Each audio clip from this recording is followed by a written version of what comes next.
pandemic that we've all been going through for the last year. And now there is someone out there that is going to be help them to pay for those fees. This amazing donation from Project Elevate has helped myself and many Chaucer students relieve our stress by removing some of the financial obstacles in our path. My fellow classmates and I are thrilled to be recipients of this program and hope the benefits of this program will continue supporting us and future chancellors in our journey towards higher education. Thank you.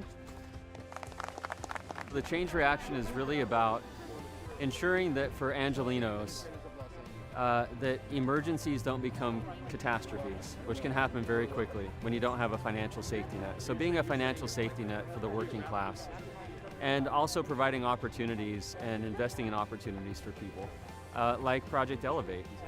You know, you can't think of a more kind of worthy group of young people than people who are working hard, studying. You heard Maya's speech, helping her parents, taking care of her siblings, taking AP classes, and trying to piece it all together.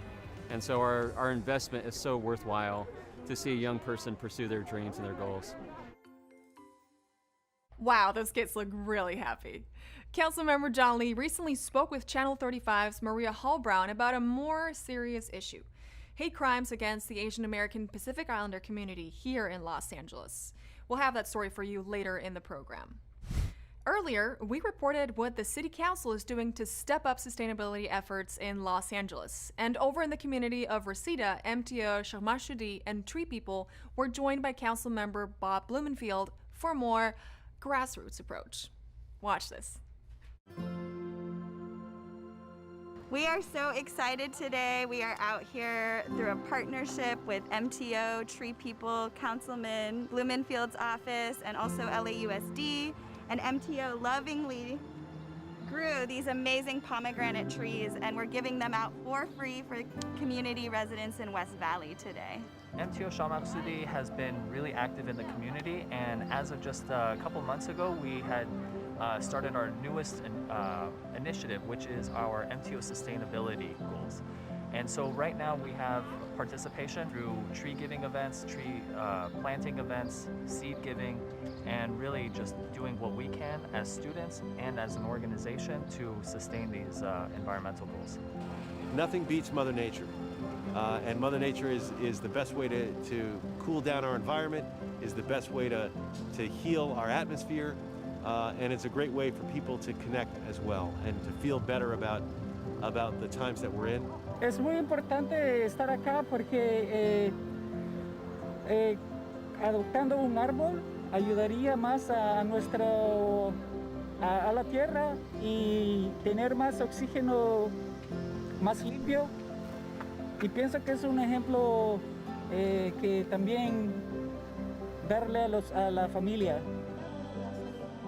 It's great.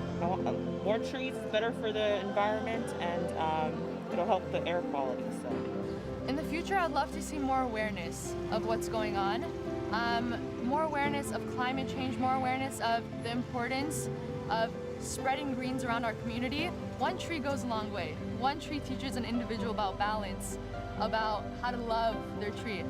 So by doing that, we're really hoping to spread those seeds of love everywhere around the community. Because they are among the most vulnerable populations during the pandemic, many senior citizens have not been in physical contact with family or friends for over a year.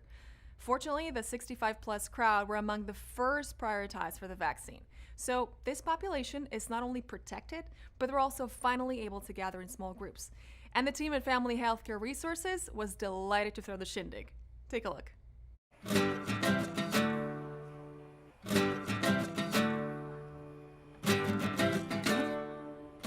Today is a spring event to welcome spring and welcome our seniors back out. It's our organization really tries to help our seniors get all the services and have access to everything they need to have a healthy life. So, because of COVID, they haven't been able to go out and socialize or go to any activities, not even their doctor appointments to some of them. So this was just a way for us to uplift their spirits and also give them back a little bit. Sí, está bien, me gusta cómo hacen aquí el evento. Dan comida ahí también, cajas de comida a las personas, sí. Ayuda mucho. No solamente ayudarles en tener un par de zapatos, muchas personas no lo tienen, en tener un suéter, en tener una bolsa, en tener una distracción más que todo. Nuestros abuelitos, abuelitas han estado solos por tanto tiempo y creo que es importante que sepan que son parte de la comunidad como cualquier otra persona. Lo más importante por convivir y con todo lo que nos están regalando. I want the community to know that we're here for medical services, we're here for social services, we're here as part of the community. We want them to know that anything they need, they can count on us. Councilmember Curran Price pays tribute to the lives lost in District 9. Mayor Garcetti launches the LA Optimized initiative, and MetroLink focuses on track safety. These stories up next on City Beat. Councilmember Curran Price honored the memories of 1,000 lives that were lost in his district due to COVID-19 with a Hope and Healing virtual event, one in Vermont Square Park and the other in South Park. Each memorial program was a time to reflect and celebrate life, featuring music, inspiring dance performances, and powerful words of optimism from community members and Councilmember Price.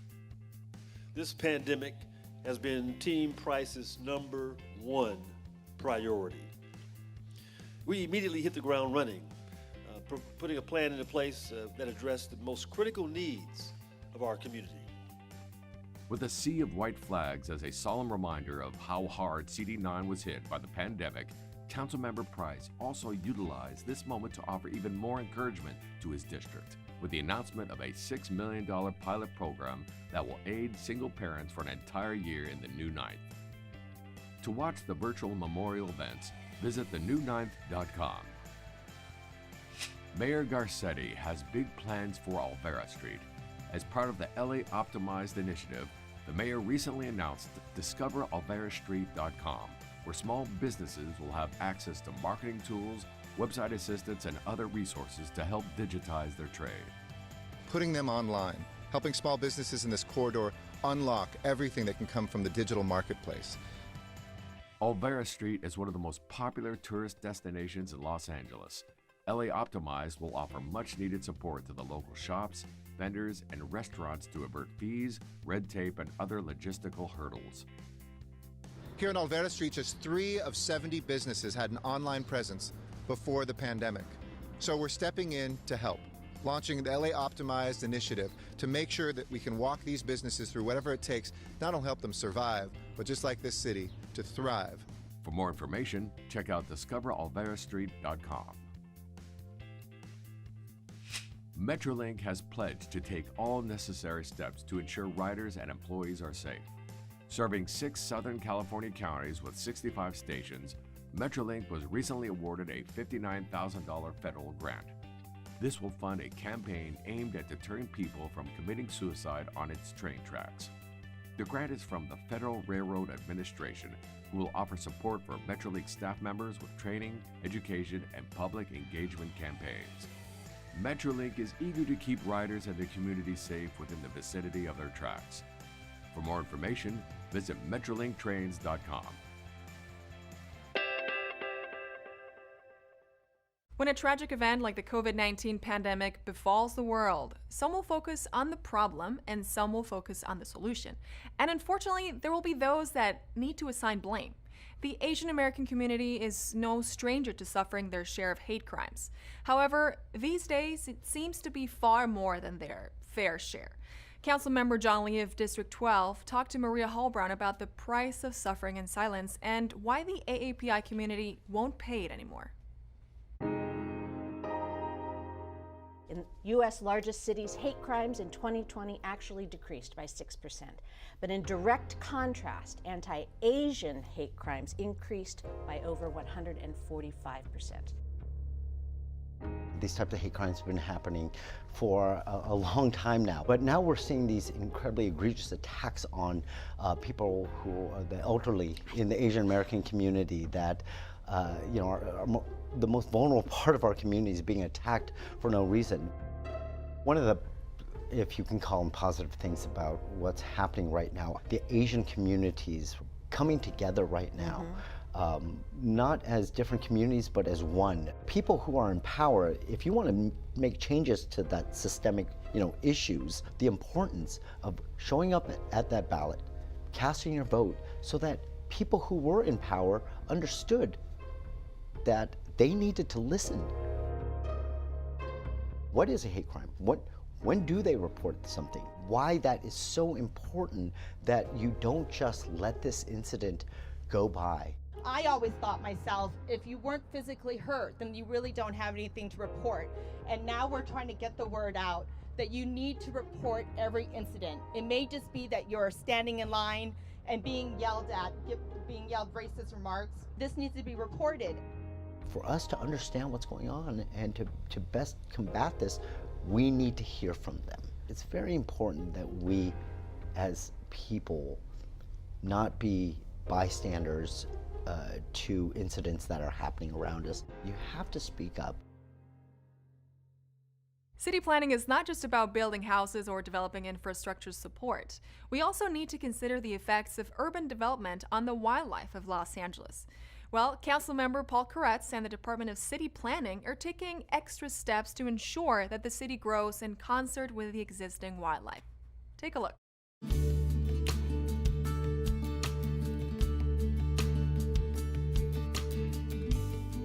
Hi, I'm Councilmember Paul Koretz, and I'm very excited to be here in the hills over Mulholland to announce the first draft coming out of our wildlife ordinance. The wildlife ordinance is a set of development regulations to balance the needs of wildlife and the preservation of wildlife habitats with development in the hillsides that have important habitat for plant and animal species. Ensuring that development occurs in a more sustainable manner, the city can also help to address and manage a lot of other essential goals related to wildfire safety, watershed health, biodiversity, and general climate resiliency, all of which make sure that Los Angeles is a much more livable place for everyone. So this is a win-win-win in every possible way.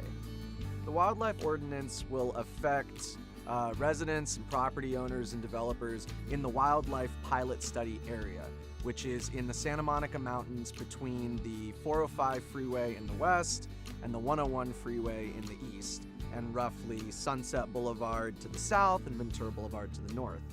This is critical because it will help us protect our wildlife, especially our most endangered species that are up here in the Santa Monica Mountains. People can learn more about the ordinance by visiting our project website at planning.lacity.org/wildlife, or by emailing us for more information at ourla2040@lacity.org. This is truly exciting. We are going to save our wildlife, and it's so exciting for us to be able to declare that here today.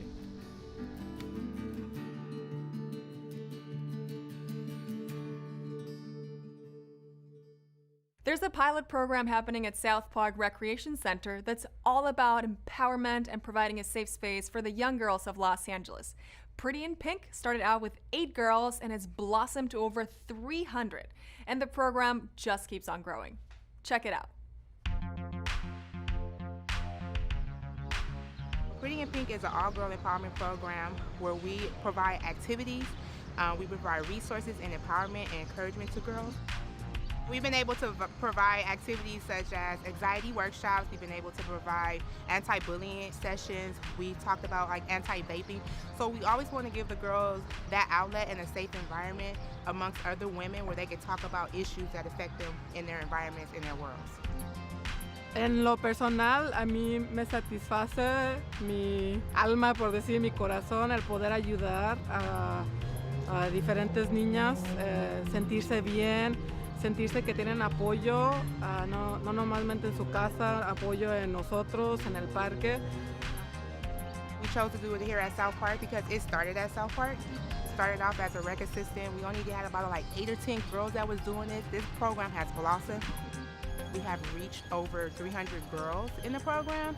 And so we just really take a passion and pride in being able to provide these resources to young girls. The name came about because during Valentine's Day, the girls wanted to do something. And so we started talking, okay, well, let's have a Valentine's Day party, but let's add a little more substance to Pretty in Pink. And so some of the topics that we would have were hygiene, because if you feel good about yourself, then you present well. We want to be able to make sure that they are exposed to different activities, sports, topics that they may not know all the information, but it's more the support. We want them to feel comfortable enough to talk about issues that they have and to know that there's people and resources here that believe in them. We've been one of those programs where I wish I had it as a young girl, to have a mentor outside of my immediate family. The park becomes family to us, so we've been able to provide that atmosphere for the girls.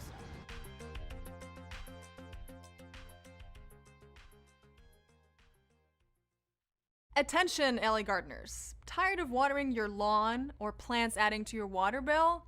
Well, the Los Angeles Sanitation Department has a solution for residents lucky enough to take advantage.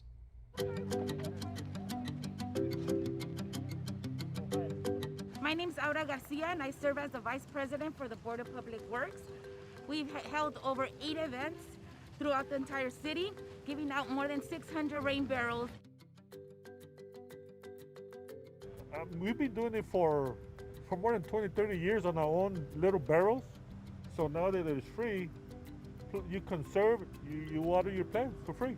Oh, a rain barrel can cost you at Home Depot or at Lowe's between $60 to $100. The Department of Water and Power gives out rain barrel rebates as well. You're getting a rain barrel and you're putting it in an area where it's like the overfill from the roof is coming down. The barrel fills up with water, and then you're literally getting a watering can, and you're taking that water and putting it on the plant material. Cuando tú capturas el agua que viene de la lluvia, tú puedes reciclar esa agua y regresar y regar tu jardín con esta agua sin tener que usar el agua que tú pagas. Entonces nosotros lo que estamos haciendo es tratando de que la comunidad ahorre un poco de dinero por reciclando agua y nosotros lo hacemos, regalamos todos esos barriles son completamente gratis. I got free tomatoes and free strawberries today. How cool is that? I mean, a rain barrel and free vegetables and fruit, as well as some seeds. So my kids and I are gonna have a fun time planting all this stuff. See if you recognize this quote. One of my secret instructions to myself as a poet is, whatever you do, don't be boring. Did you guess that one? It was from Anne Sexton. And in our feature story this week, we learned the philosophy of LA City's newest poet laureate, Lynn Thompson. Maria Hall Brown reports. 2, 1. With you, I will run with you. As an oral art form, it actually predates the written word, poetry. But keeping poetry alive and celebrating it in these modern times, I'm delighted to be joined today by the Los Angeles Poet Laureate, Lynn Thompson. So great to have you here. Thank you so much. Thanks for having me. Everybody comes to poetry. It may not feel like a natural language, but if you listen to kids, they're rhyming, they're making up little verses as they play their games. Language is something to play with. It's trying to name the unnameable. It's trying to capture something that we all suspect we know, but we haven't found the language for. How do we put the language around that?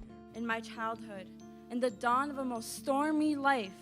Now there's, hopefully, I think we're dealing with a renaissance for the appreciation of poetry.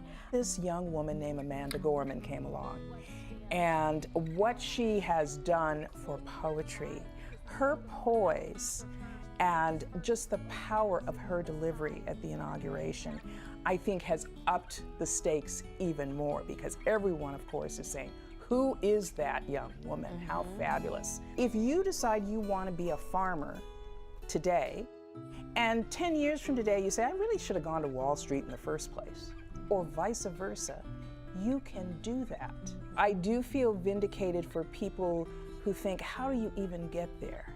You figure it out, what works for you to get you to your best creative self. It won't be easy necessarily, it certainly won't be a straight path, but you can do it. But you have to be committed to it. And my goal will be to highlight the poets of all ages and all accomplishments in this city. To the very end, all because I am a friend. Take in the Your Author series featuring Cosby Cabrera. Treat yourself to Fijian contemporary dance by Vu, and clear your calendar for doggy dialogue for dog families and fosters. All this and more on Things to Do. Join the Los Angeles Public Library for the latest installment of their Your Author series. Author and illustrator Cosby Cabrera will introduce young readers to her award-winning book, Me and Mama. As the recipient of the 2021 Caldecott Honor, Me and Mama celebrates the relationship between a mother and her daughter. Cabrera's multimedia work as an illustrator, author, and doll maker has garnered worldwide critical acclaim. This free virtual series takes place on Friday, May 7th at 4 p.m. For more information, visit lapl.org/events. The Los Angeles County Museum of Art is pleased to announce the online premiere of the Fijian dance troupe, Vu. As part of the exhibition, Fiji, Art and Life in the Pacific, Vu will offer a free virtual performance on LACMA's YouTube channel. Vu is a newly commissioned contemporary ensemble. They deliver the power of storytelling, sharing the stories of their island paradise through music and dance. Vu is known as Fiji's most versatile and internationally renowned performance dance company. They have performed hundreds of shows worldwide to raise cultural awareness. If you're ready to discover Vu, their free performance will be available on May 7th by visiting youtube.com/LACMAvideo. LA Animal Services wants you to learn the language of dogs so you can get the discipline results you need.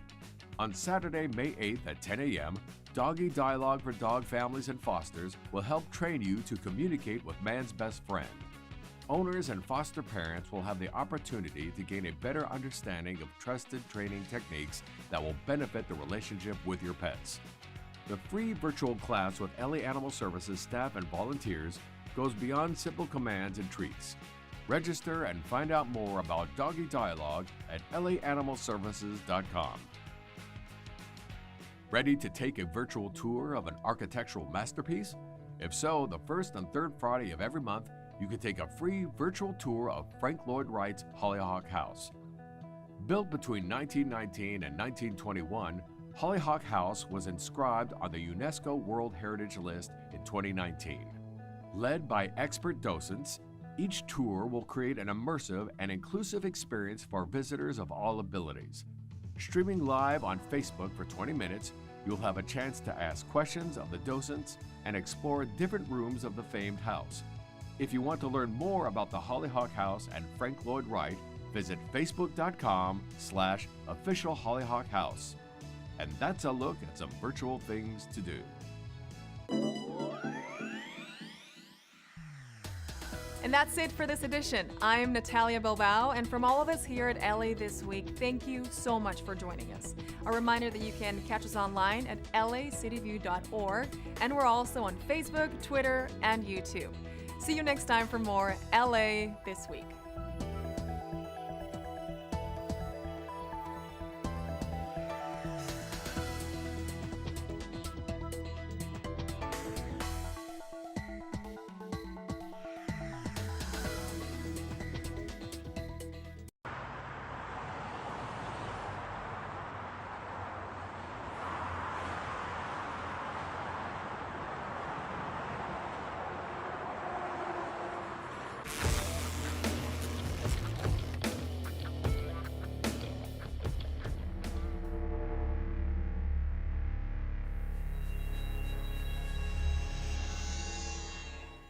Hello, I'm Maria Hall Brown, and this is LA Currents.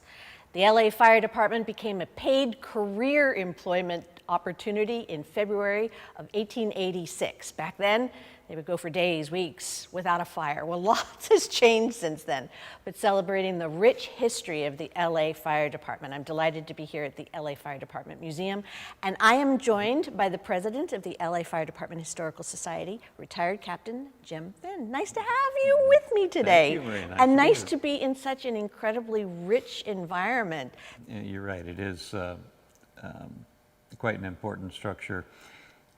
This was built as a result of contract because the city of Hollywood wanted to be annexed by Los Angeles. Okay. Los Angeles had water, Hollywood didn't, so part of the contract was that they build a civic center for them. And this whole block of land that we're on was what they chose to build the civic center. And they built a fire station where we're sitting, a police station, which is behind us, the city offices down on Fountain, and a receiving hospital. Okay.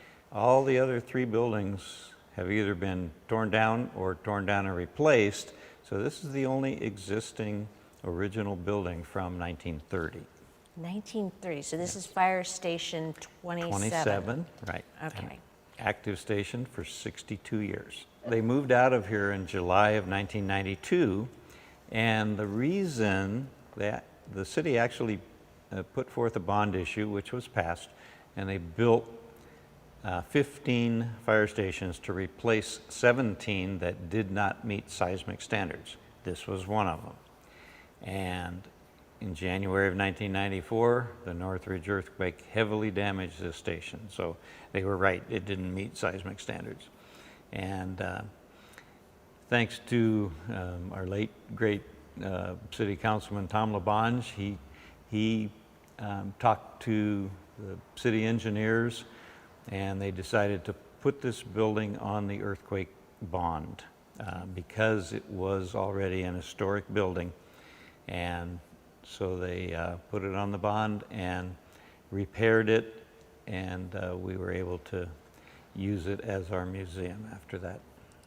Very, very cool. Well, so it is a museum. Yes. And it became a museum because there is such a rich history here with the LA Fire Department. But when you were telling me earlier when you first were going to open it, what were you going to put in it? We didn't know. We knew we wanted fire apparatus and memorabilia, but we didn't have anything. 4 days before our grand opening, we got apparatus to put on the floor here, and that's because Griffith Park was changing what they were doing in Travel Town, and they were going to get rid of their fire department exhibits, and so we got all of it. 3 of the pieces sit here on the floor today, and one of them has one of them was originally horse-drawn and is now motorized. That was done in 1919, and then one of the pieces that's sitting here is a 1937 American LaFrance pumper.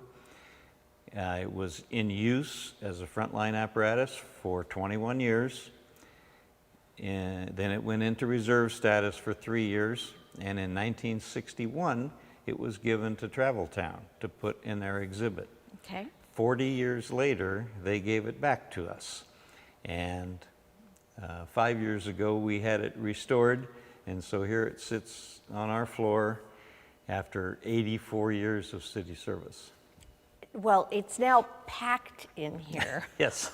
With such an incredible array of, so the history of the LA Fire Department, as I keep saying, it has some really interesting components to it. So what are some of the most interesting elements that you've been able to glean and bring in here that would fascinate even people who don't know about the fire department?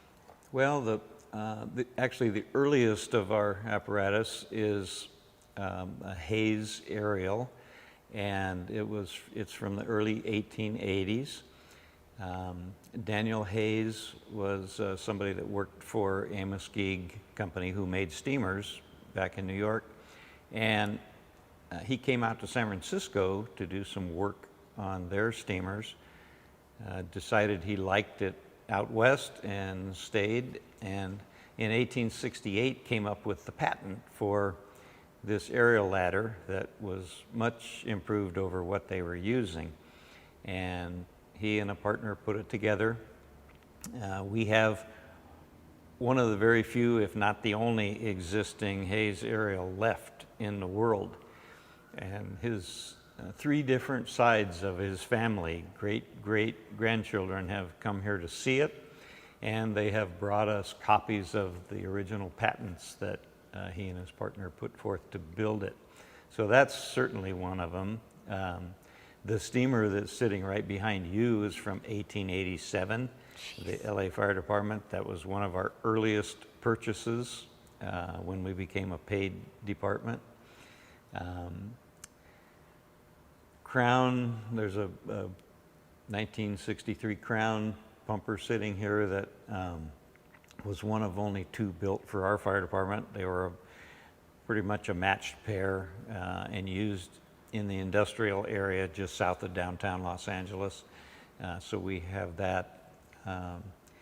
And our water tower was built in, it's a Gorder water tower. Henry Gorder was another person that worked and built things for San Francisco. It seems like anything San Francisco got, we wanted to copy it. So we had Henry Gorder build one for us in 1905. It's an amazing piece of apparatus. It's all hydraulically operated. So once you started pumping to it with water, you could control everything with hydraulic valves. And obviously built in 1905, it was horse-drawn. In 1921, it became the very last piece of apparatus that we motorized. Wow. And it was done right in our shops in downtown Los Angeles, actually in East LA.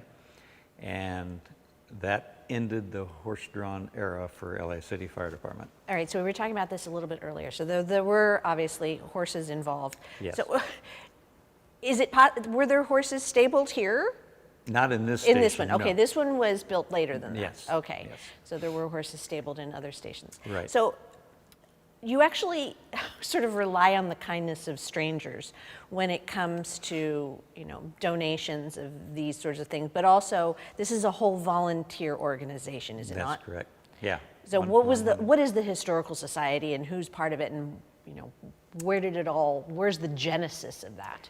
Well, the majority of our members are either active or retired LAFD firefighters. Now, we certainly do have other people. I just, about 2 weeks ago, got a lifetime membership from somebody that lives in the state of Washington. But he grew up in Los Angeles.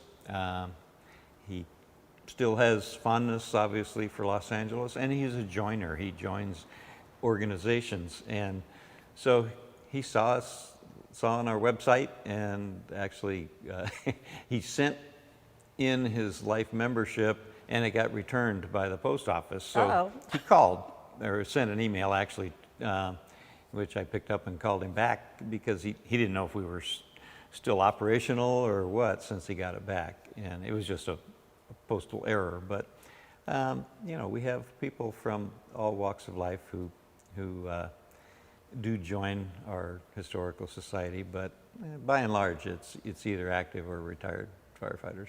Well, you're a retired firefighter, as I mentioned. Mm-hmm. So you were, a captain.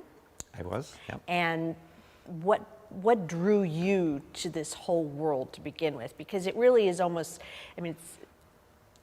it definitely, it wasn't just a job for you. It's something that you've held on to for a long time. It's a calling, that's for sure. And early in my life, my family knew some other people that were firefighters, and so I suppose that's where the original seed was planted. My brother came on the fire department in 1962 and served almost 45 years, just shy of 45 years. And in 1968, I came out of the Marine Corps and followed in his footsteps and came on the fire department. What are some of the things that you saw? What are some of the memories that you can't erase, whether you want to or not, and what are some of the things that you really are fond of thinking about?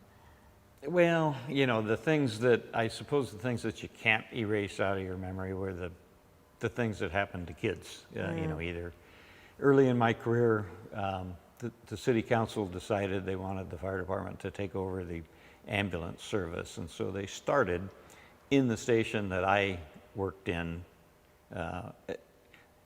They were already doing it in the San Fernando Valley, but they wanted to take it over the metropolitan area also. Right. So the station I was working in was in Watts, and that's where they decided to put the first ambulance, and so I was assigned to it. And traffic accidents and other, fires where kids are either injured or killed.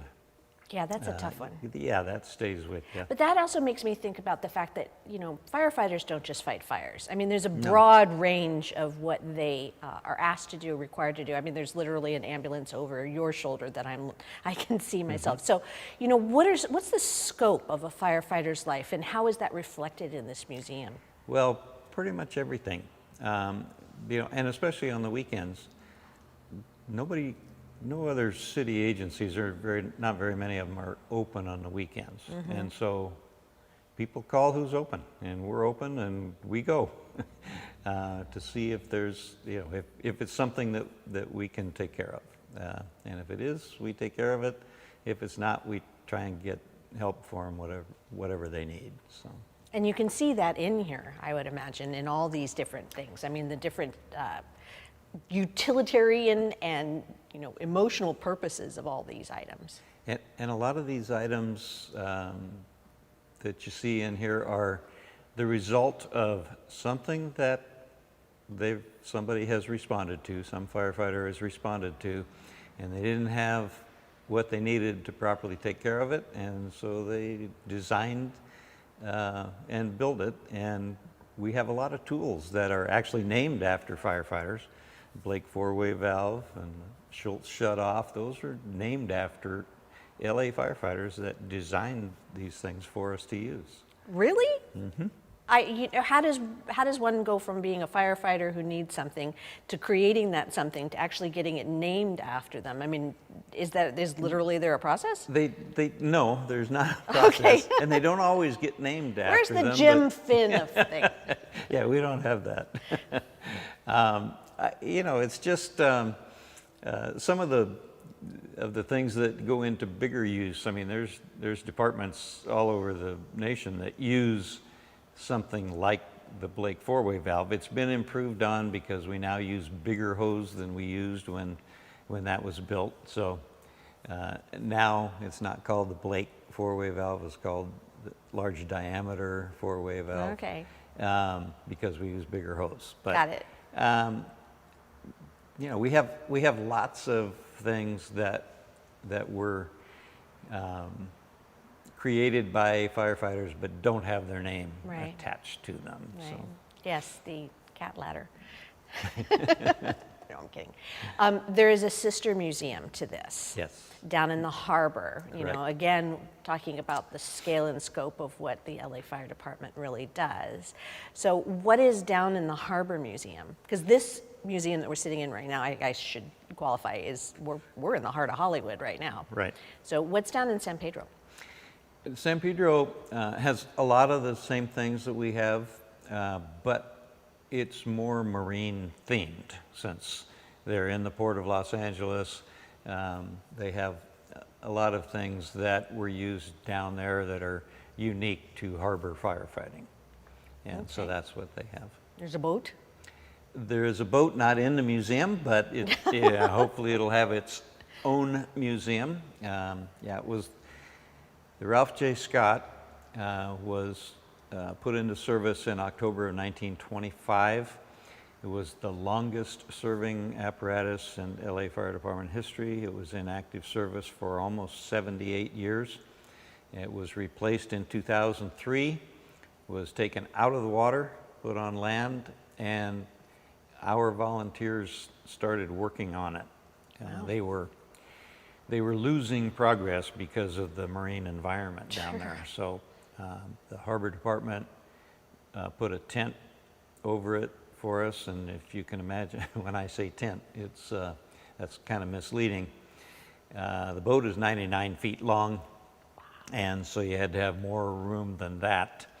To be able to work on it. And and also 50 feet high. So it's quite a structure in itself, and the boat is 99% completed in its rehabilitation now, just a few more things to hang on it. And so we're hoping that the Harbor Department had a museum planned for that boat. Somewhere during the planning stage for that, we lost our museum out of their plans. So we have an option we're trying to put forward to them to improve the tent that's there right now. It can be made into a museum and for much less money than building a new building. So we're hoping maybe we can appeal to them for that, and that boat will end up with its own museum. Well, awareness is the first step. Right. So that's what we have to do, is do that. You know, this has been such an unusual year for any organization, any museum, of course, not being able to have patrons come in and not getting the word out. But you've taken that time and actually utilized it in a very, stalwart way, and you've got new things that you've been able to acquire and to work on over this past year, have you not? Yes, we have. Yeah, we've had donations have still continued to come in. In fact, tomorrow I'm going to go and pick one up for a past member that died about a week ago, retired member that died a week ago, and he has a unique story himself. He was a Korean War veteran. He was a Navy corpsman, and he came on the city ambulance service in 1955. That's the one that we absorbed in 1970. Okay. We absorbed the city ambulance service and brought it into the fire department. And he then became a paramedic when the paramedic program started about 3 years later, and retired in 1985 as a senior paramedic. And so unfortunately he just passed away, and he left his entire memorabilia collection to us in his will. So I'm going to go out and pick it up tomorrow, and we'll be displaying that. Wow. On the walls in this museum are some giant reproductions of Currier and Ives lithographs. 4 of them are 6 feet by 8 feet, and we had one that was damaged and we never got displayed. It was very large, 8 feet by 12 feet. So we spent a couple of months working on that and getting it installed upstairs, which was a trick in itself, getting it upstairs. And so that's now on display. And yeah, there's and a lot of repairs and cleanup and sorting things out have gone on over the last year. So You mentioned the generous patron who has offered you, what he gave you in his will, but there's also a very poignant part of this facility that memorializes officers who have fallen in the line of duty, which is an incredibly important part of, honoring their career and their dedication and their sacrifice. The memorial wall is a very dynamic part of this.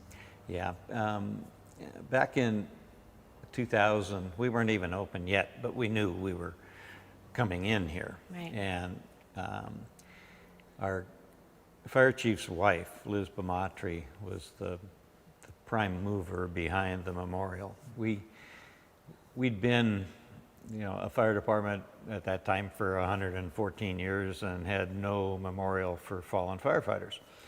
Every year we had a memorial service, but it was held on the south lawn of City Hall at the Cenotaph, which was there to honor LA firefighters that went to fight in World War II. And there's no names or anything on this, it's just something that was put there back in 1944 to honor them.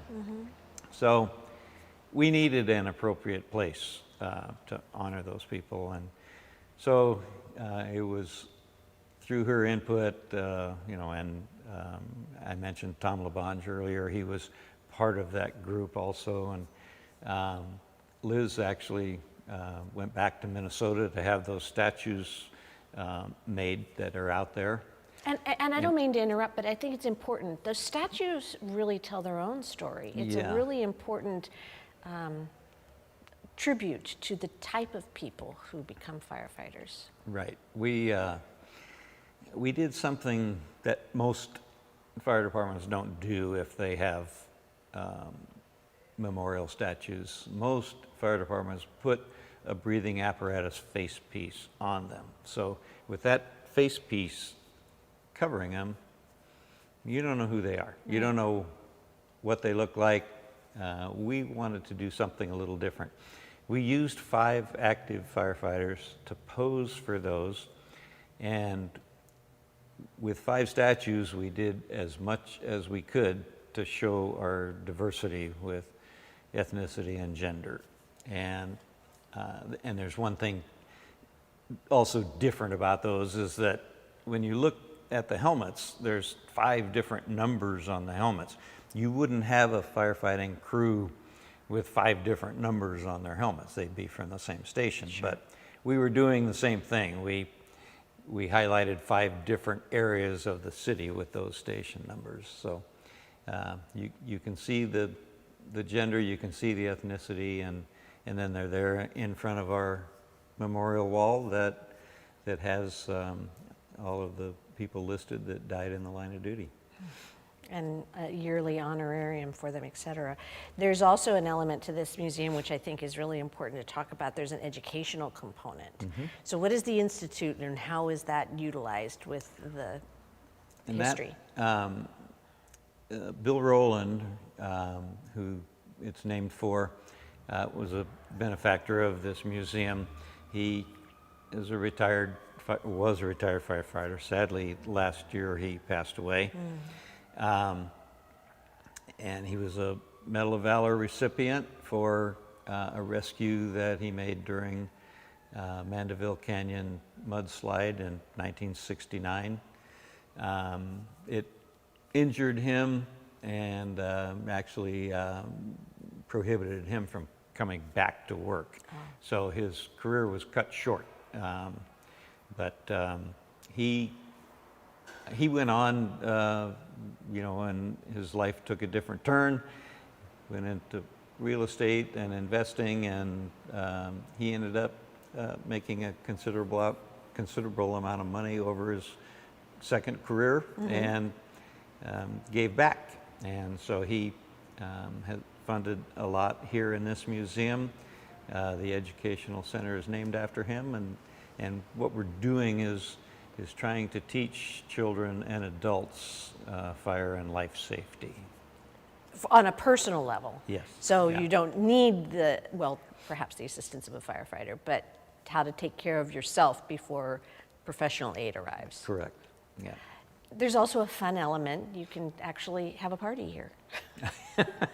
We do, and we tried kids' birthday parties, but those did not work for us. But we have had other events here. We've had retirement dinners for firefighters. We've had weddings, both upstairs and out in front. Mm-hmm. And we've had we have our own memorial service every year to honor the firefighters that are on that wall and the people that have died during the year. Right. But we've also had memorial services here for an individual member that has passed away, and that's where they want to have the service to honor them.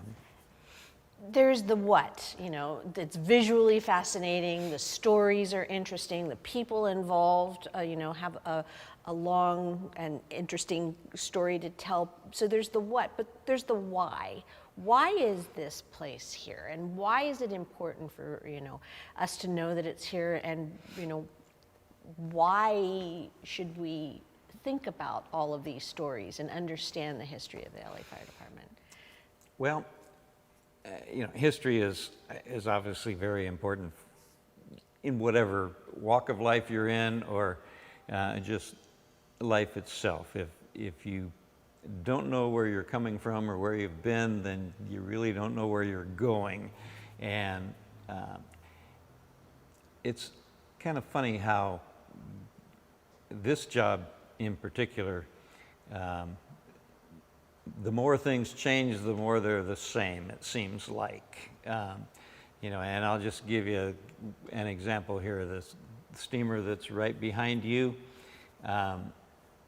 there's a couple of valves at the back of it. You know, this really carried no water. This thing was just there to pump water. So you had to have a water supply, and then the boiler would create steam so that it could push that water under pressure out through hose lines. And it was run by coal. And so before it left the station, or while it was in the station, it was always plugged in to their station boiler. So it had hot water circulating through it. When they left the station to go on a call, they could start with water at around 130 degrees instead of 60 or 70 degrees. So it made the process a little faster. Efficient, yes. Yeah. And that, because that hot water was running through the hoses that went there, that's often where you'd find the station mascot sleeping, is right under there because it was warm. So today we have diesel apparatus. It's plugged into the wall. It's heated by electricity. The engine's heated to make, it doesn't have anything to do with the pumping, but diesels don't work very well unless they're warmed up. So we've got the same thing. You know, Right. we had it plugged in to the station either way, back when it was horse-drawn, or now that it's diesel. So. You mentioned a mascot, and we don't have very much time, but there's a poignant story about, and I keep using that word poignant, I need to come up with a new adjective. Your dog, Wilshire the fire dog. He passed earlier this year. Yeah. Any opportunity to have a Wilshire exhibit in here? Sure. You know, he performed here on Fire Service Day or for different events. Wilshire would be here. I have to tell you that when I worked at Fire Station 29, which is near here, I was still working, and that's when Wilshire came to us. And so he was our dog. He found a spot that he liked, and it happened to be at your feet. At my feet under the desk, and until he was too big to lay there, that's where you'd find him most of the day. So yeah, Wilshire was a great dog, and you know, I have a lot of admiration for him, and I've purchased a paver that will go out in the plaza for him. So, and you know, I hadn't thought of some type of a display in here until I read your list of questions, but I think that's something that we can look forward to. Well, he too was a hero because he brought attention and love to everyone. Yeah. Well, if people want to get more information about this museum and when they can come and when it's going to be, you know, more open and it's free, which is the best part. Right. What's the best website? LAFDmuseum.org. All right. Well, Jim, this has been an ultimate delight, and this is a fascinating place, and I cannot emphasize that you need to get a lot of people in here to support everything that you're doing. Thank you, Maria. I appreciate you coming. Thanks. And that's a wrap on this LA Currents.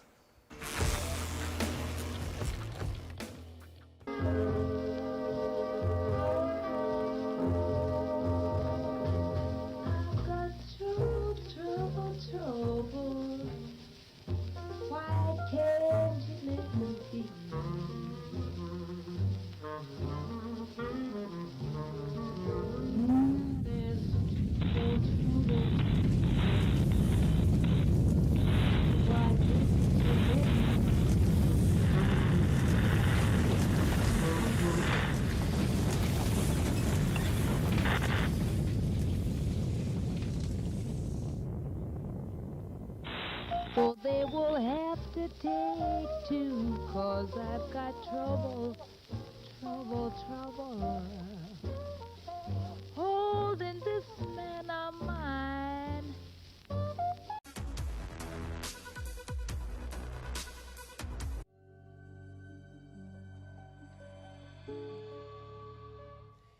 Hello everyone, and thank you for joining us today. Tomorrow is Transgender Day of Visibility, held annually on March 31st. Transgender Day of Visibility is a time to celebrate the transgender and non-binary community and any individual's courage to live open and authentic lives. Although we are emerging from a nightmarish 4 years of national leadership that practiced scapegoating on a massive scale at the very top, and as we continue to endure a once-in-a-century global pandemic, it may feel difficult to reflect on and pivot to the positive. But we must, we can, and we should. There is so much to celebrate. So why do we celebrate this special day? We must elevate the visibility of this community in order to move past entrenched societal prejudices. In the past year, there have been some amazing accomplishments from the community. In the 2020 general election, voters elected 6 transgender candidates to statewide office. Openly trans candidates were elected or re-elected in Arkansas, California, Colorado, Delaware, Illinois, Kansas, New Hampshire, and Vermont. The LGBTQ Victory Fund reports that the total number of transgender elected officials nationwide jumped from an existing 28 to 32. That is progress. At the federal level, President Biden overturned the ban on transgender individuals serving in the military, another victory for visibility and inclusivity for all transgender people, and a repudiation of policies rooted in hate and ignorance.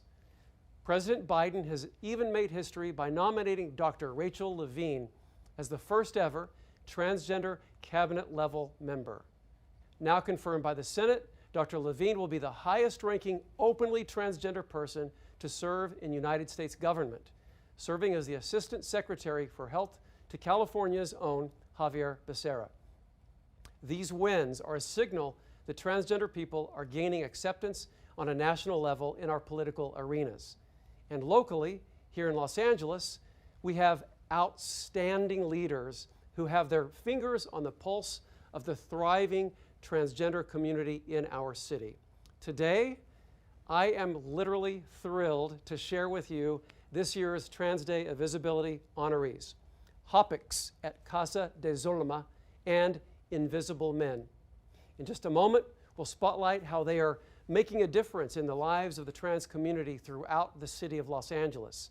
We'll also hear from our great city ally, Capri Maddox, General Manager of the Civil plus Human Rights and Equity Department, who works very closely with our Transgender Advisory Council, and its chairwoman, Karina Samala, who has also joined us today.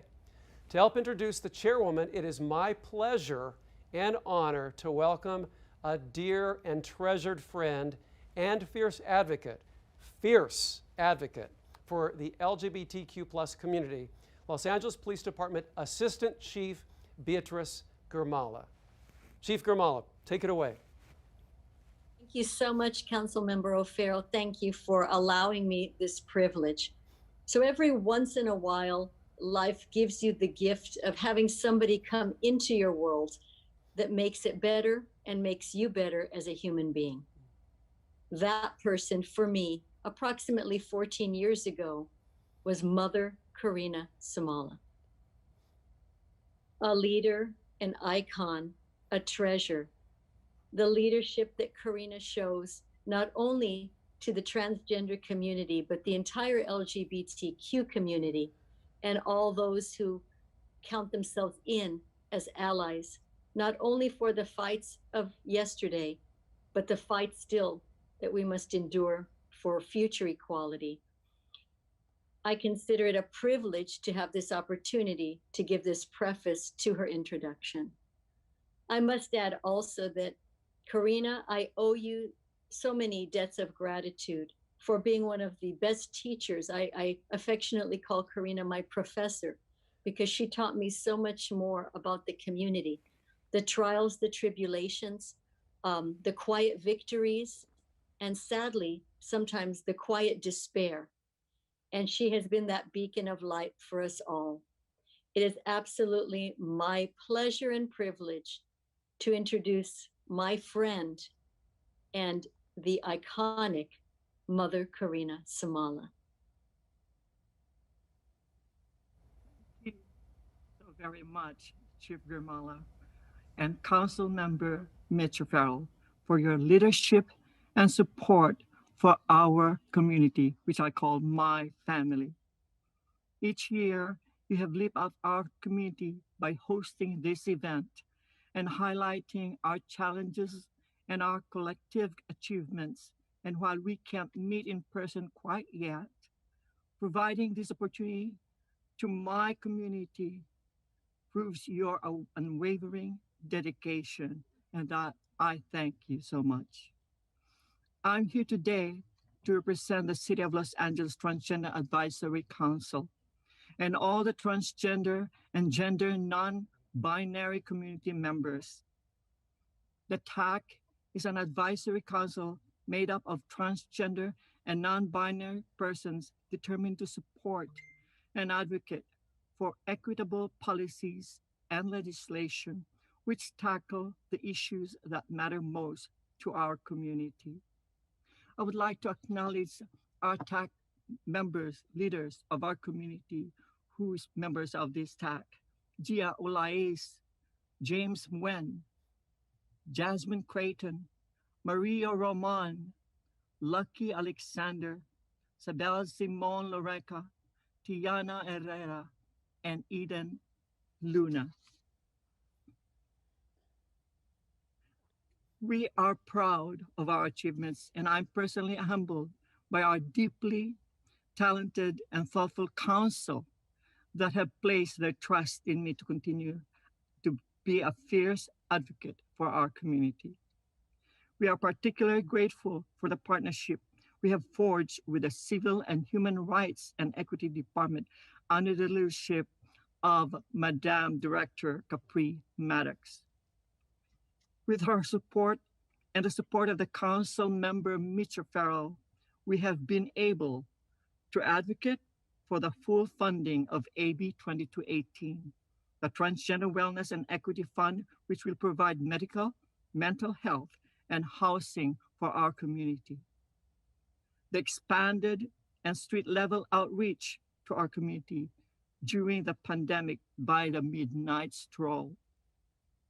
And we have also been able to work with City Personnel Department to develop a transgender and gender diverse inclusivity training that will be made available to all city employees.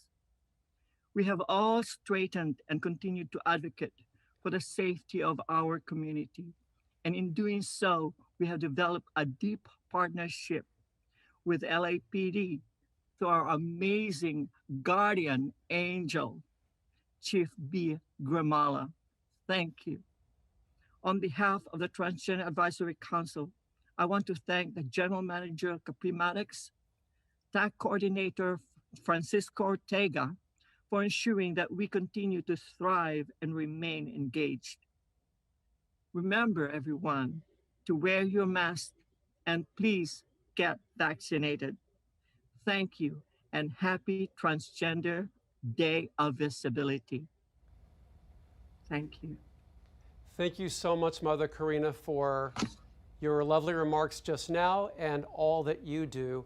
You exemplify such great leadership because you share it with your whole team and you uplift and highlight the great volunteerism and collaboration that it takes to make real change, and you exhibit that in your own volunteerism, and we look up to you.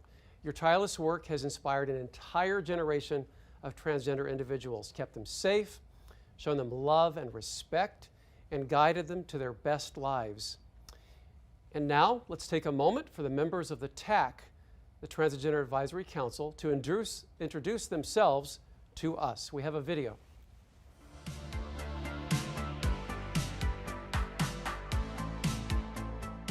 We are the Los Angeles Transgender Advisory Council. The purpose of the TAC is to advise the mayor, city council, elected officials, and governmental agencies on how to implement policy, programs, and projects that tackle the issues that matter the most to the transgender community in Los Angeles. We are community-led. We are project-based. And we are policy-oriented. Hello, my name is Karina Samala. I'm the chair of the Transgender Advisory Council. My pronouns are she and her. We're here to stay. We need to be respected. Hello, my name is Eden Anai Luna, and my pronouns are they and them. The transgender and non-binary communities need your support because the youth and our future is fluid. Hello, my name is Lucky Alexander, and my pronouns are he, him, and Superman. I think it is important that my community is visible because trans men exist too. Hi, my name is Maria Roman, and my pronouns are she, hers, hers. I think it is important that my community is visible because our lives depend on it, and our future is trans-led. Hello.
Well, good afternoon, everyone, and welcome to the resumption of the Budget and Finance Committee's consideration of the Mayor's proposed budget for fiscal year 2021-2022. I'm Paul Krikorian, Chair of the Committee, and I believe we're ready to resume our meeting. So let's go ahead and call the roll, please. Krikorian. Here. Blumenfield. Field present. De Leon. Here. Rodriguez. Here. Price. Here. 5 members present and a quorum, Mr. Chair. Very good.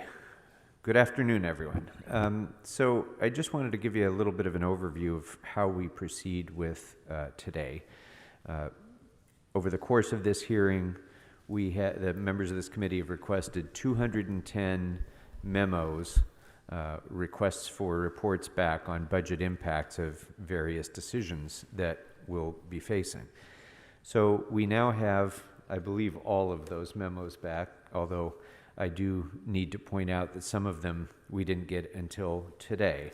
So those departments who were late in getting them back, believe me, we don't forget those things. But I do want to just say this is a monumental amount of work, and so the CAO's office and my staff have been poring over these memos, and trying to come up with thoughtful analysis of them in basically 24 hours. So the way we're going to proceed, as we have in the past, is we'll be going one by one through each memo. We'll be going more or less in department order. So they won't be in the numerical order that you have in your table of contents. They'll be by department so that we can have the department head available for any follow-up if there is any discussion. The CAO's office is here in council chambers with me, and they'll be here to respond to our further discussion as need be. What I will do is go through each of the department's memos and provide the chair's recommendation for the committee's action. If everyone agrees with that recommendation, we can simply move on to the next one, and then we'll take a collective vote on everything at the end. If there's disagreement and someone wants to propose a different path, that's fine too. Go ahead and propose it, and we'll discuss it, and we'll take a vote on those on which there's disagreement. As to each memo, whatever we do, whether you go with the chair's recommendation or go with a different recommendation, I'll then ask members if they would like to place a priority tier on this particular matter. And you can assign a tier, you can assign a matter to be a tier A or a tier B, or no tier at all. And the idea of that is that when we give these instructions to the CLA's office, they will then have guidance from us as to which should be the highest priorities. Essentially, tier A requests would get funded before tier B requests, to the extent that funding may be available to fund them at all. So that's the idea. It's really to give clearer guidance to the CLA. The CLA then will take that collective information that they've gathered from us on all of those votes, all of the prioritization, and will create what we call the rack-up, which is essentially the proposed amendments to the mayor's proposed budget. We'll then take up the rack-up, and we'll consider whether we agree with the CLA's proposals, whether we want to make additional changes. We'll take that vote, and then that vote will be the recommendations that go to the City Council. So, I think that covers pretty much everything. Anybody have any questions about process? All right. Seeing none, we can go ahead and start diving into the memos then. And we'll start with aging. And I have memo 171, which deals with the department's letter requests and senior meals funding. And my recommendation on that is to restore the 3 position authorities, 2 senior management analyst 1 and 1 Community Program Assistant 3 to be funded by the Older Americans Act Fund, Proposition A Local Transit Assistance Fund, and Community Development Trust Fund. And to approve additional general fund appropriation of $341,005 for the balance of the SIP cash payments. Is there any disagreement with that recommendation? Seeing none. And just, if you could please, because just kind of wave your hand to me if you have an objection, otherwise I'll just go ahead and proceed. So I see none, so that will be the action of the committee. As to memo number 172, the recommendation is to note and file. And I just want to note on that, the department made very compelling arguments as to very significant investments that should be made in order to meet the needs of seniors throughout the city of Los Angeles. And my recommendation of a note and file does not in any way suggest that we will not go back at some point and try to address those needs. It's simply that what we have before us right now, we have the report, it's informational. There may very well be proposals that come when the rack-up comes back for additional funding of some of those items. All right, so if there's no objection, we'll go ahead and move on then to animal services. Memo number 32 deals with the community cat program funding and restoration of deleted SIP positions. The recommendation on that is to note and file. If there's no objection, Mr. Blumenfield. But you're talking about the sterilization fund? It does include that within that particular memo, yeah. Yeah, no, I mean, I put that as an A. I do think it is one of those issues where we end up spending a lot more if we don't spend the money now to sterilize, we cost ourselves more money going on in the future. So I do think it's important that we move it. It's sensible spending. It both from a humanitarian perspective, but also just from a financial, save money now. Spend a little bit of money now. We'll save a lot more later. So my recommendation is that we actually fund those positions and that sterilization fund. So just to break that down a little bit, the memo indicates 26 position authorities and $2.5 million in additional expenses would be related to animal services restoration from the SIP. Additionally, the memo requested another 1.7 in the Animal Sterilization Trust Fund for the catch, spay, neuter release program, and there's already $550,000 in the UB for that purpose. So it kind of was a catch-all. So if you want, would your motion indicate support all of the requests in that memo, or did you want to specify? Yeah, with the 700,000 for the sterilization, and I guess it was 2.5 million for the SIP positions, right? I mean, this is going to be a constant thing with these SIP positions and I know it that if we return some of these SIP positions, we're going to be getting, losing the savings that we were, allegedly had. But in my mind, those savings are kind of illusory anyway. That it's about whether the functions of government, whether we want to do those functions or not. And the other thing about the TNR, it's like if we don't do the trap, neuter, release stuff, we're going to get sued again. The whole reason we put it forward was to avoid the liability as well. And so, I mean, there'll be a lot of things like this, I guess, throughout the budget. This is just the first one, but I think this is important. Okay, so I'm just trying to get a definition of what your motion encompasses. Does it encompass all of the items stated in in the memo? The 700, the additional 700,000, which brings it up to 1.1 million, because there's already 500,000 in there. Right. And then the positions as well. Okay. So Mr. Blumenfield has made a motion. I think for the sake of moving quickly, I'm not sure. I'll just second all motions. How about that? We'll just leave it at that. We'll consider all motions to be seconded. So let's go ahead and call the roll on Mr. Blumenfield's motion. Krikorian. No. Blumenfield. Aye.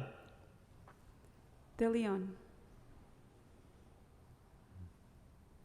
De Leon. Aye. Rodriguez. Aye. Price. No. 3 ayes and 2 noes. This motion is approved. Okay, thank you. And Mr. Blumenfield also indicated that that would be an A priority for him. And if anybody else wants to, the way this will work is I'll just ask if anybody wants to prioritize it, and then as many people who wish to say so, you may. You needn't. You don't have to vote on it, but if you would like to.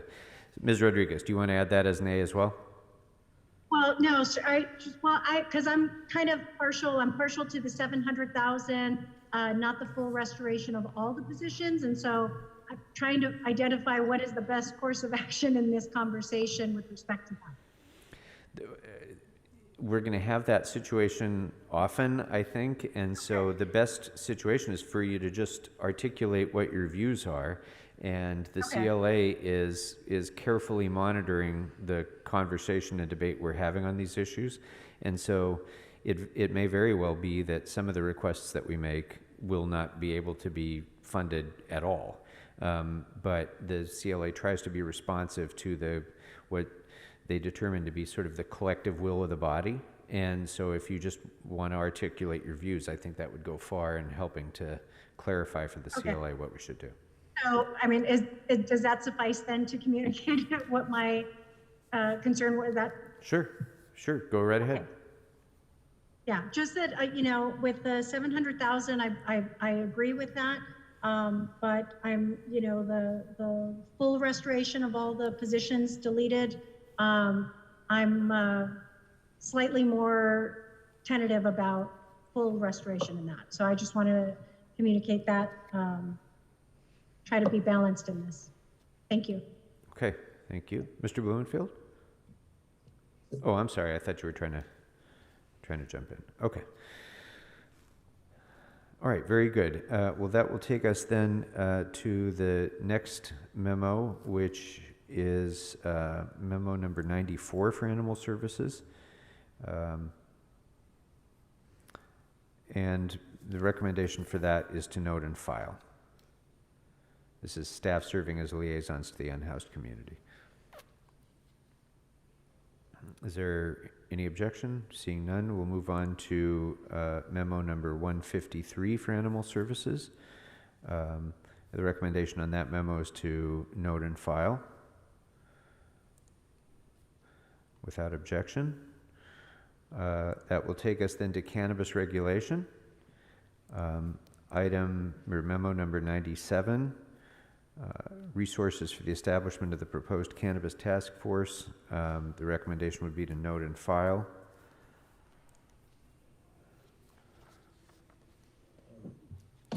Mr. Price. This is a priority for me, Mr. Chairman. And I think, again, we want to provide all the resources we can to an agency that can really be a important source of revenue for the city. Okay, Ms. Rodriguez, did you want to be heard? Agree with Mr. Price. I think our enforcement strategies are critical to help assure the increased revenue growth associated with the cannabis operations, the legalized cannabis operations. Thank you. Mr. Blumenfield.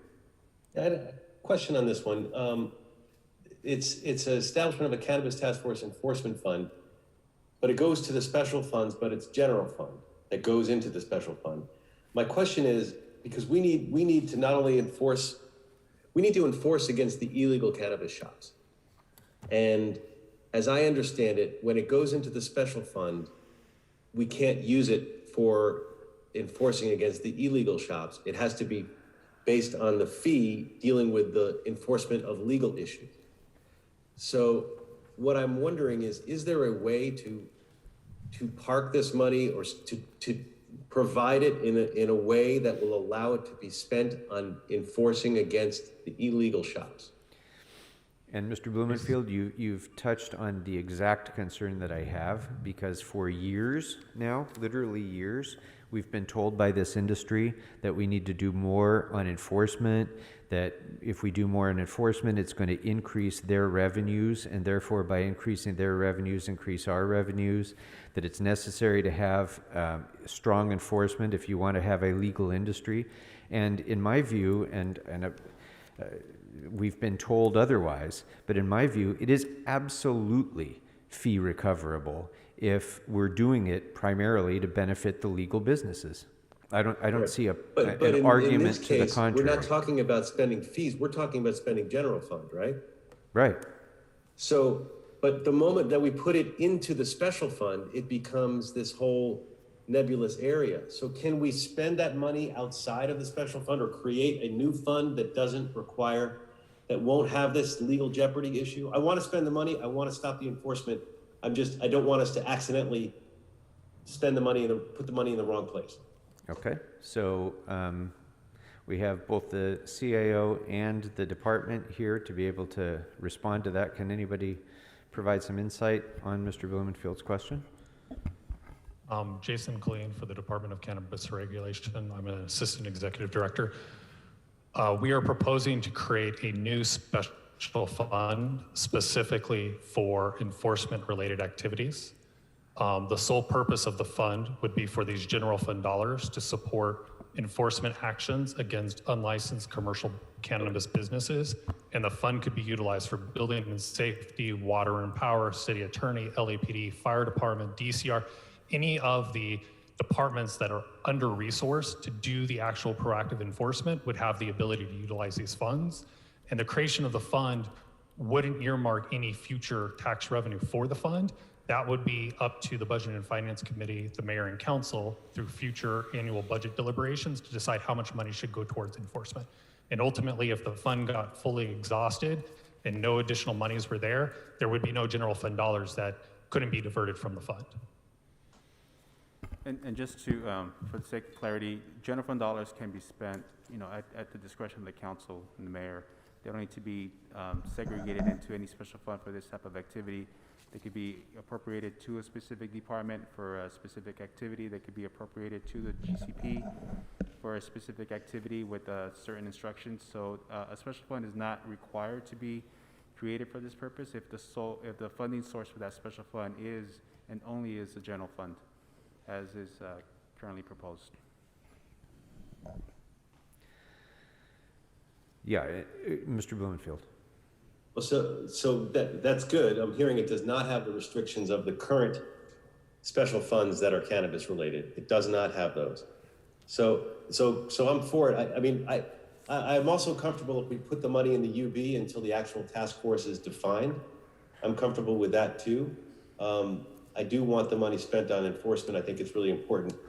So I appreciate the answer, and I just want to make sure that we do have that flexibility. Well, if you're making that motion, Mr. Blumenfield, I would actually support that, because my only concern is where the money is coming to pay for this. It's a great idea. We should do it, but I just think that cost should be a full cost recovery based expenditure, because it benefits the legal industry. So it seems to me they should bear the cost. So if you would want to, do you want to make the motion to put it in the UB until the policy is developed on it? I'm comfortable with that. To put the money, to set aside the $5 million for this purpose, put it in the UB until the task force is defined, and then that gives you a chance to figure out if there's another way to fund it. But at least if the money is there, it's set aside, and we're able to use it for the right purpose.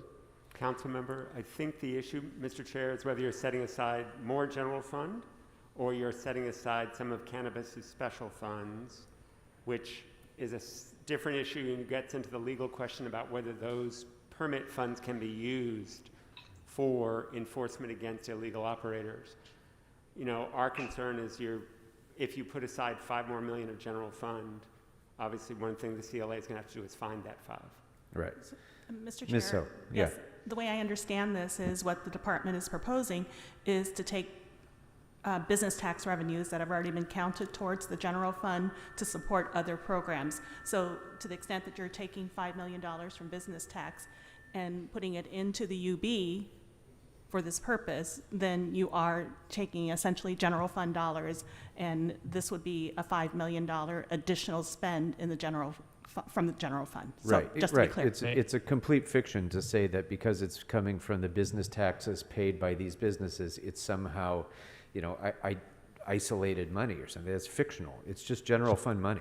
It's so however we process it through a special fund or otherwise, whether they paid the tax or another business paid the tax, it's still money that's available to the general fund. So, but I think the point of putting it in the UB is so that we can work out the additional policy questions of whether we could have fee recovery to support this. I think just to be clear though, what we're concerned about is creating the nexus to the business tax. So if it's a direction to go find more general fund, it should just be kind of the bigger picture general fund, not a specific source of general fund, if that makes sense. So there shouldn't be a nexus straight back to the business tax. Otherwise, if you know, the CLA will have to go specifically up business tax for that purpose, as opposed to looking at the wider range of general fund sources to provide that additional source of appropriations. I see what you're saying. Because this specific category of business tax goes into the trust fund. So that's why you're saying there's a nexus. Well, I'm just saying is if the direction to the CLA is to go find $5 million, it shouldn't be go find $5 million from the business tax. It should just be go find $5 million in general fund wherever wherever it comes from. That's right. Okay. Yeah. What DCR tried to articulate in the budget memo was there's at least 500 businesses where we could do a progressive discipline model where we're holding them accountable, issuing additional cease and desist letters, moving them through an administrative process into the utility disconnection, into the padlock ordinance that was recently adopted. We plan to start with a list of 500. The $5 million would give us resources to do utility disconnections on about 250 of them. And ultimately, the ones that don't stop operating after the utility disconnection, we would look to, administer the padlock ordinance. If we're able to get 10% of the 300 businesses that are being targeted for enforcement to stop operating, and 10% of those customers go to licensed businesses, it will more than offset the $5 million through new cannabis business tax revenue. So we're proposing to increase the 157 to 162.7 million in cannabis-related GRT to offset the cost of putting $5 million into either the UB or into a fund specifically for cannabis, so we can do this enforcement. I get that argument, but I think my position is clear. The businesses that benefit from this should pay the cost of it. And, just like we do with building and safety and countless different examples of full cost recovery thing where we impose the cost of enforcement on businesses, this is really no different to me. But I think the point is probably moot if the motion is to go ahead and move $5 million for this fund into the UB, and then that will be subject to further policy development, including the source of revenues from which that $5 million will be drawn. Does that make sense? Yep. Is that consistent with Mr. Price and Mr. Blumenfield? Is that consistent with what you had asked? I support that. That's fine. Okay. Then if there's no objection, that would be the action of, actually, since that's a variation, we should take a roll call on that. Krikorian. Aye. Blumenfield. Aye. De Leon. De Leon. Aye. Rodriguez. Aye. Price. Aye. 5 ayes. This motion passes. Okay, thank you. And then that brings us to memo number 195. And the recommendation on 195 is also to note and file. Is there any objection? Seeing none, we'll move on to MICLA, Capital Finance Administration, and memo number 47. That's my request for information about deferred capital equipment investments. My recommendation is to note and file. Memo 48 on the Warner Grand Theater, the recommendation is to note and file. On memo number 20, and I'm sorry, I know this is weird on Zoom, but I'm just kind of waiting to see a waved hand. Otherwise, I'm going to assume that I can move on to the next memo. So those last few that I indicated seem to have been without objection. Number 27, CAO report. This is relating to the Executive Task Force on Youth Development. My recommendation would be to add $300,000 funding to the UB to support a youth development strategic plan at the new Youth Development Department and potential partnerships with Rec and Parks to operate the youth hubs indicated in the report. Any objection? All right. If I get the thumbs up from Ms. Rodriguez, I know it's okay to go. So that will be the action of the committee.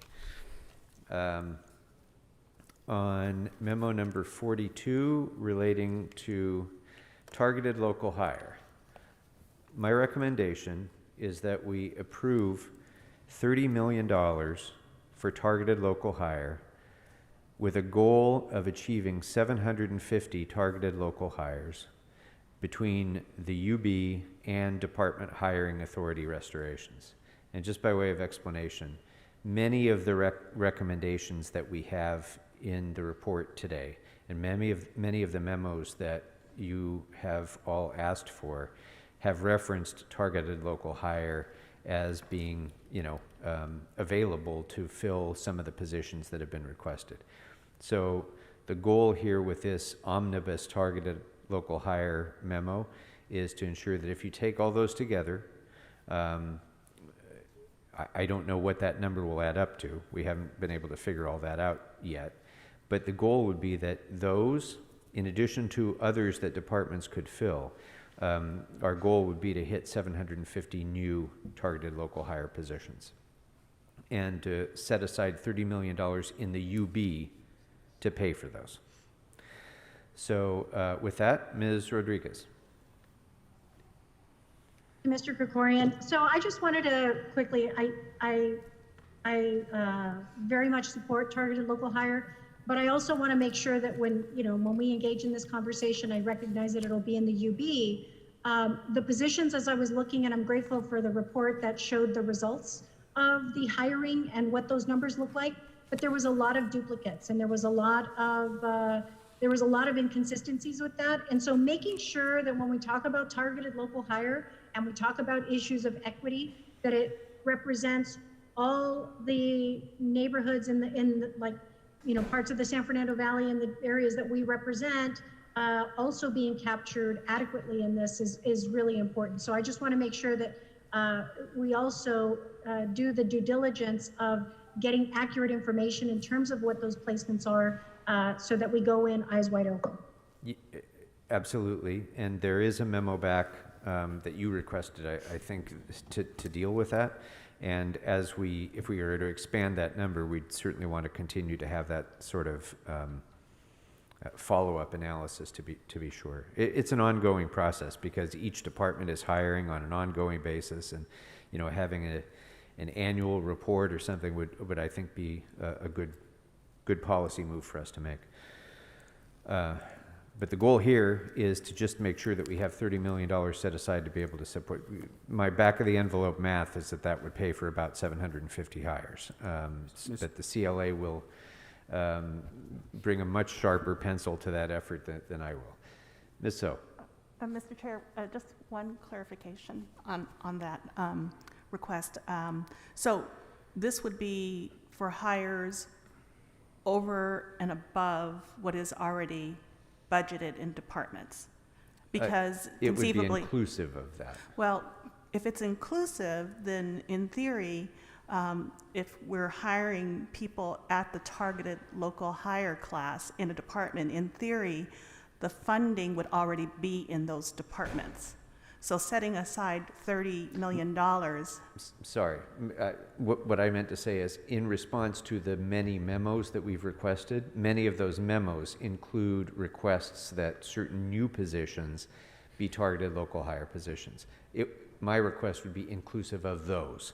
So where there's overlap among the various memos, this would be inclusive of that, but not what's already included in the mayor's budget. So I have also question on that.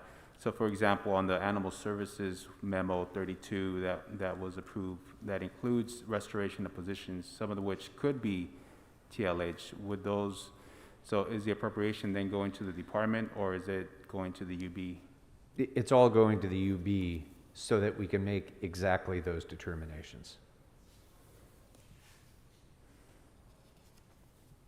Councilmember, even though, if I could, even though we're putting more work on the CLA by next week, obviously, to the extent that they have identified from their wrap-up that you're adding 10 or adding 100 or adding whatever appropriately TLH positions, I would think it would make sense, if they can, to go ahead and move those into the department and ultimately reduce the 30 million down to 500 million. Yeah, but it would count. It would count against that 30 million. Yes, that's what I'm saying. So yes, I guess to your point, Mr. Say, if it's already included in a memo to fund it into a department, it would count against that. That's why I'm saying that amount is inclusive of those memo positions.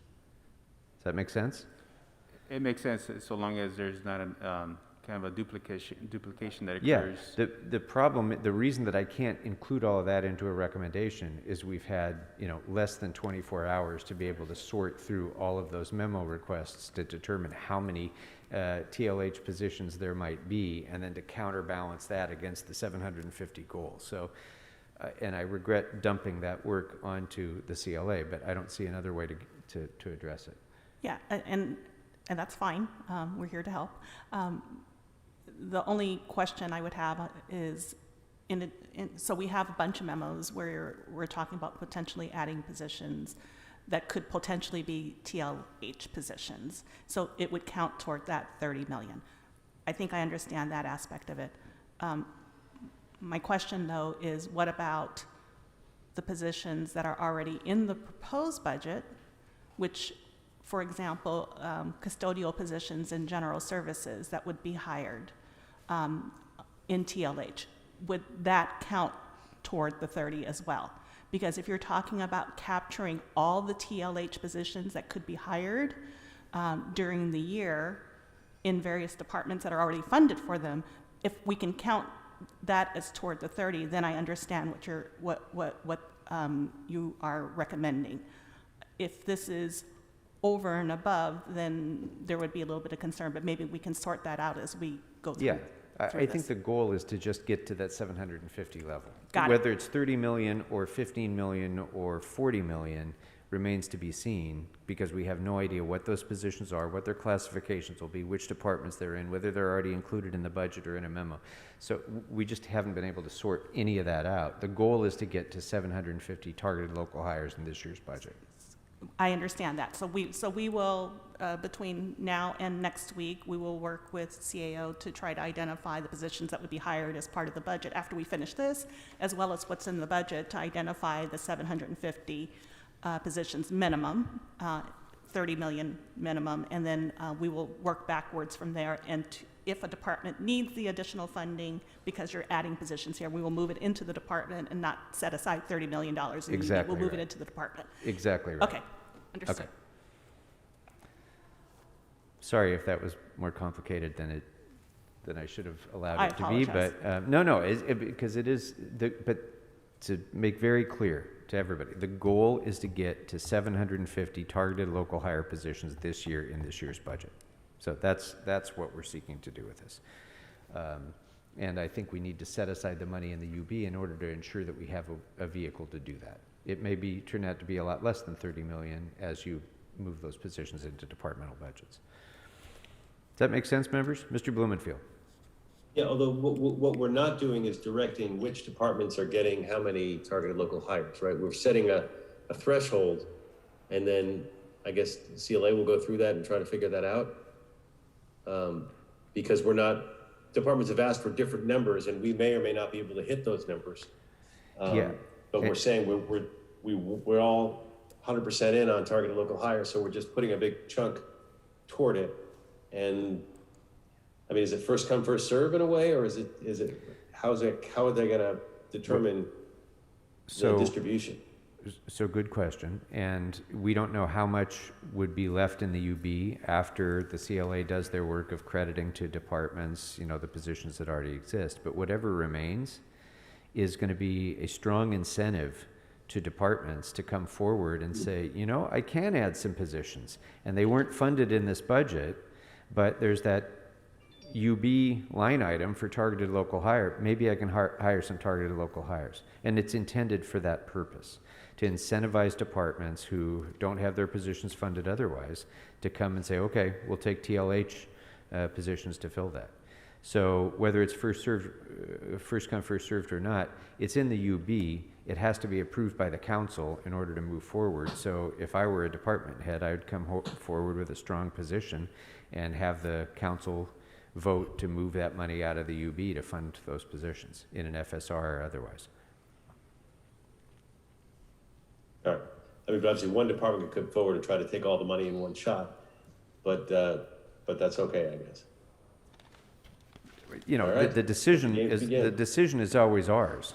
The decision is ours. We could approve it or not approve it, but the money should be there in the UB so that it incentivizes departments to come forward with those proposals.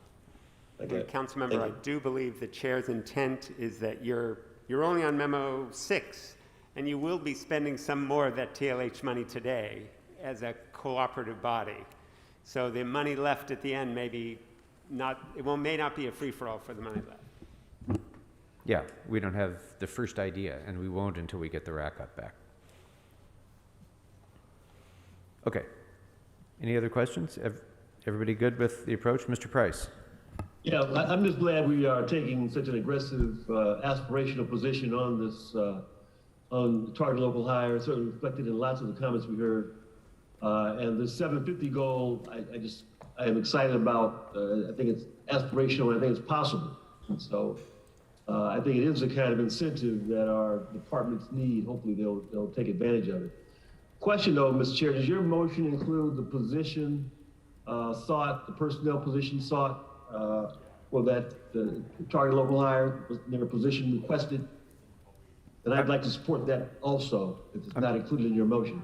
I'm sorry, I couldn't quite catch it, Mr. Price. Could you say it again? So I'm questioning there was a position called for, what was the name of the position? In personnel?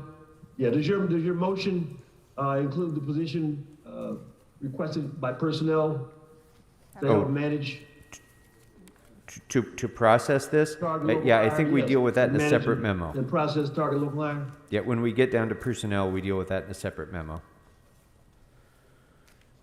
So this is just to fund the TLH positions themselves. So personnel needs and otherwise we deal with separately. Okay. All right, is there any objection to proceeding as we've indicated? Seeing none, thank you. That will be the action of the committee. So that'll bring us next to number 54 for the city attorney. This was an informational memo, and the recommendation is to note and file. Seeing no objection, memo 161 for the city attorney. The recommendation would be, these are regarding vacancies in divisions involving homelessness programs. The recommendation would be to restore full year funding added to the department's salaries general account for 1 attorney and 1 support staff, 1 deputy city attorney 4, and 1 legal secretary 3 that involve homelessness programs. Any objection to so proceeding? How much is that? How's that, Mr. Bloomfield? How much, is that what they asked for? Is that the 428,000 or the?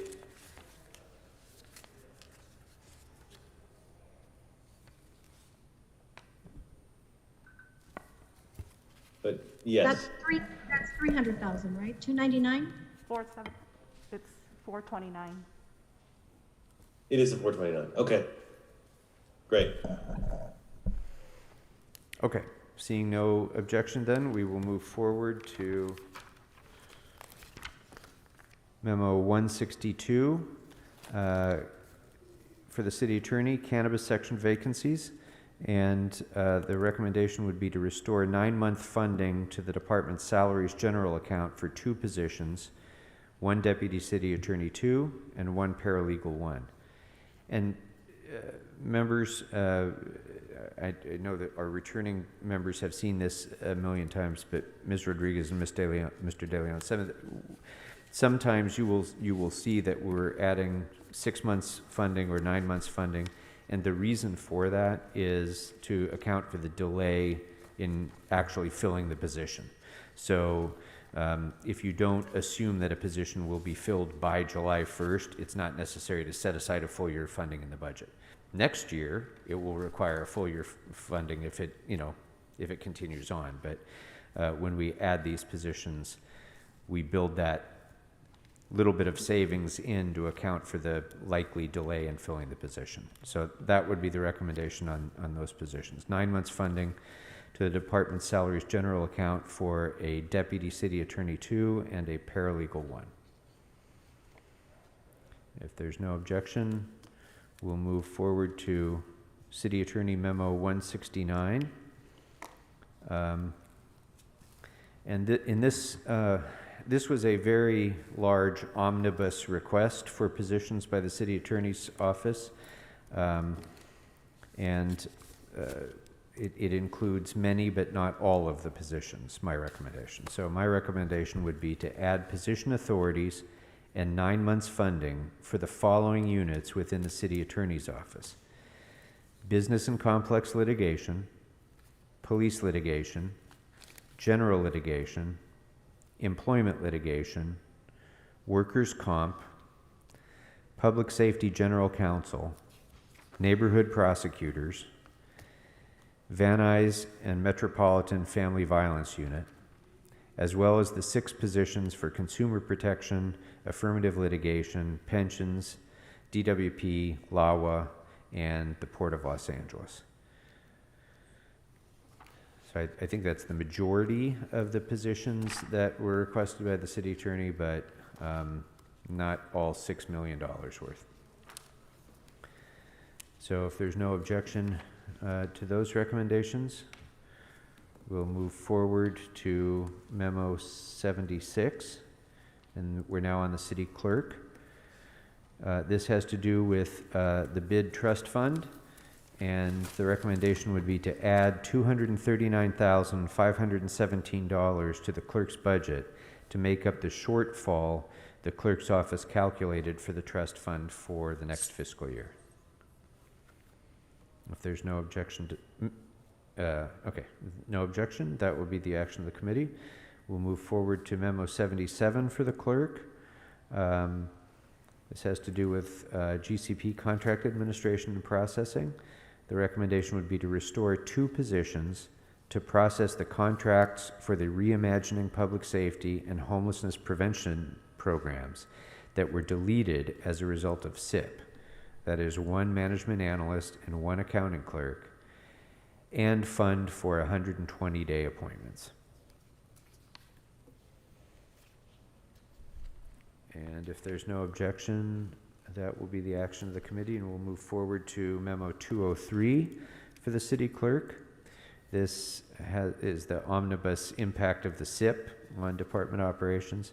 The recommendation would be to restore position authorities for 2 senior admin clerks, 1 executive admin assistant 2, 1 senior management analyst, and 12 months of funding to help the clerk's office recover from SIP.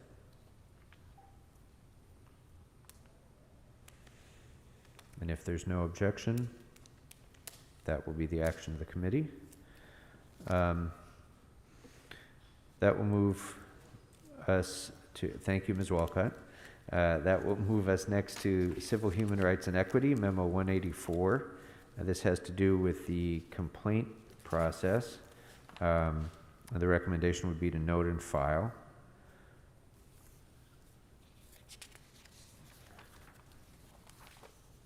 Memo 209. Actually, hold on one second, please.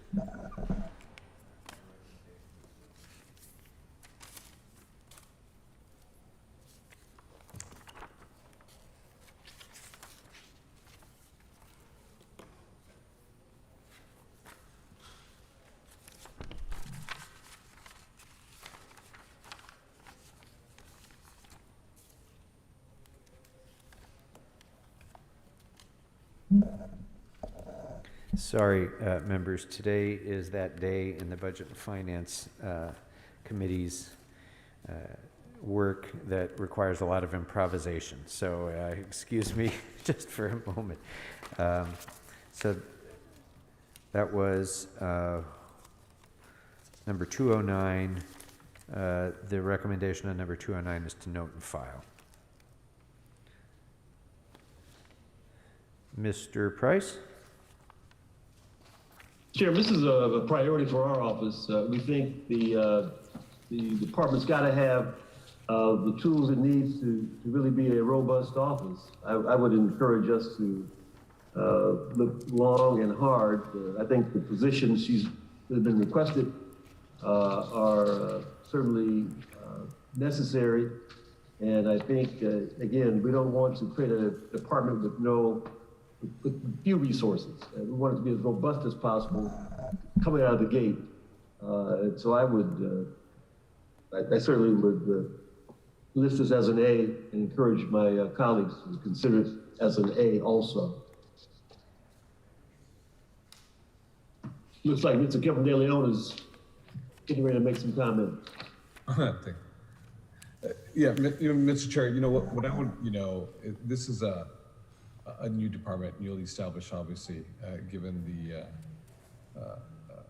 the deep fissures we have in Los Angeles with regards to our communities of color and the issues that we have talked about, systematic, racism and discrimination. We want to make sure that we give our department some wind behind themselves and succeed and not set them up for failure. Perhaps what we can do is without, because this is my first time going through this process, and I can see that at our rate, we're going to be here for a very, very long time.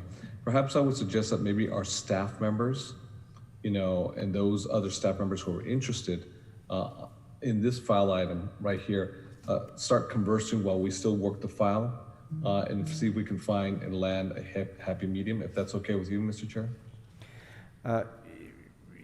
It is, and we would all have that opportunity, actually. The question before us is whether we should instruct to the CLA to try to include this in the report back that we're going to get next week. And I think there was some, if I remember recalling correctly with this memo, there was some question about, and I think Ms. Maddox actually was asking the question whether special investigators are the right classifications or whether there should be some other classification that would be appropriate to fulfill this function. And as I don't know if that was if there was a response to that in the memo. Based on a preliminary review, the requested classification appears appropriate for the work. However, a final determination would need to be made by personnel and the Civil Service Commission. Okay, so there's some questions still about those positions. Ms. Rodriguez, did you want to speak to that? Yes, Mr. Gregorian. I mean, I would be interested in seeing what the priorities would be given, you know, look, we're all struggling to align all of our priorities here. And, you know, again, as I raised the issues, even with what LAPD responds to with hate crimes or hate incidents versus what your role in your office would be, there are things that still need to be reconciled. So you know, to Mr. De Leon's point, I think we should be finding something in the middle to identify what the highest priorities are to be filled, and to bring that back for consideration. But I think there's got to be some balance to this conversation. Okay. Well, if anybody would like to articulate a proposal, you know, whether it's you want to specify by positions, or if you'd like a further report back before we do this, or if you want to hold it in the UB pending further discussion, or I would entertain any suggestions. I would make a motion to report back on 3 priority positions for creation, and align those with the intended outcomes associated with that. Yeah, I'd second that. I think that's reasonable on how we land this plane. Okay, so then what I'm hearing, what we should suggest to the CLA is for the CLA to work with the department to identify the department's priorities and vision for these positions, and then make a recommendation back on this expenditure.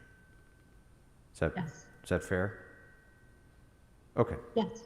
Okay, very good. Then we'll go ahead and vote on that proposal. Krikorian. Aye. Blumenfield. Aye. De Leon. Aye. Rodriguez. Aye. Price. Aye. 5 ayes, this motion passes. Very good, thank you. That brings us then to, thank you, Ms. Maddox. I think that's all I had for SHRED at this point. And that brings us to item number 99 for community investment for families. Okay, so my recommendation on this one is to note and file because there's a number of programs that are new programs that we're going to be dealing with this in this budget, and my recommendation for most of the big new programs will be to move those budget items into the UB pending the council's development of the appropriate policies. So this puts the cart before the horse a little bit by requesting the staffing in the department to administer the program, and until council develops the policy on the program, it would be premature in my view to go ahead and fund the administration of that program. So my recommendation would be to note and file. And if there's no, Mr. Price? Let's get a report back on it, Mr. Chairman. This is a critical program. I know there's some hesitancy to pre-approve it, but you know, I think these are two programs that have some wings and some legs. I'd much rather get a report back to see how we move it forward, as opposed to sort of stashing it and waiting to see. Oh yeah, and just to be clear, my suggestion will be on the funding for the program itself, to move that funding into the UB, not to take it out, but to move it to the UB so that your committee and the full council would have an opportunity to flesh out the details of the policy development on this. So, you know, I don't feel that strongly about this. I just thought that this 300,000, I just thought that until the council has the opportunity to actually determine what the policy is, it'll be hard for us to know what the administration costs of that policy would be. But, you know, if you, well, I think we can do them both at the same time. Obviously, we need to know what the amount's going to be, but I'd rather us to, you know, be moving forward as opposed to kind of holding. Okay. So my recommendation for both would be an A for the guaranteed program and for the solid ground, which is our homeless prevention program that I think we all would agree that we want to expand. Okay, so on this item, which is the staffing request for community investment for families, is it your suggestion, Mr. Price, that we move forward with this, or that we get further report back from the department on that expenditure with the CLA? Yeah, I'd like to get the CLA involved if they could come to work with staff to kind of help flesh it out a little bit more. I think that would be appropriate, more appropriate than sending it to the UB at this time. Well, that seems fine to me. Any objection to proceeding with that, members? Okay. As that's different than my recommendation for the sake of consistency, let's go ahead and vote. Krikorian. Aye. Blumenfield. Blumenfield, aye. De Leon. Aye. Rodriguez. Aye. Price. Mr. Chairman. Aye. Thank you, Mr. Chairman. 5 ayes. Thank you, Mr. Price. And that brings us to the aforementioned solid ground program in memo number 100. And my recommendation on this would be to place $4 million in the UB to expand the solid ground program and support staff at the new Community Investment for Families program, subject to council approval as to the creation of the new department.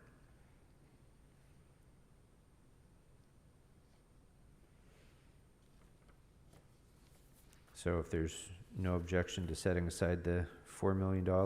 Well, again, my preference is to move it now, but I don't have any strong objection as long as we know that it's a program that we're going to be supporting. It very much is. I just want to make sure we preserve the council's policy-making authority over this. And yeah. but yes, okay, that's acceptable. All right, thank you. That'll take us to memo number 46 for the controller. And here my recommendation would be to approve position authority for 1 additional special investigator 2, insofar as the controller has been using in lieu authority for 2 audits division positions, 1 internal auditor 3 and 1 management assistant.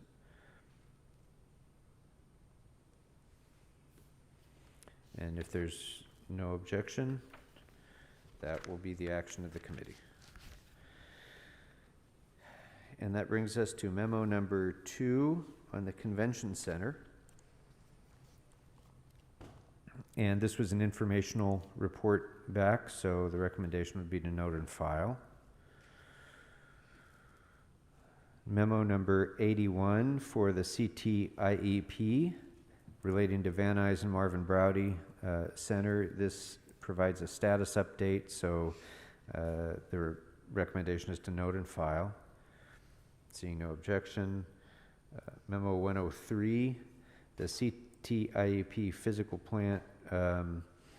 This deals with the Arts District 6th Street Metro stop. This was also an informational report, so the recommendation would be to note and file.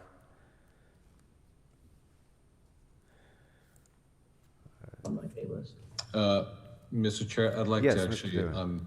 memo 103, prioritize this on my A list.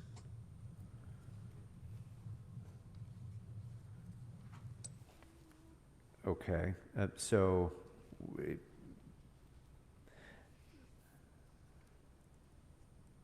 as I saw it, this was an informational report. Is there a This should be covered by Prop A. Mr. Chair, again, file item number 103, we have a cost been covered by Prop A. Okay. So if it were funded through Prop A, that would require an offsetting reduction against other Prop A projects that could cause an impact the general fund. But if that's how we would like to proceed, focusing on Prop A funding for that, that you're welcome to make that motion, Mr. De Leon. I do make that motion. Thank Okay. you very much, Mr. Chair. Okay, very good. Let's go ahead and call the roll on that. I have a question on that. Yes. Does that mean, is that taking money away from the Dash expansions? Well, it doesn't, it's not taking it away from any particular thing, but it would be funded through Prop A, which would have to be, it would either require some offsetting reduction, or it would have to have an impact on the general fund. So it's a, Because that's what it competes against, right? Our expansion of the Dash and those other critical projects. all the other Prop A funded projects, yeah. You know, Mr. Chair, to Mr. Blumenfield's concern, I'm open to looking for other sources as well. Okay, so then, I'm sorry, I don't have the actual, oh, yes, I do.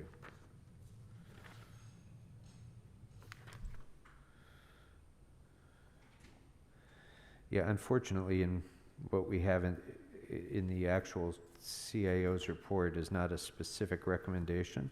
But it sounds to me, if I can piece this all together, is that Mr. De Leon is seeking to provide funding for this project in the amount of $381,000 that the CLA could identify funding sources for, whether from Prop A or other funding sources. Correct. Does that capture it? Okay. Does that make sense to everybody? Yeah, I mean, it's saying we're basically saying to them, hey, look for funding. We're not necessarily taking it out of the other transit stuff, because there's a lot of important stuff in transit that I would be wary about making that choice at the moment, but just asking them to go report back and look for funds. Right. Okay. Okay. Then let's go ahead and vote on that proposal. Krikorian. Aye. Blumenfield. Aye. De Leon. Aye. Rodriguez. Aye. Price. Aye. 5 ayes. Okay, thank you. That brings us to memo number 165, and the recommendation on that is also to note and file.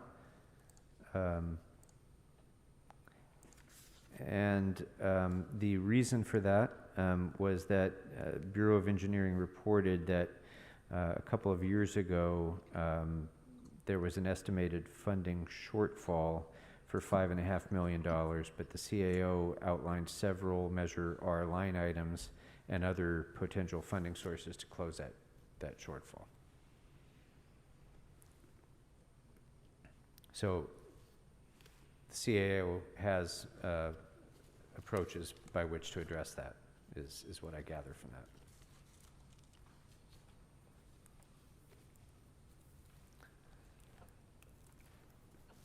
Mr. Chair, yeah, I'd like, what was mentioned in the memo for this file item is the curb ramp funding source that is in the memo.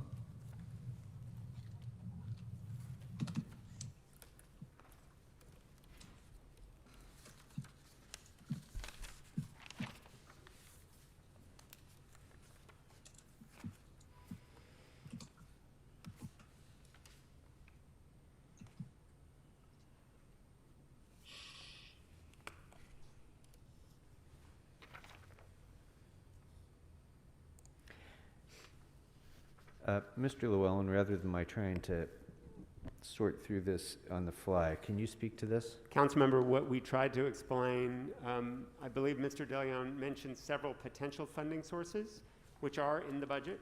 Some of those the departments have reported are fully programmed, and while they're not spent yet, there is a spending plan for them. The curb ramp is a general pot of money. We believe this would be eligible for that. That is one we do not know if there's an entire spending program for it yet or not. We just noticed it is an eligible source. We don't know if there's, quite frankly, that much play in the fund.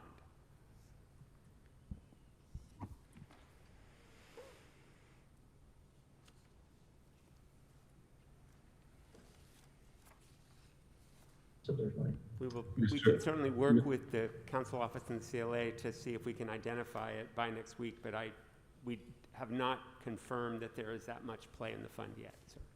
Okay. Well, and Mr. Chair, what I'm referring to the memo that our CAO is referring to, I'm reading the memo right now, the third paragraph.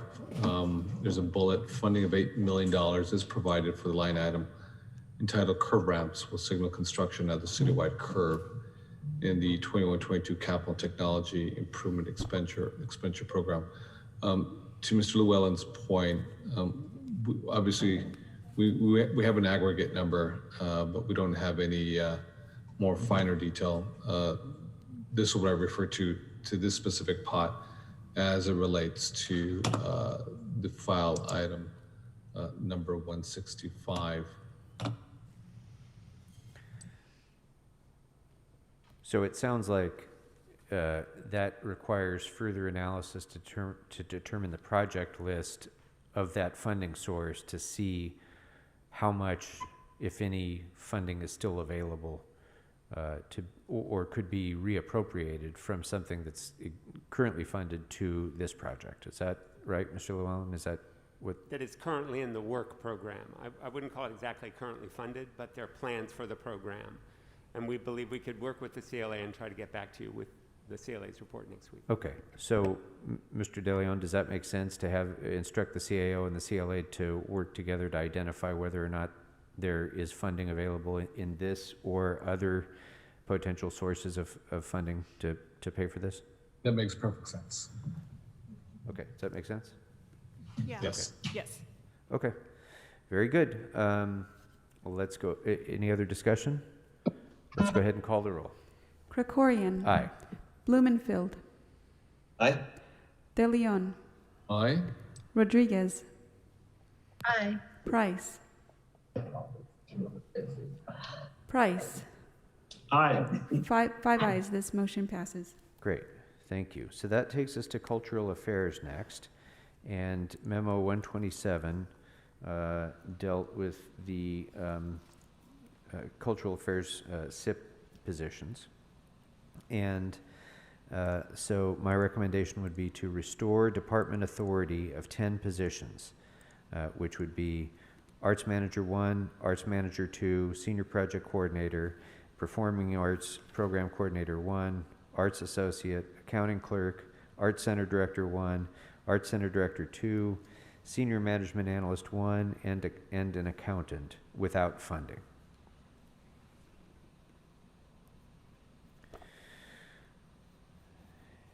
And if there's no objection, that will be... So there's no objection, but I see Ms. Brazil doing that thumbs up happy means we're gonna dance, have so the I guess senior, that's good. Arts Director at Canoga Park. Yeah. That's the best response I've seen. Yeah, definitely. Mr. Chair, not if it conflicts with the Boyle Heights Cultural Director. All right. If there's no objection, that will be the action of the committee. That brings us to Memo 128, which was Mr. Price's and Ms. Rodriguez's request about mural restoration services. Thank you for that memo, which was informational. The recommendation would be to note and file the report. That brings us to Memo number 129, the addition of as-needed position authorities, which was also informational. The recommendation would be to note and file that memo. Memo number 130, which deals Was that with... last one informational, or did they need that to do the positions? The switching of the as-needed positions on... Councilmember, our report recommends against that. Sorry, Danielle, because the as-needed positions are more full-time type positions. If you look at the list, they're the kind of positions that people have in their sort of administration staff that are full-time, not as needed, unlike a temporary pianist, a temporary choral director, someone that is going to come in for Saturday Night Lights and go away.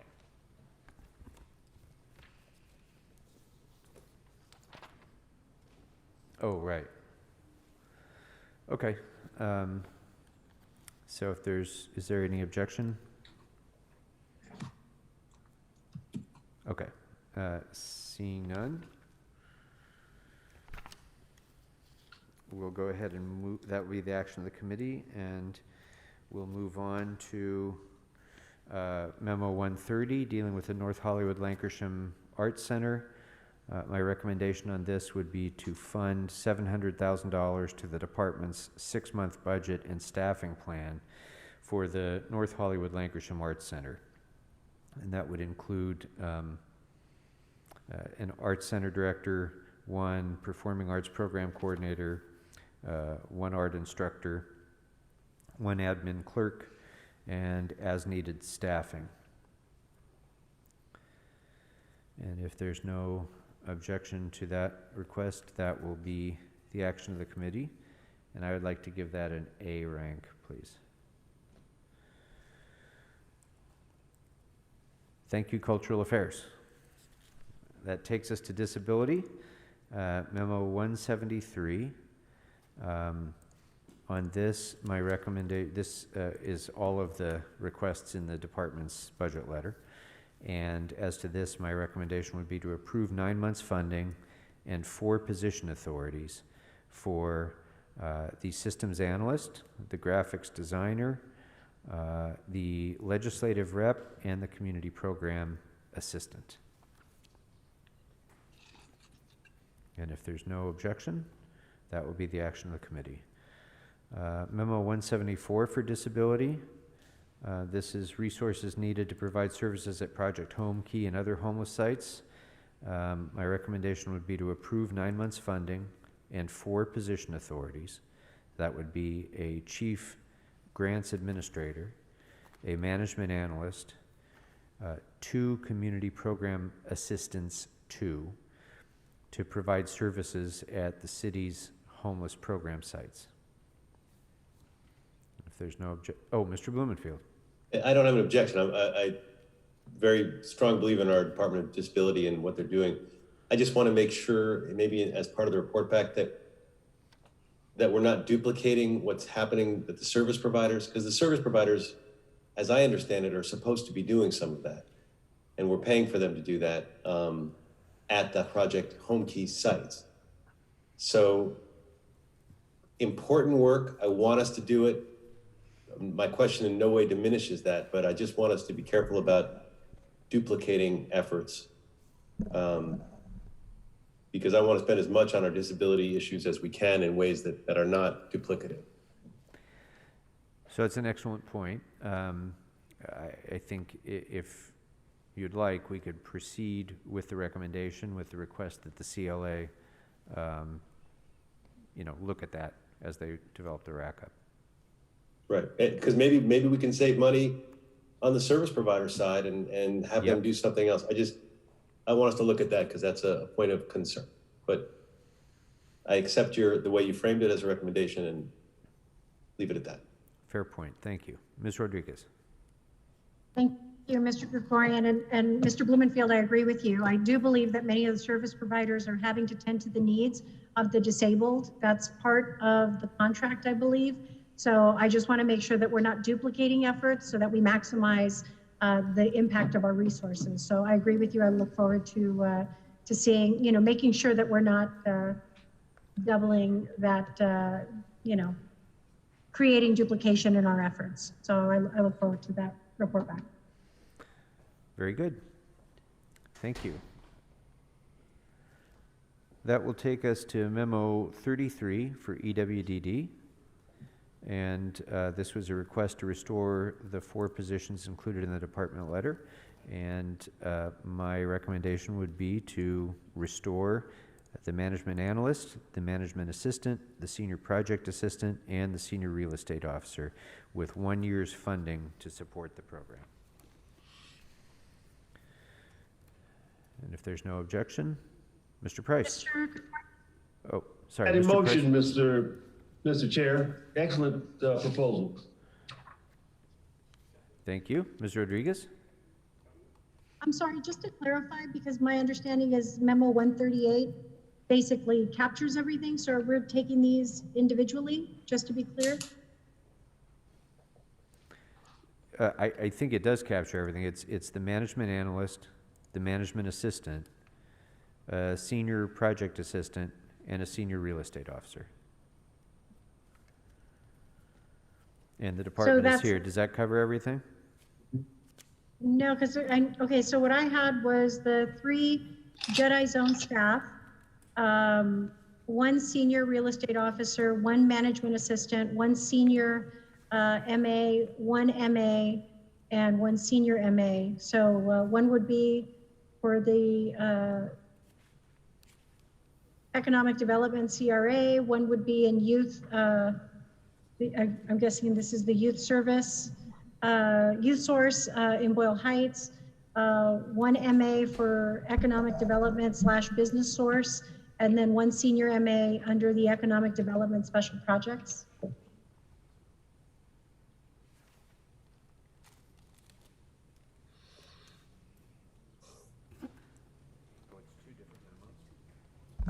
Okay, you know what? That is a great catch, Ms. Rodriguez, and the reason for that is that this is duplicative. It was our mistake on the chart, because memo 138 also deals with the full balance of eliminated positions, and my recommendation was going to be, so if you don't mind, let's just note and file this one, and then I'll come back to this when we get to memo 138. Okay, thank you. Okay. So if there's no objection to that, we'll come back to it with 138. Okay, EWDD number 34, security and safety needs at Boyle Heights. The recommendation is to restore a senior project assistant position without funding. And that's... This is Shafi Amir from the CEO's office. Just to clarify, that senior project assistant in that memo is also included in the request to restore positions in memo number 138, which Councilmember Rodriguez mentioned earlier, just so that's clear. Thank you very much. Yeah, see, this is because what happened here, and this happens often, is as we go through the departments, one member says, well, I want to report on this position, another member says, I want to report on this position, and then a third member says, I want to report on all the positions. So when the memos come back, sorting through the overlap of the Venn diagrams sometimes gets a little complicated. So I apologize, but just so that we all understand, these are not duplicative, so thank you for that clarification. When we come back to 138, it will also encompass this. So if there's no objection, that's how we'll proceed with memo 34. Memo 116, this was an informational report about the day labor program sites. I'd ask that we note and file it. If there's no objection, memo 125. So I think this is also the same situation, right? Where this is duplicative of 138. Yep. Okay.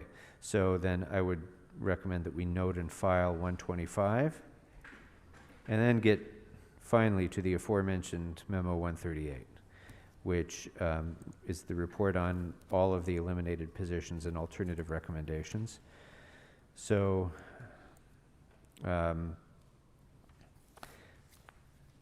on this one, I would recommend that we approve the positions that were named in memo 125, and in addition, maintain authority and approve full year funding of the 4 positions: the senior real estate officer, the management assistant, the senior project assistant, and the senior management analyst 3. And that we further instruct the CLA to identify additional funding sources for these positions in addition to potential general fund sources.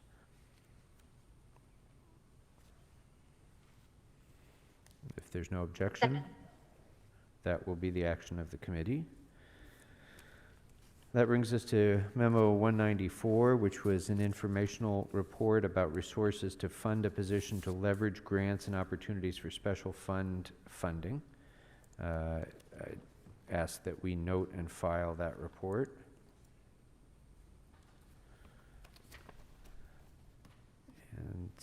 Seeing no objection, that will be the action of the committee.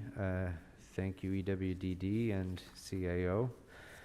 That brings us to El Pueblo and memo number 120, dealing with merchant rent waiver. I would recommend that we instruct the CLA to include a recommendation for El Pueblo, with the assistance of the CAO, to amend any merchant tenant contracts necessary to waive rent payments from April through June 2020.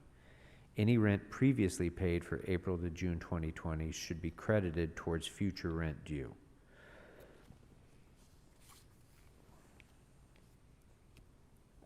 And if there's no objection to that, that will be the action of the committee. We'll proceed to memo 121.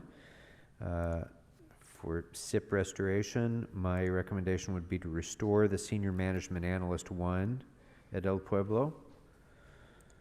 If there's no objection, that'll be the action of the committee.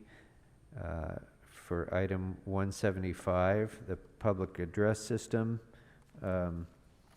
we don't yet have a cost estimate for that, and that will be provided by ITA at some later date following this hearing. So for now, as great of an idea as it sounds, I'd ask that we note and file the memo until there can be a cost estimate brought back to us.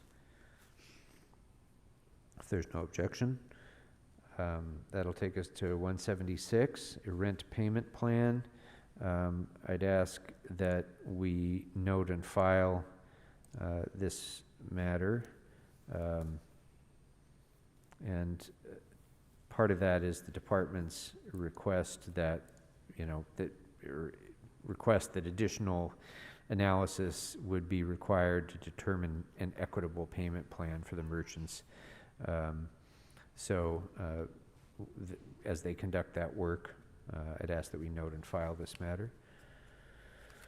And if there's no objection to that, we'll move to 177, the long-term marketing strategy. So I love this idea, but I had asked that we note and file the request and ask that El Pueblo work with Convention and Tourism to promote Los Angeles and El Pueblo, so that, because Convention and Tourism is already engaged in that work. Mr. De Leon, did you? Yeah, thank you, Mr. Chair. The budget item number memo 176, when the report is completed, I'd like to see the report and perhaps bring it back up next week. This is an issue that we've been dealing with, obviously for the past year due to the pandemic, and I kind of want to sort of finalize this and put this one to bed. So when that report is done, if it could be please shared with staff, and I would like to bring it up next week, contingent on what the report says. I can't guarantee that we'll be having a budget and finance hearing next week, other than the big budget consideration, but after the budget is completed, then we could certainly take that up as quickly as we can, as our next budget and finance, regular budget and finance meeting. That's perfectly fine. Thank you very much. Okay. Thank you. Okay. So if there's no objection on 177, that will take us to emergency management next. And memo number 26, my recommendation would be to restore position authorities and 9 months funding for 2 emergency coordinator 2s and 1 emergency coordinator 1. If there's no objection, that'll be the action of the committee. On memo number 37, so on this one, special and grant funding resources, EMD indicated that they would not recommend this because there are no available grants for the department to apply for. So I would ask that we note and file. And if there's no objection, we'll move to ethics. And memo number 8 were all of the requests in the department's letter. And I would recommend that we grant those requests and restore ethics officer.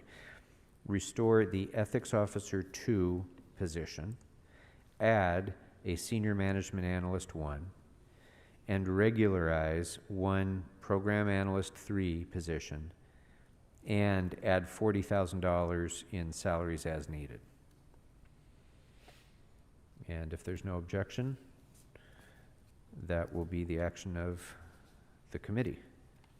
Thank you, Mr. Tristan. Next, that brings us to memo number 96, which dealt with, which was requested regarding Exhibit H. And this deals with the memorandum of agreement between MTA and the city for MTA's sign program.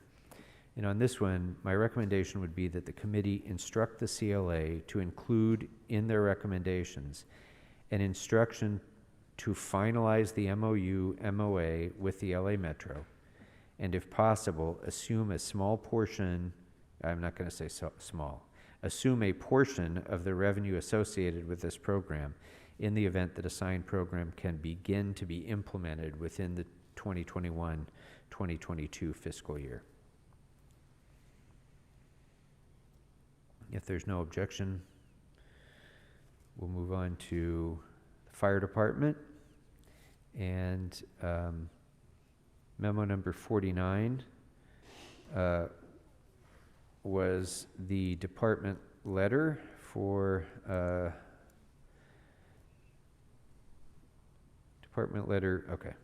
basically the department letter. That was the omnibus request. And my recommendation on that would be to restore to grant the LAFD recommendations for restoration and approve funding for all requests. I see no objection. Chief, any objection? No? Okay. Excuse me, Mr. Chair, I think the chief did call early this morning and wanted to reject several of his proposed appropriation items. I don't know if he wants to elaborate or if we just go with what you want to do, Mr. Chair. I would have answered sooner, Mr. Chairman, but I couldn't unclick the mute button fast enough to concur with your decision. Yeah, thank you. Okay, very good. Then I see no objection, and that will be the action of the committee. On Memo 113, dealing with oil well and gas operations for the fire department, my recommendation would be to approve position authorities and 6 months funding for 3 Inspector 1s and 1 Fire Captain 1 for the purposes of supervising oil site reviews and remediation efforts. And if I see no objection, that will be the action of the committee. That brings us to Memo 131, staffing needs for the inspection of homeless housing.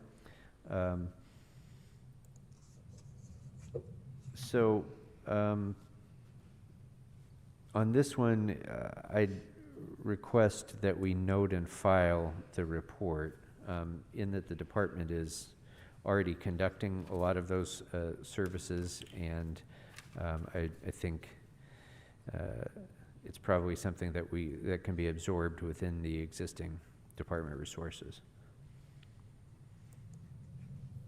If there's no objection, that will be the action of the committee.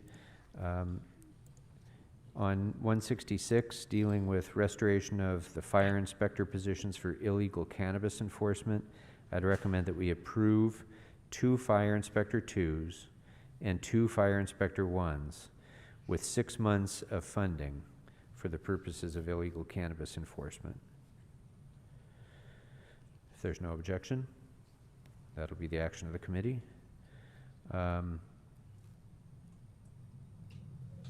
So 167 deals with sworn staffing levels and deployment schedule changes and staff for the much needed new Sylmar fire station.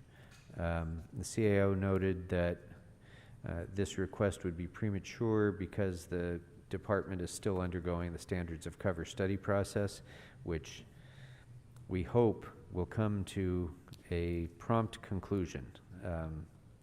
As I've been saying for many, many years. But one of these years we're going to get it and it'll be completed. So until that time, I'd request that we note and file this item. If if there's no objection. That'll bring us to memo number 170, dealing with bond insurance for well operators. And on this item, I would recommend that we approve 9 months funding and position authority for a management analyst to manage a system to reconcile bond requirements and to assist in revising the cost structure for new bonds for oil wells. The position would also ensure that operators stay current with bond or insurance policy renewals. Yes, Mr. Blumenfield. Just a question. Is there any way this can come from fees instead of general fund? That is absolutely the intention, but we have to do the fee study.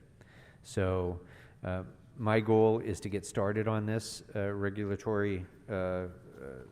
new regulatory regimen, which is basically, kind of non-existent now, and then to go ahead and do a proper fee study so that the operators bear full cost to the greatest extent legally possible.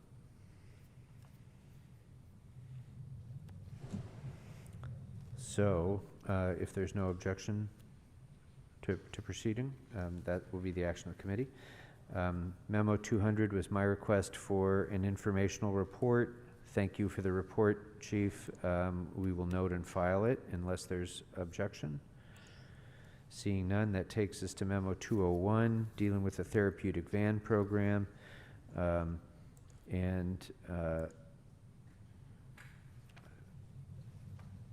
My recommendation on this one is to note and file.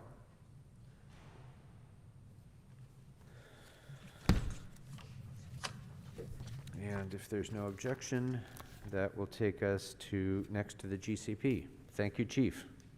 Thank you all. Mr. Krikorian? Yes.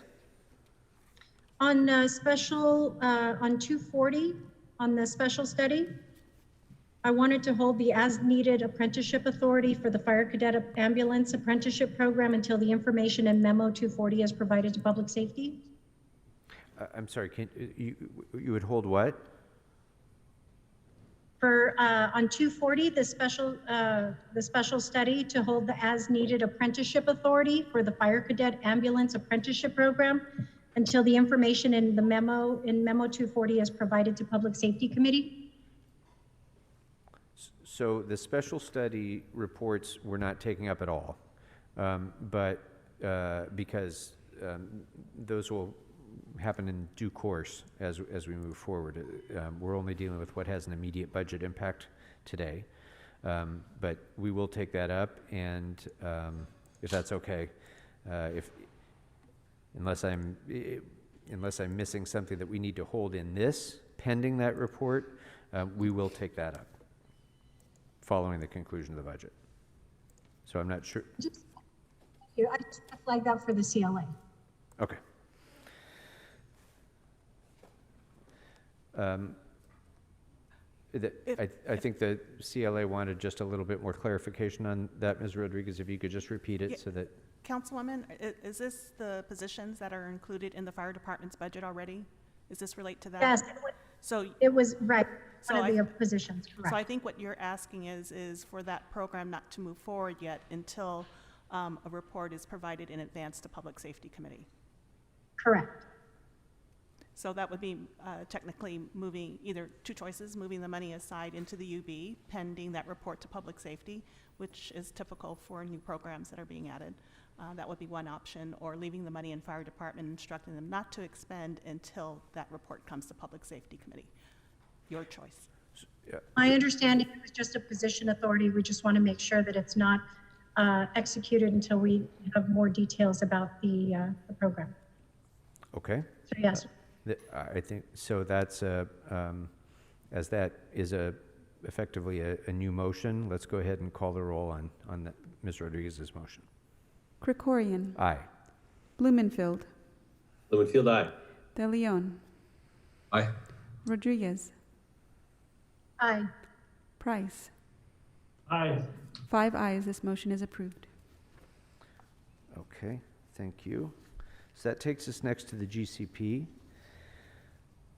Memo number 51 dealt with the LA Repair Peace and Healing Centers. The memo was informational at my request to see whether we could utilize Recreation and Parks as a partner for this program. So it was informational. I'd ask that we note and file the memo. Next is item... Mr. Chair, if I make Yes. a request on this budget item number 51, if we can move it to the UB and therefore send it to committee for policy drafting. And for the funding for the overall program, that was my intention. And I think we'll come to that when we get to later. What is it? Oh, there's a subsequent memo 202 that we'll be dealing with where that will be my recommendation for all the new programs like this, the substantial, not all of them, but most of the substantial new programs. The idea would be to move it into the UB so that the council can take its appropriate role in developing the policy around it. Very well. Okay, thank you. Okay, so if there's no objection to that, that takes us to item 55, dealing with the right to counsel ordinance. And I just, let me state for clarification, because there was some discussion about this when the memo was originally requested, that this is not currently pending in the Budget and Finance Committee. The file was pending in personnel audits and animal welfare, and as far as I know, has not been considered yet by the Policy Committee. But after it is, it will be forwarded to Budget and Finance, and we'll deal with it expeditiously. And that was for informational purposes. So we'd ask that we note and file it. Without objection, we'll move to number 85, dealing with Operation Healthy Streets and voluntary storage sites. As to that memo, I'd ask that we note and file it. That's, again, an informational report on usage of Operation Healthy Streets storage sites. Mr. Blumenfield, the next item is Memo 86, which deals with the Discovery Cube. All right, thank you. I will recuse myself. Goodbye. Thank you. And my recommendation would be that we note and file this item. So if there's no objection to noting and filing it, that will be the action of the committee. And someone please invite Mr. Blumenfield to come back into the room. There he is. Okay, thank you. That brings us to Memo 95, dealing with, this was a CD4 request regarding safe parking and homeless community access. I would note that these projects are eligible for the GCP homeless budget overall, so I'd ask that this specific request be received and filed. And if there's no objection, we'll move forward to item 122. This deals with the Restaurant and Small Business Recovery Program. This was a memo that I requested for informational purposes because we don't have an operating program ready yet that's had council approval. I'd ask that we note and file this report. Much as I love the idea of that program, and we will work on it for sure, but for now we'll just note and file it without objection. That takes us next item 134, and this deals with the COVID-19 emergency response set aside of $75 million. And on this one, members, I would request that we instruct the CLA to move $60 million of that $75 million to the UB in order to allow the council to have an adequate oversight role over the expenditure of the funds prior to their expense rather than after the fact. So it'll be in the UB, it'll be safe and sound in the UB, but as the money is expended, it will require additional approval by the council, which will, I hope, be based on an analysis of how that money is being spent. So if there is no objection, that will be the action of the committee. That brings us to item number 135, which is dealing with operational impacts of outlines the purpose of funding allocated to recreation of parks and cultural affairs for the programmatic support of summer night lights program. So that's an informational report. I'd request that we note and file it. Ms. Rodriguez. So I was, this one just, I'm trying to still reconcile because there was also still $2.3 million allocated in GRID's budget for administration. And I'm still not real clear on how this is all programmatically what it's supposed to look like. So I think it might, I guess it's fine in GCP, but there's still some work throughs that need to happen with this to get further clarity on what the outcomes and what it's all going to look like. Yes. Would the CAO like to speak to that now, or is that something that we'd need to come back with further review? Rather come back to it. Okay. So perhaps that would be something that as the CLA is developing the rack-up, if you can come back with your thoughts about that when we bring that back, about the operational impacts that Ms. Rodriguez just described. Okay, if there's no objection, that will be the action of the committee. One moment, please.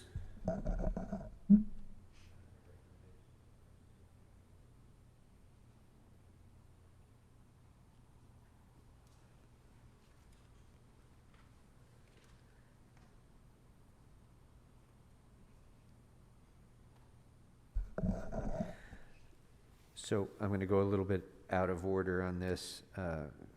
We'll come back to 154 and 155. Let's move next to 163, which this is the LA Repair Program. And on this one, I would recommend that we place the funding for the LA Repair Program in the UB, pending the development of policy surrounding this new expense by the City Council. And if there's no objection, that will be the action of the committee.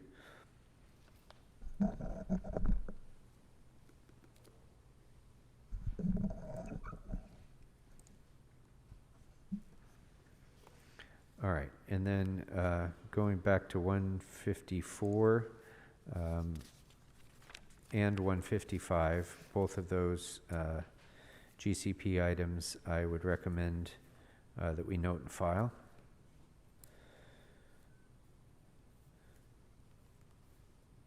And if there's no objection. Sorry? Could you repeat what number? Oh, I'm sorry. Yeah, going back to 154 under GCP. I'd ask that we note and file that item.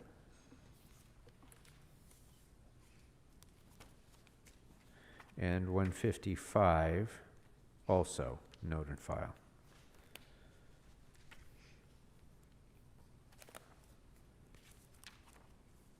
Okay. Mr. Chair, maybe let me. There may be a little confusion right here. I'm okay filing it because I know on that issue, LA Justice Fund, we're going to approach it. I think in memo 181.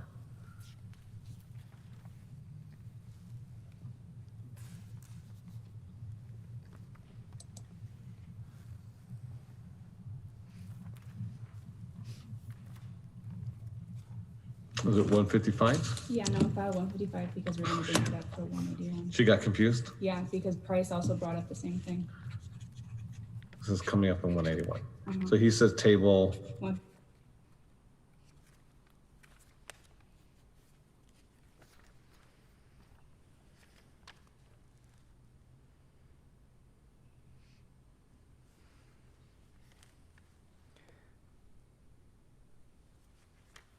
Oh, yes. Okay. So I see what you're saying, Mr. De Leon. Yeah, number 181 also deals with the Justice Fund proposed increase of spending.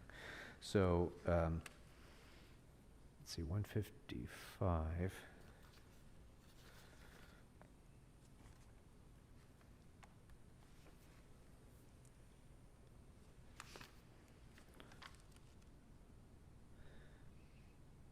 Yeah, so it seems like 155 is kind of duplicative of the recommendations that you proposed for number 181.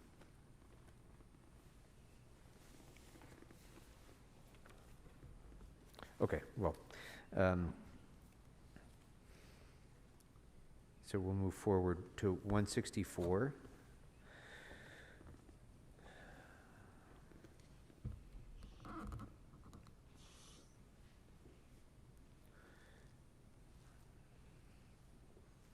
And the the recommendation on 164 also is to note and file.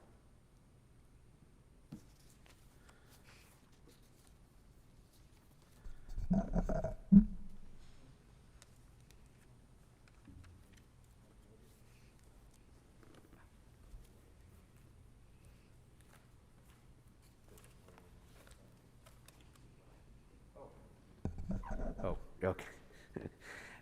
Yes, so that was an informational report, and so we can note and file that. That brings us to 181. And my recommendation on this one is to note and file. This does deal with a longer-term funding strategy out beyond the current budget year, and there is already funding in the program for this fiscal year of $1 million. My recommendation would be to note and file. Mr. De Leon. Thank you very much, Mr. Chair. I would like to make a motion, as is. I know that we are engaging with our friends up in the state, as well as the county and the private sector, the foundations, but this is a very high priority, and I believe it so of many members of the budget committee. So I would respectfully like to move this forward.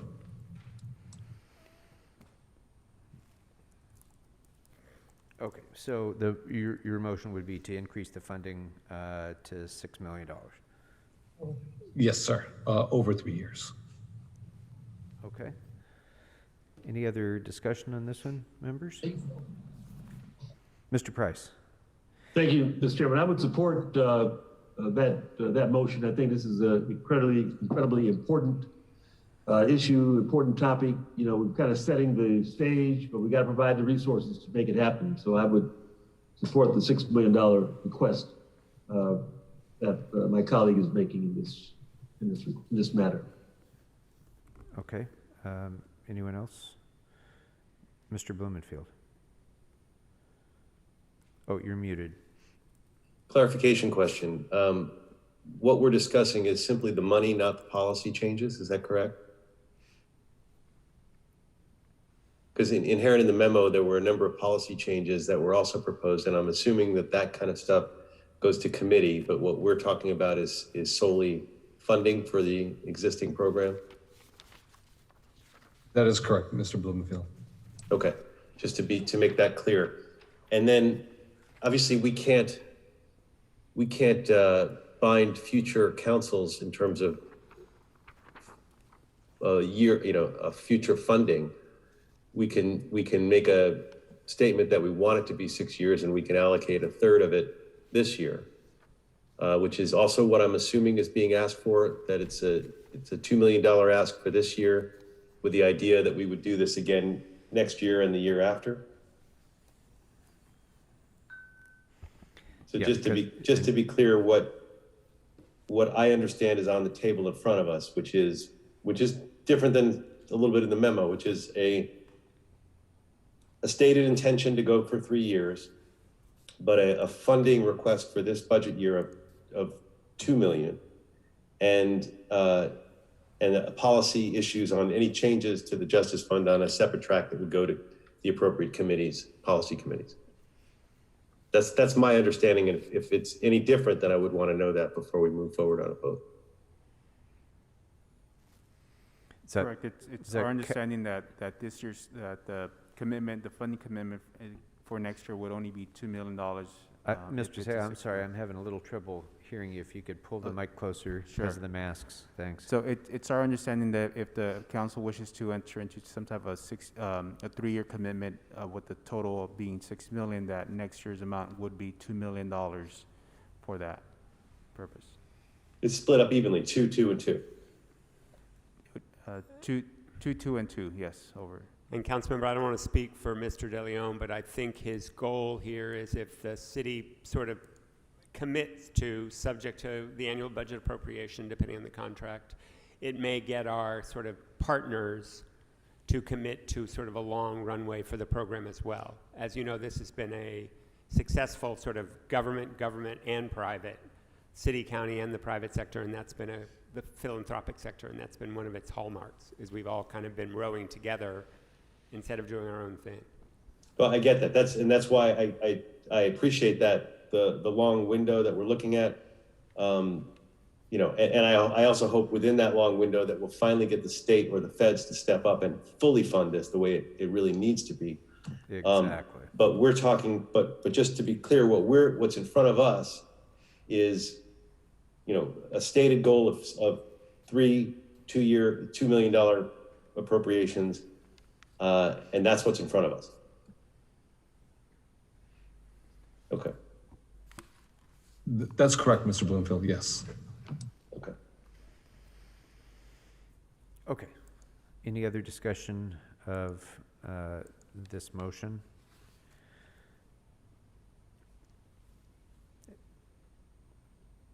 All right. Seeing none, let's go ahead and call the roll. Krikorian. Aye. Blumenfield. Aye. De Leon. Aye. Rodriguez. Aye. Price. Aye. 5 ayes, this motion passes. Okay, thank you. That brings us to item 199. This is an informational report relating to youth programs. I'd ask that we note and file the report.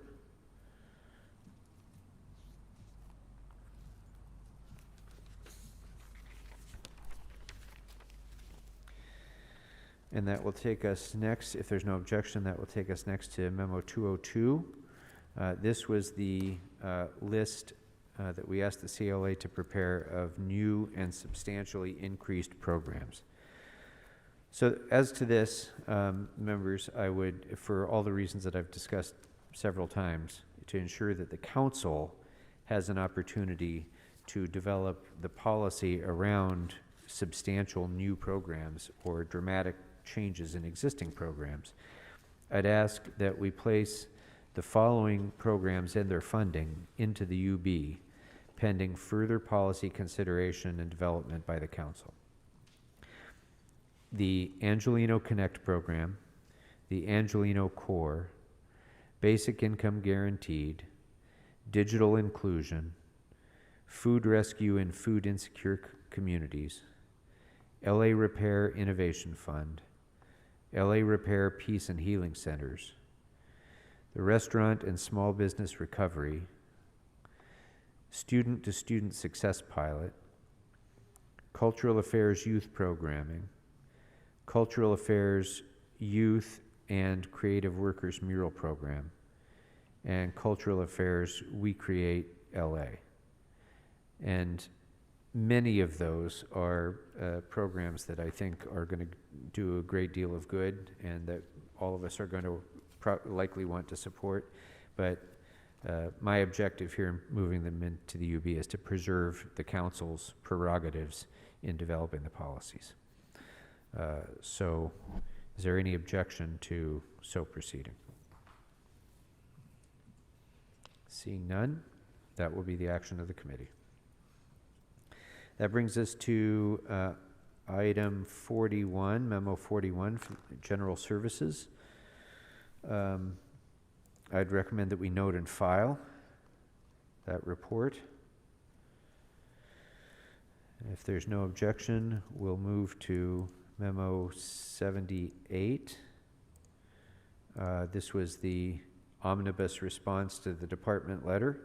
And as to that memo, I would recommend that we regularize the 12 resolution authority positions, and restore the fiscal systems specialist. As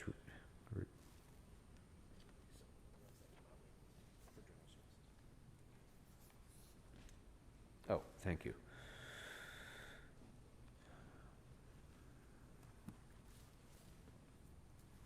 Okay, so if there's no objection as to Memo 78, that will be the action of the committee. On Memo 79, dealing with the leasing account, my recommendation would be to approve the CAO recommendations in the memo.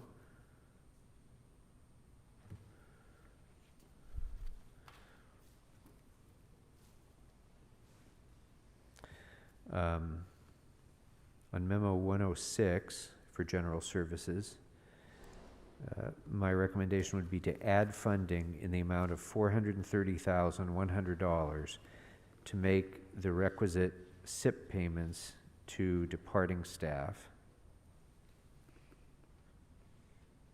If there's no objection, that would be the action of the committee. And I would give that a B.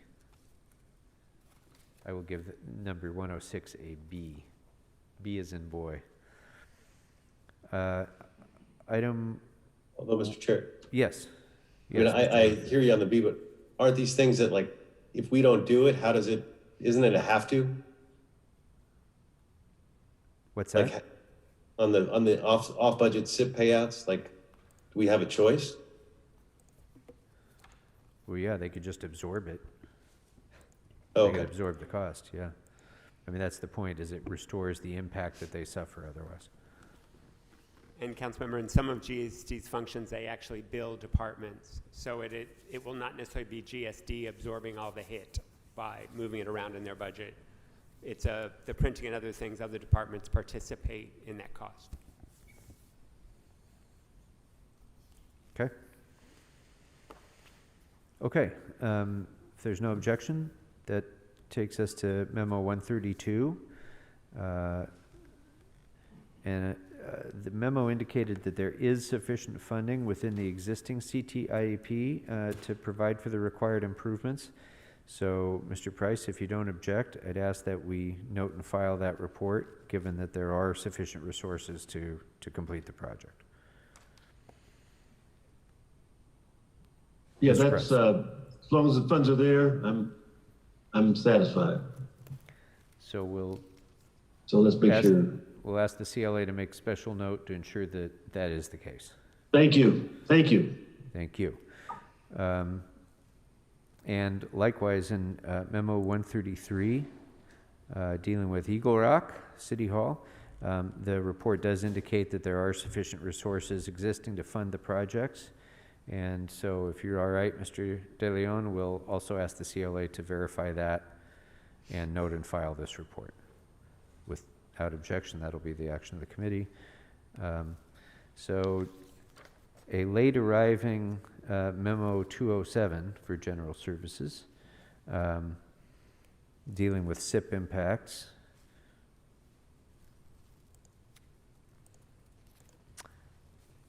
So my recommendation on this one would be to approve the restoration of the position authorities in attachment B with 6 months funding.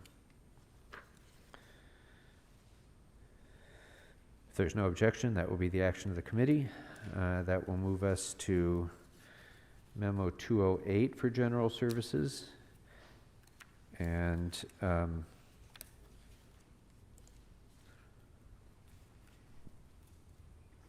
okay, yes, as to this one, my recommendation would be to approve the position authorities and 6 months funding to support the Livability Services Division vehicle purchases.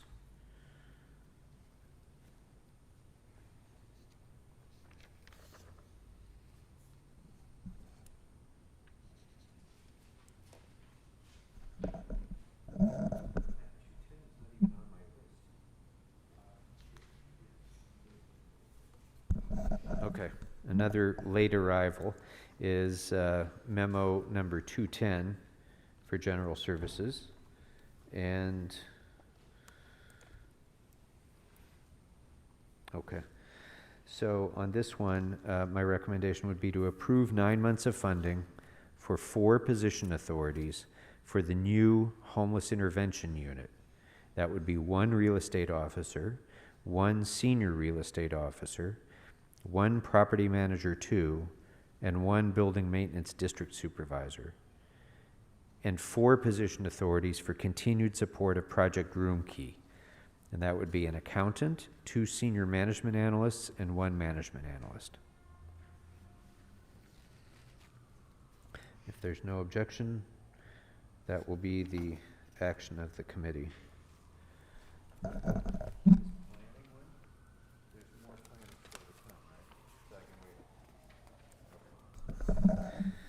Okay, sorry members, like I say, it's improvisation day. All right, so let's see. We left off with 210. So that will take us next then to the homeless budget, memo 136. And this memo I requested to outline the revenue sources used to develop the homeless budget. It was informational. I'd ask that we note and file it. Without objection, that'll be the action of the committee. Memo 139 for housing. This was the omnibus request for the positions requested in the department letter, and I would ask, or I'd recommend that we approve the creation of an assistant general manager, a senior management analyst 2, and 1 management analyst with 6 months of funding in support of the restructuring of homeless program support in the proposed housing department. If there's no objection, that will be the action of the committee. Memo 140, dealing with a handiworker program, the department indicated that the problem with the handiworker program has more been the COVID stay-at-home order rather than lack of funding, and so I would ask that we note and file that informational report. Seeing no objection, that takes us to 152, the rental registry upgrade. As there's work to be done on this, I would recommend that we set aside $750,000 for this purpose and put it in the UB pending development of the recommendations by the new department for the upgrade. If there's no objection, that will be the action of the committee. That takes us to memo 180. Mr. Chair, yes. If you don't mind, if we Yes, go back Mr. to budget memo item number 152, if you can just get some clarification, that will go to UB. I know you just mentioned that. How much would that be exactly? 750,000. 750,000. Okay. Thank you, Arch. My pleasure. Thank you. Thank you. Okay. Memo 180, homelessness contract administration.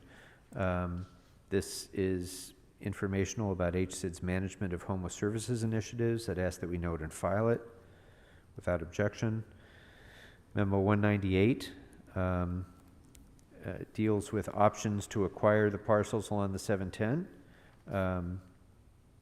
And this does provide, the memo does provide a number of options and notes that there are currently no programs created at HSID to do this yet.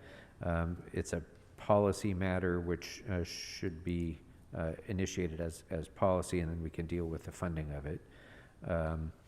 So with that, I would request that we note and file the report.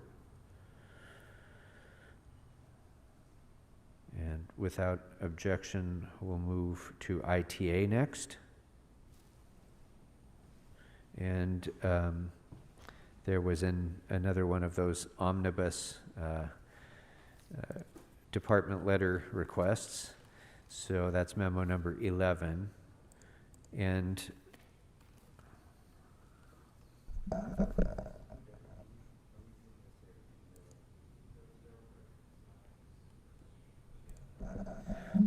okay, so I'm sorry, members, I got to read off a long list, but these are the department's priorities for restoration. My recommendation would be that we restore funding in the amount of $1.6 million for the department's expense account and 6 months of funding and resolution authorities for 23 out of the 47 positions that were deleted by SIP.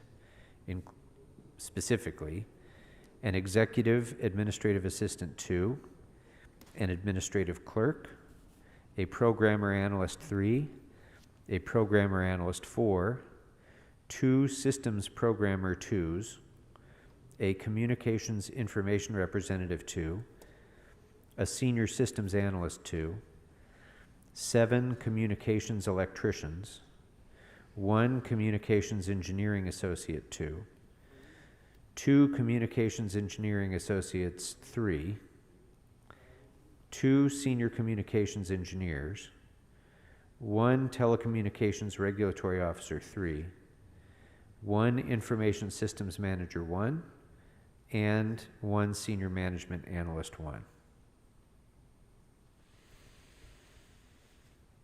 Is there any objection? I'm an A on this. Me too. So that will be, see no objection, that will be the action of the committee. Mr. Chair, if you don't mind, Yes. I know and this is my fault. I apologize to you as well as my colleagues. If we can go back to file item or budget memo, I should say, number 198. I know that you made a motion, or not a motion, but to note and file. I'd like to see on 198, and thank you for allowing me to indulge myself just for a tad bit, see if HSID as well as CLA can identify other funding sources to front load the acquisitions. I believe that HSID has identified some pockets of resources to do front load acquisitions, and I'd like to move that. Okay, so when the RACUP comes back, if the CLA can work with, well, I guess it's still HSID, not yet the housing department, deal with regard to alternative funding sources to initiate the acquisitions. Indeed, very good, thank you. If there's no objection, actually, yeah, Ms. Rodriguez. No objection, but I have to go back to another one that I missed. My apologies. Okay, no problem. Let's go ahead first and vote on Mr. De Leon's motion on 198. Krikorian. Aye. Blumenfield. Blumenfield, aye. De Leon. Aye. Rodriguez. Aye. Price. Aye. 5 ayes, this motion is approved. Okay, thank you. Ms. Rodriguez. Thank you, Mr. Chair. I just wanted to go back, if we could, to memo 139. My concern is that there might be duplication between the role of HSID as proposed here and the work of the CAO with respect to our homeless strategy and just some of the coordination and implementation work. Okay, so as we bring that back, then would you want to have the CLA discuss that how the positions interrelate when it comes back? Correct. Just to be clear, so that we're not funding duplicate efforts that will end up constraining our progress. Okay.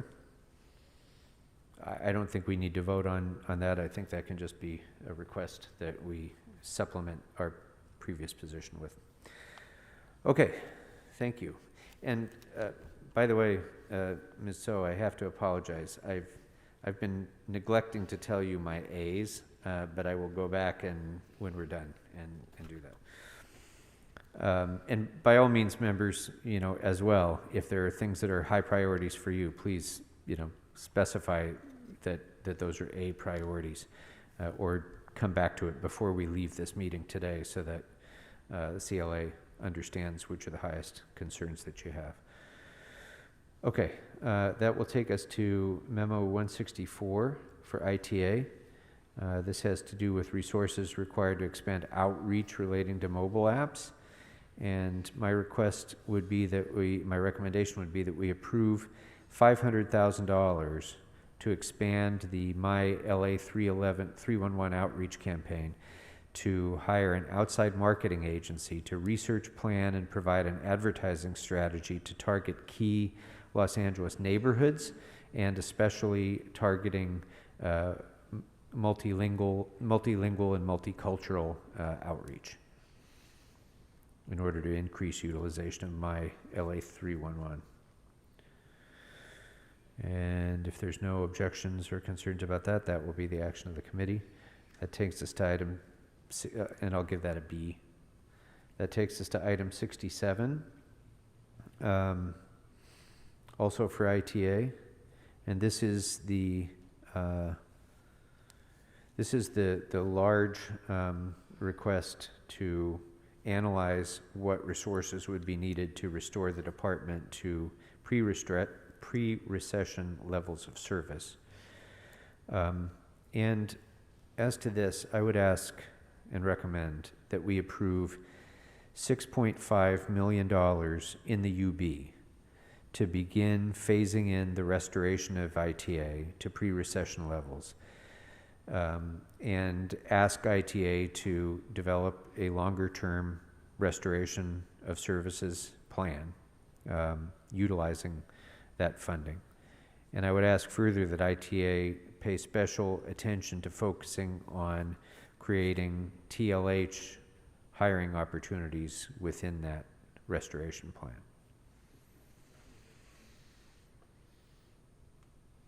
Any objections? Right? That'd be an A for me too. Did you say A, Ms. Rodriguez? Okay, thank you. So seeing none, that'll be the action of the committee. That takes us to item 68, which I think was largely informational. It's a breakdown of the SIP program participants and the proposed budget and position deletions and vacancies. So I'd ask that we note and file that report. Then that takes us to next to LASA, memo number 72. This was LASA's report on potential impacts of the funding of partial year, and I'd ask that we note and file that report. Seeing no objection. Did you say, I'm sorry, what number was that? 72. This was the impact in, I don't remember exactly how you had proposed it, Ms. Rodriguez, but it was comparing the impacts of whether we fund 3 months and hold 9 months in the UB, or whether we fund 6 months and hold 6 months in the UB. So they reported back. I'd ask that we note and file that report. Is that okay? Well, so my concern is, Mr. Chair, is that with these homeless engagement teams, that if we break it up, we won't be able to hire the personnel to actually execute it if there's limited funding. So I would actually move to make it a 1 year to keep the work so that we don't stagnate the progress in getting the outreach done. My concern is that if we're only offering a short funding supply to engage in the outreach services that are contracted and provided and have oversight and authority to LASA, which is accountable to us, versus those outreach efforts that are not, because they're contracted through the county with Measure H. This is kind of the one outreach effort that we can count on. And so I actually would like to make a motion to allow the 1 year. Okay. And we will consider that motion. My argument would be that I think the way that we ensure accountability is by making sure that we have control over the funding over the course of the year, and that we don't reduce this funding, but we hold it so that we ensure that when we ask for reports back, when we ask for coordination of efforts, when we ask for changes in the outreach program, when we ask for the many concerns that we have about governance and delivery of services, that we get affirmative responses to those requests before we continue with further funding of those services. So that's why I agree with the mayor's suggestion of funding the first 3 months so that we maintain some continuity, but we ensure accountability by holding the other 9 months of funding into the UB. Mr. Price. Thank you, Mr. Chairman. I happen to agree with you on this. I think we need to keep them on a short leash. We still are just not getting the level of accountability I think that we all want, and I think less money is better than more at this point. So I would support the motion for 3 to 6 month funding as opposed to 4 years this time. Thank you, Mr. De Leon. Thank you very much, Mr. Chair. Perhaps what we can do too also is that we can urgently send this item memo to the respective committee, the homeless committee, where we can have that discussion, much sooner rather than later. On one end, I understand completely Ms. Rodriguez's perspective in terms of the funding and the consistency. On the other end, with regards to the mayor's recommendation, what you just stated, Mr. Chair, as well as Mr. Senator Curran Price, is this opportunity to sort of explore all the various options and hold folks accountable as well too. So we need that flexibility as instead of making a sort of an ironclad commitment, let's look at the options. Let's look at the flexibility. Let's look at accountability. I think we can do so sooner rather than later in our committee that Mr. Ridley Thomas chairs. Okay, thank you. Mr. Blumenfield? Just to make sure we're all on the same page, I mean, we all want to keep the funding. We want the funding for outreach. It's just a question of making sure that we have accountability.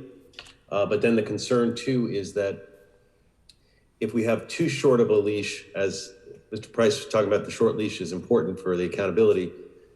They have to start downsizing right away, and we potentially we lose out on some of that outreach in the early time before we are actually able to hire an alternative. And so I guess it's finding that sweet spot where we get the accountability and we decide whether we're happy with it or whether we want to have other contracts and go with other folks. So I don't know what that sweet spot is. I agree with Mr. Price and my colleagues that we do need the accountability and we need the short window, and we should, and Mr. De Leon says it's got to go to committee right away. We should do that right away so we get on this. But I understand the point also about not wanting to cause unintentionally cause them to start downsizing and losing out on, not hitting that sweet spot and losing out on valuable outreach over the course of the next, couple of months. So I don't know exactly what that sweet spot is. I think it's either 3 months or 6 months. I'm comfortable with either. And I'll just leave it at that.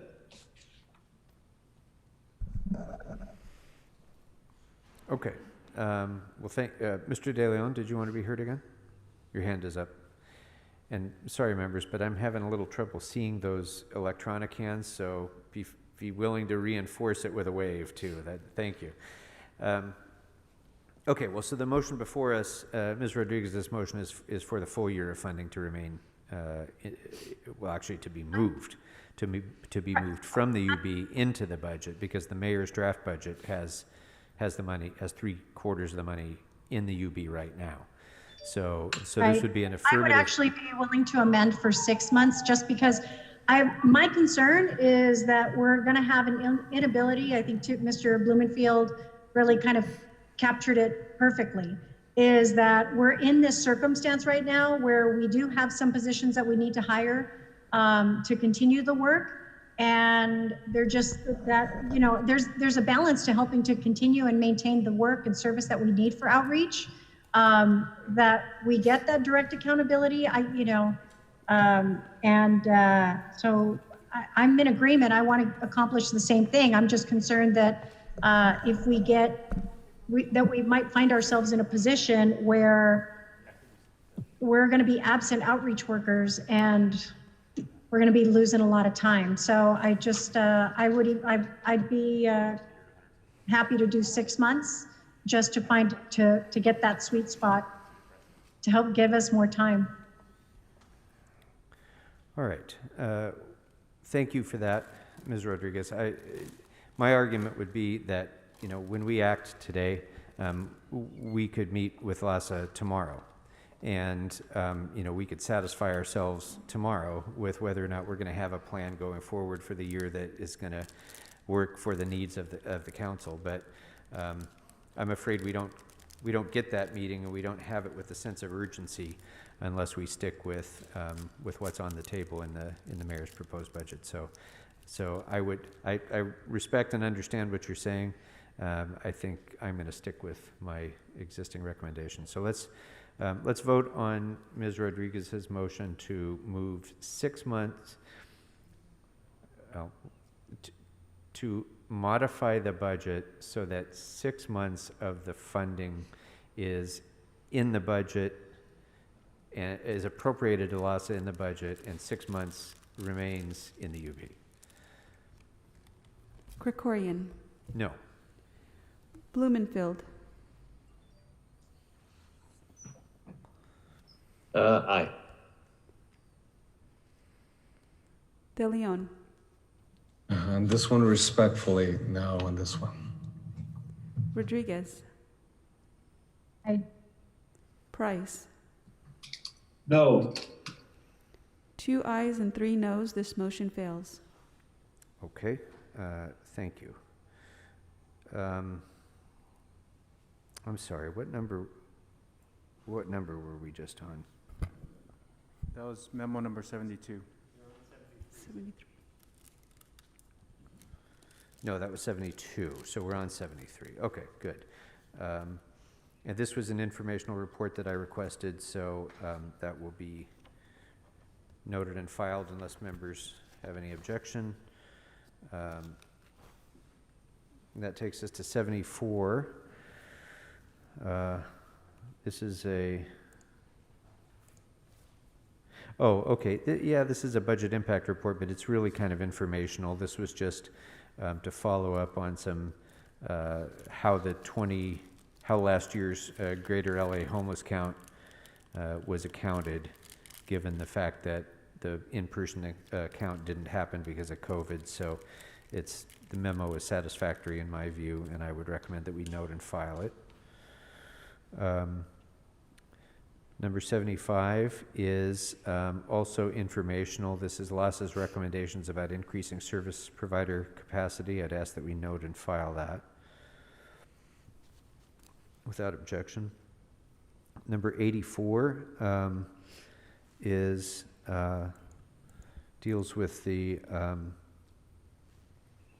necessary staffing and resources for an RFP for outreach. The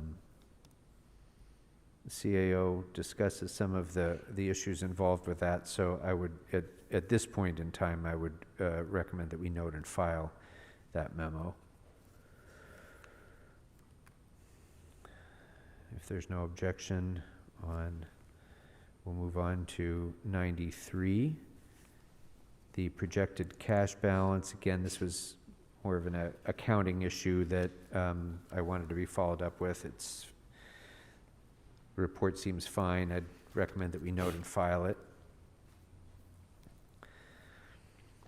Number 204, this is Ms. Rodriguez's request for a report about restructuring the HET, the homeless engagement teams. Mrs. Chair, this is in essence very This is similar repetitive of what we just discussed. It's right? somewhat repetitive. There were 2 separate questions. One was looking at a different structure. This one specific was looking at the 6 months funding that you just voted on the last go around. Okay. So I recommend that we note and file that report. Number 115 on the mayor's office. Oh, I'm sorry, that's on grid, and that was informational. I'd request that we note and file that report, unless there's objection. On 178, Neighborhood Council election outreach expenses, I think that was largely informational as well. I'd recommend that we note and file. On the Neighborhood Council Dispute Resolution Program, Memo 179, on this one, I would recommend that we provide funding sufficient to invest in the appropriate case management solution to enable staff to better manage the grievance process within Dunn. That might turn out to be staff positions, but it might also be, a technological solution as well. So if there's no objection, that will be the action of the committee. Memo 185 was largely informational. I'd recommend we note and file it. Number 189, limited resources to address neighborhood council conflicts. I think that memo was largely informational as well. I'd recommend that we note and file without objection. Memo 190, this is the positions relating to the Youth Council. My recommendation would be that we note and file that report without objection. Memo number 191, regarding neighborhood council elections. This was largely informational. I'd recommend that we note and file without objection.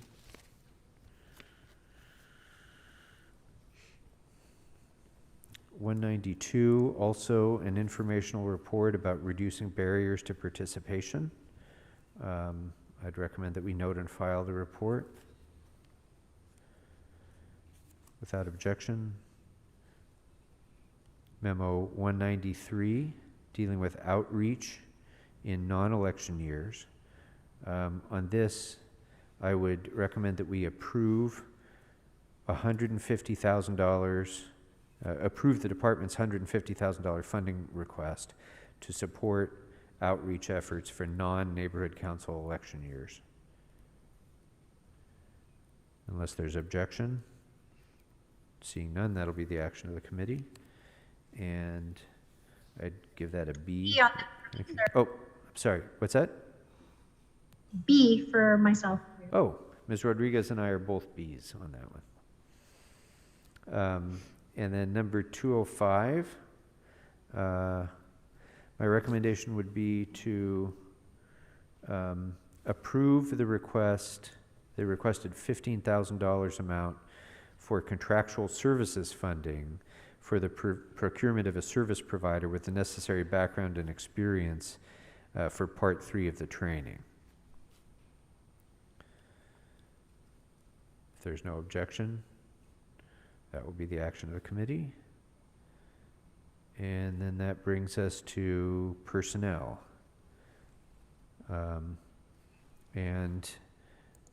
There was a request for a report about commuter incentives, and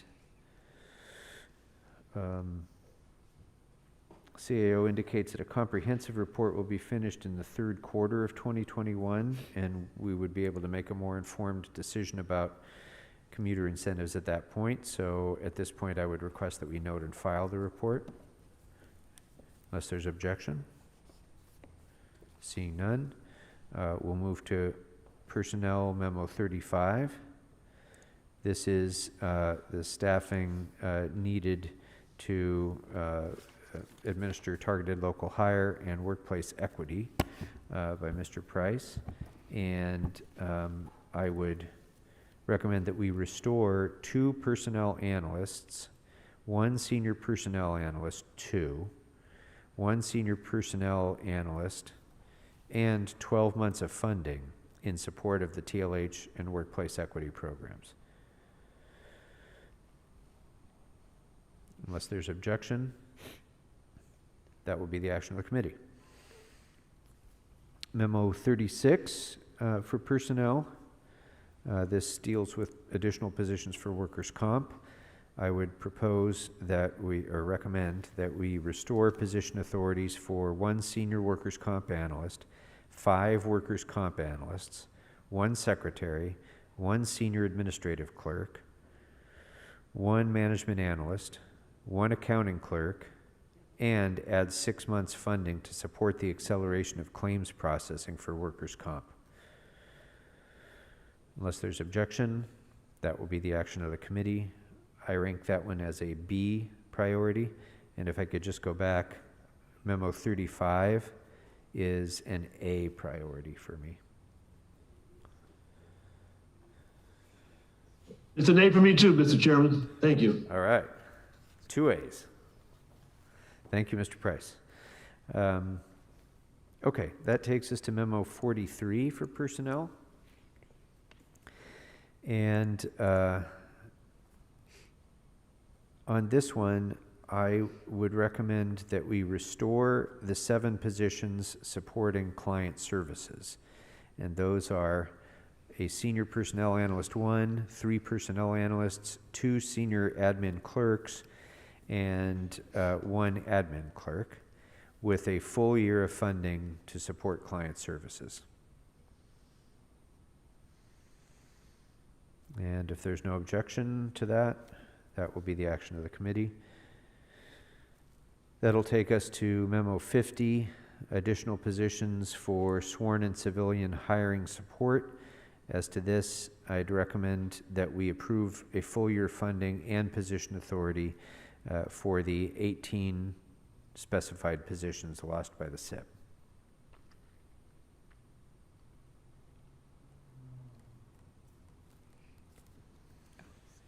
And if there's no objection, that will be the action of the committee. That takes us to memo number 70 for personnel, and this relates to the disaster service worker program. This was my request, and I recommend that we note and file it. Unless there's objection, that will be the action of the committee.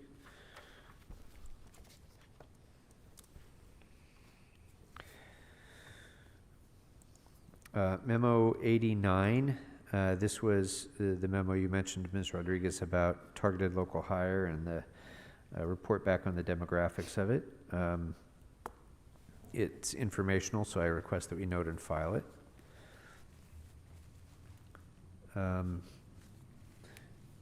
So next we go to planning. And memo 98, Mr. De Leon, this is the one dealing with Monterey Road. And the department has represented that it can, in fact, handle the completion of that project with the existing staff that it has this year. So with that assurance, I would recommend that we note and file it, if there's no objection. Thank you very much, Mr. Chair, duly noted. Could I ask also too that the CLA notify it in its budget? Is there a way that you can reference that or footnote it to mention that the department has indicated that it can handle the requested work with existing staff? Sure, we can include a statement to that effect. But the memo is creating a record. Right. That funding is available and for the project, so that there is already a record. We can certainly include it again for belts and suspenders. Very good. Thank you. Belts and suspenders are always better. Thank you very much, Mr. Chair. All right. That brings us to memo 117 for planning. And this deals with the home sharing ordinance. So on this one, I would recommend that we provide the position authorities and 6 months funding for the 2 city planners, the 4 planning associates, and the associate zoning administrator for this purpose. And first of all, if there's no objection to that, I see none. Mr. Bertoni, any objection to that? No? Okay. So I'll give that a No, B. no objection whatsoever. Thank you. I will assign that a B from me. That takes us to 118, the impacts of reductions in the major project section. And on this one, I would recommend that we provide the position authorities and 6 months funding for a city planner, 2 city planning associates, a senior administrative clerk, and 1 additional senior city planner, as well as $100,000 for CEQA outside support. And but by the way, Mr. Chair, on the 117, you gave it a B. I give it an A though, for the home sharing. Great, thank you. Mr. Blumenfield is an A on 117. So on 118, any objection to the recommendation? Seeing none, that'll be the action of the committee, and I would give that a B priority. 145 is Valley Project Planning Division and resources needed to expedite processing services. My recommendation on this would be to approve the positions and 9 months of funding for 4 city planning associates, 1 city planner, and 1 senior city planner. Unless there's objection, that will be the action of the committee, and I would give that an A. 146. This is the resources needed for the new TOC on the East San Fernando Valley Rail project. And my recommendation would be to approve the positions and 6 months of funding. Oh, wait a minute. Is this right? For city planning. Once.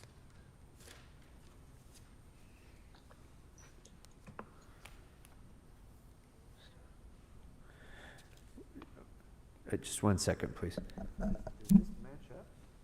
Because it says city planner and 4 city planning associates. We have 4 city planning associates, city planners, and senior city planners within $200,000.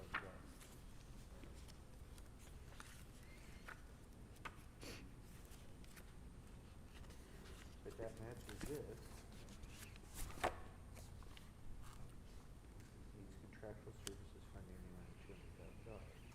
In addition to the position, so that's. Okay, yeah, that's probably clear.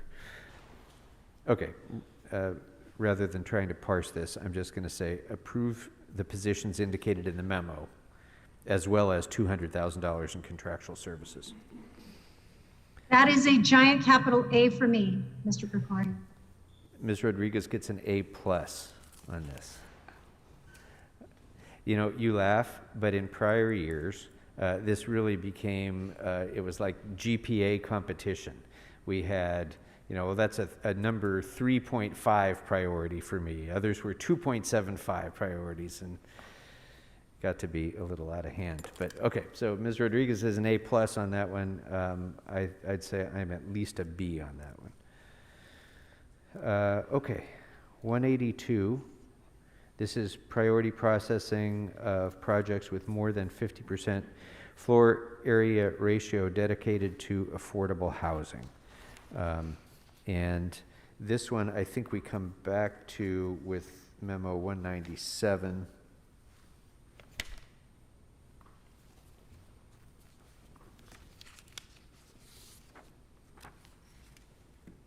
Yes, so yeah, so for this particular memo, I'd ask that we note and file it because we address the issue in a memo still to come. So if there's no objection, that will be the action of the committee. That brings us to memo 183. This is additional resources to staff the South LA Development Services Center. And on this, I would recommend that we authorize hiring and 9 months of funding for 1 city planner and 3 city planning associates and $200,000 in expense funding. I second that, Mr. Chairman. Thank you for your very generous and thoughtful motion.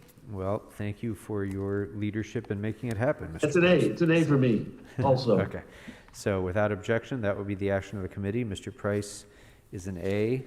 I will give that at least a B as well. So that takes us to 196. And this is the 710 Freeway Corridor housing production issue.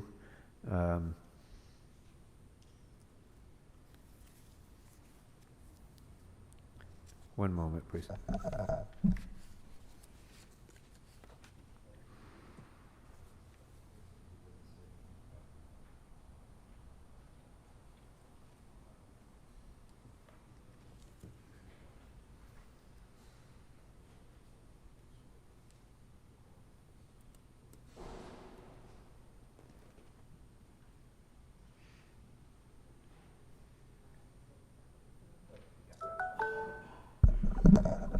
Okay, so I suspect this will not be without objection, but my initial recommendation is to note and file.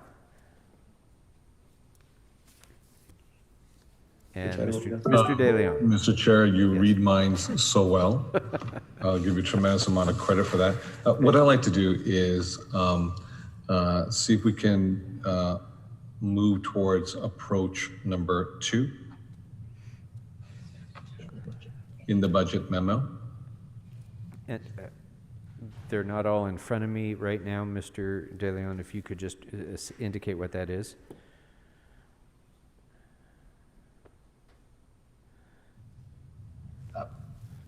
Bear with me one second while I give it for you. Or actually, no, I'm sorry. You don't need to. I'm sorry, Mr. Is available. And Kevin, if you could just turn on your camera and let's kind of walk through approach 2 on this. Okay, yeah, I forgot. We have both planning and the CAO here, so they can indicate that. Oh, thank you. Okay, number 2, approach 2. Oh, I see. Okay, Kevin. Sure, thank you. Kevin Keller, Executive Officer, City Planning. We did outline a number of approaches to the 710 corridor, knowing that we will be working with the council office and the community. Approach 2 was the lowest total overall cost.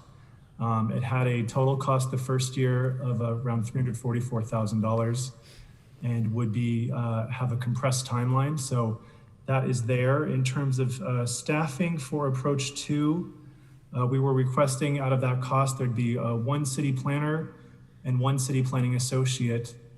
For 9 months funding was the request, with a $200,000 consultant budget to go with that. That's the approach 2. It is the smallest request of the 3. All right, thank you for that clarification. And Mr. De Leon, if that is the motion to move forward with approach 2, I'd support that motion. Yes, sir. Yes, indeed. Thank you very much, Mr. Keller, as well as Vince. Thank you for the explanation. Okay. Do we need to restate that, or is it sufficient that it was captured in the motion? Okay. Approach number 2, without objection, will be the action of the committee. Okay. Okay, next is Memo 197, and this is this is the more omnibus approach to expediting affordable housing projects citywide. And for this, I would recommend that we approve 9 months funding and resolution authority for 3 city planners, each assigned to the Central, West, South, and Valley Project Planning Divisions, 1 each. And yeah, so that would be my recommendation on this matter. If there's no objection, that will be the action of the committee. And on 206, also kind of late arriving, this deals with, well, let me just read the recommendation. My recommendation on 206 is to restore resolution authority for 1 environmental specialist 2 and 1 city planning associate to complete the wildlife study ordinance. Hiring authority for 1 senior city planner for enhanced oil regulation, and 9 months resolution funding to prepare the ordinance. Hiring authority for 1 city planner and 1 city planning associate to work on the environmental justice element, with 9 months funding in the UB pending the policy committee taking action. Hiring authority for 1 city planner and 1 planning associate for the department's climate action plan, with 6 months funding for these positions in the UB, plus $1 million in contractual services in the UB, pending the policy committee's review of this item. Is there any objection? Mr. De Leon, is your hand up in you, or is that from before? Just a quick question about the oil. Oh, sorry, you're muted. Is the oil and gas being studied? Is my question.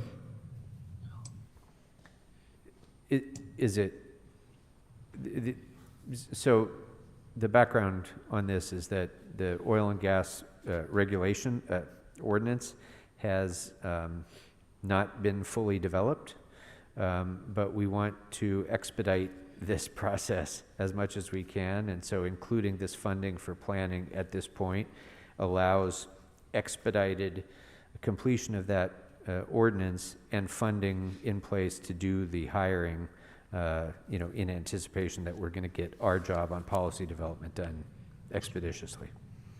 Mr. Chair, what I like is perhaps a clarification, because the Board of Public Works also submitted a study with a very different price, and I'd like clarification on what the agency is doing, and quite frankly, I'd like both departments to coordinate, have a coordinated strategy, and quite frankly, for the bottom line, a coordinated price tag, and I'd like them to coordinate with the CLA as well as the CAO.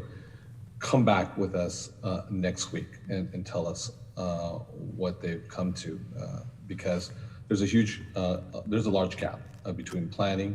They said they can do it for 1.2 million. Public Works says they can do it for 6.8. Yeah, well, some of this is not duplicative either. So, we just provided funding within the fire department as well for their role in the regulatory environment. So, what I would ask is that when the rack-up comes back, that it clearly articulate the where the distinct nature of the funding of these different additions of personnel.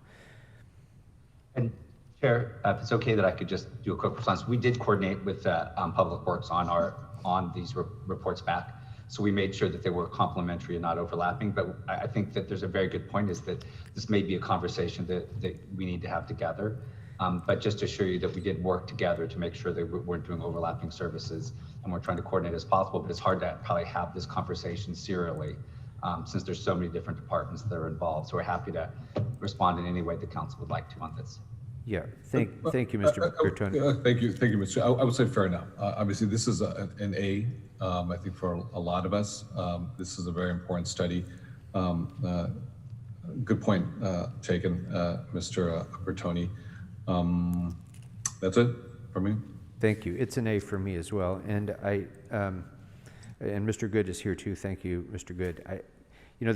The challenge with these sorts of things, it's the nature of our budgeting process, that it's broken down, by department like this. And so we don't, sometimes with a policy that,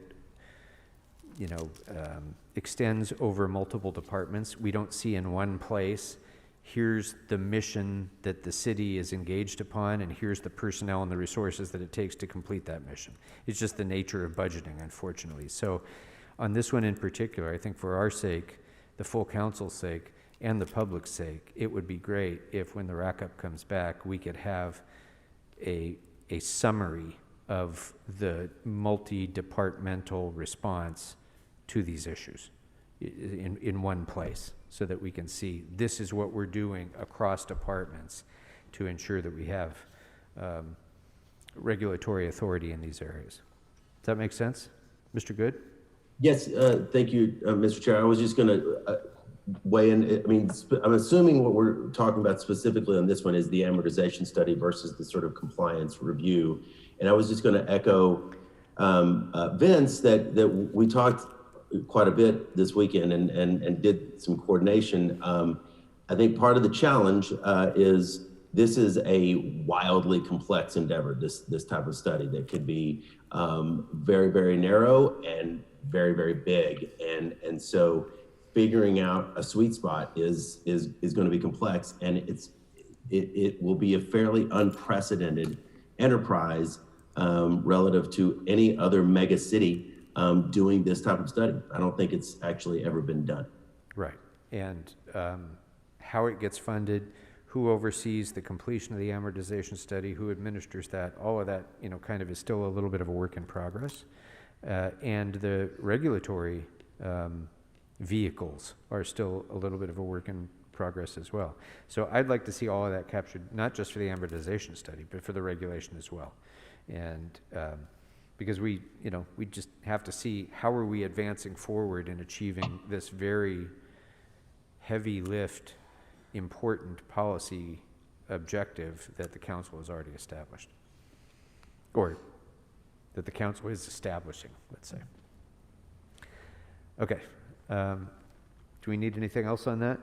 I think I completed the recommendation, so if there's no objection with the, transparency addendum that Mr. De Leon just called for, which will be included, that will be the action of the committee. Okay. So that completes planning. Thank you. Appreciate your being here. That takes us next to LAPD and memo 59. This has to do with maintaining the vehicle fleet.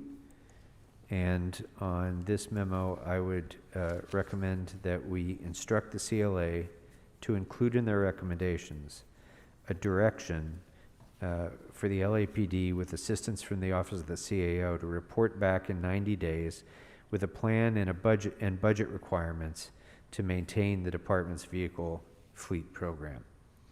I don't think we're prepared to be able to complete such a comprehensive analysis in such a short amount of time. So I'd like that report back in 90 days. And without objection, that will be the action of the committee. Number 80, dealing with calls for service by party cars. This is informational. I'd ask that we note and file it.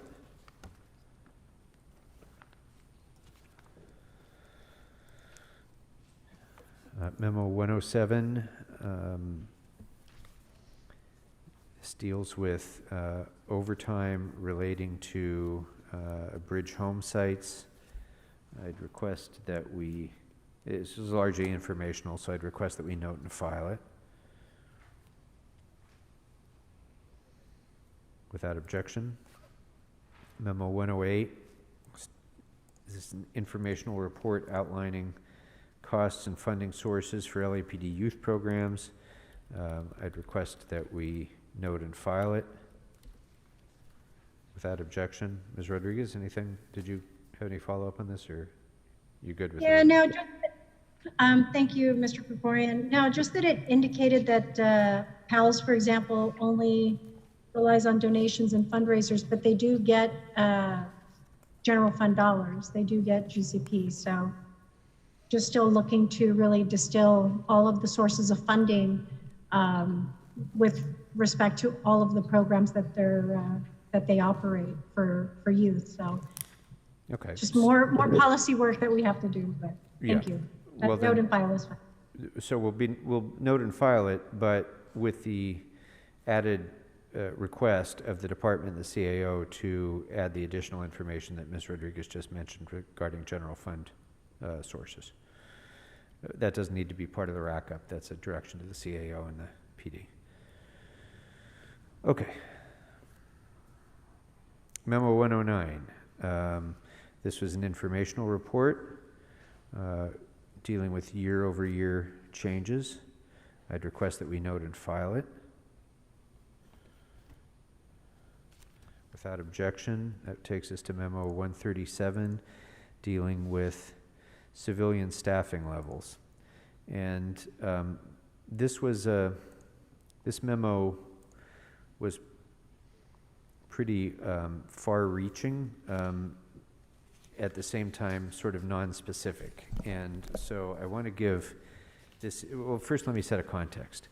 This committee has worked for years, many years, to try to increase civilian hiring in the police department to ensure that police officers were not doing work that could otherwise be done by civilians, both in order to achieve greater cost efficiency and greater and more appropriate utilization of sworn personnel.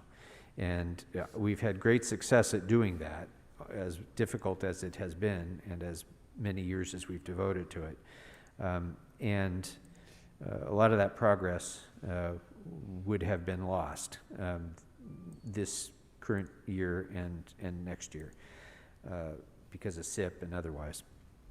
So rather than trying to parse out individual categories of civilian employment, what I'd like to do is instruct the CLA to work with the LAPD and the CAO to maximize the restoration of civilian positions in the LAPD, that with priority to those positions that would have the greatest impact on public safety and the greatest benefit from civilianization of work that's currently performed by sworn positions. I'm not going to put a number on that at this point, number of positions or a dollar estimate, but I trust in the CLA to take that task on with the support of the LAPD and the CAO. I don't even want to look in Sharon's direction right now, but that would be my request. And if there's any objection other than from Ms. So to that, there appears to be none. So, and I would give that an A priority. I would be an A as well. All right, thank you. Okay, next is Memo 147 on sworn overtime, and this is largely an informational report about banked and paid overtime. I'd ask that we note and file it unless members have any objection. Brings us next to Memo 14. I'm sorry, was there any objection to that, or anybody wanted to speak to that? Seeing none? Okay. So that takes us to 148, abandoned recreational vehicles. And this report deals with some of the challenges that there has been with regard to abandoned RVs. And so my recommendation would be that we approve the CAO recommendation to direct the Department of Public Works, the Bureau of Sanitation, and the Los Angeles Police Commission to report back with a plan and the required resources to dispose of abandoned recreational vehicles. And I'm just going to add this additional thought to that recommendation. That's the recommendation, and let me just see if there's any objection to proceeding with that recommendation. I see none, so that will be the action of the committee. I will add the additional thought, and this thought can be my own, but I would ask all of those agencies to think outside of the box, because I think for way too long we've been stuck within the same box that involves an OPG model that is in many ways limiting to the capabilities that the city has to be able to respond to this problem. So think creatively as you come back with those recommendations. Okay, that takes us to Memo 149. This is dealing with performance metrics. This was an informational report that I asked for. We can note and file it unless there are objections. Seeing none, that'll be the action of the committee. It'll move us to Memo 150, and this has to do with improvements in risk management. And so on this one, I would recommend that the committee approve the risk management positions, and 6 months funding to improve the department's ability to manage risk and discipline problem officers. I'd also ask that we add $373,000 for conflict resolution training. And are there any objections? Seeing none, that will be the action of the committee. Just a question on that. Is there, Mr. Bloomfield. there is a request out there for the city to spend this type of money on training, right? That's still working its way through the police commission, et cetera. Is this preempting that, or is that just, how does that figure in? Council member, there is a report that the department issues annually on how they will allocate the $1.5 million of funding for training in the police training revolving fund. I'm not sure what the where that is in the process, but we can track that down for you. Okay. All right, that's fine. Thank you.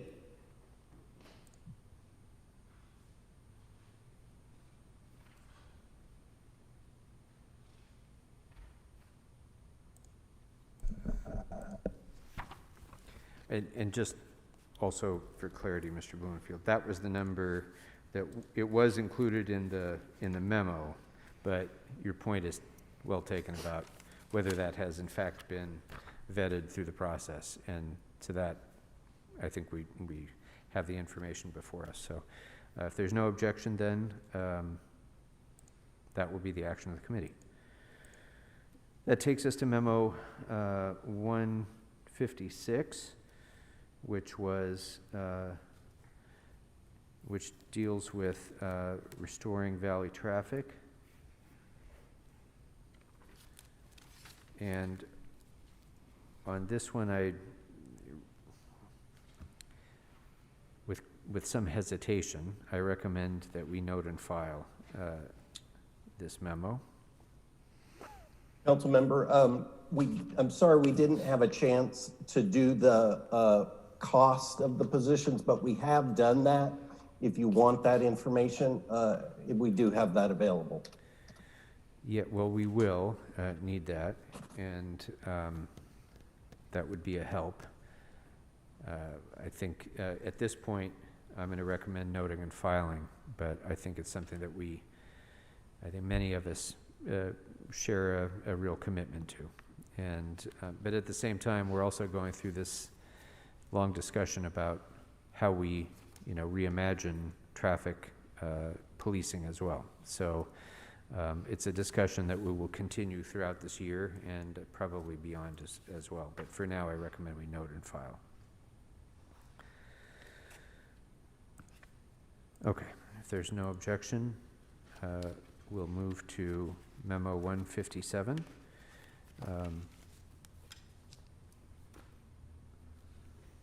And this one, I would recommend noting and filing.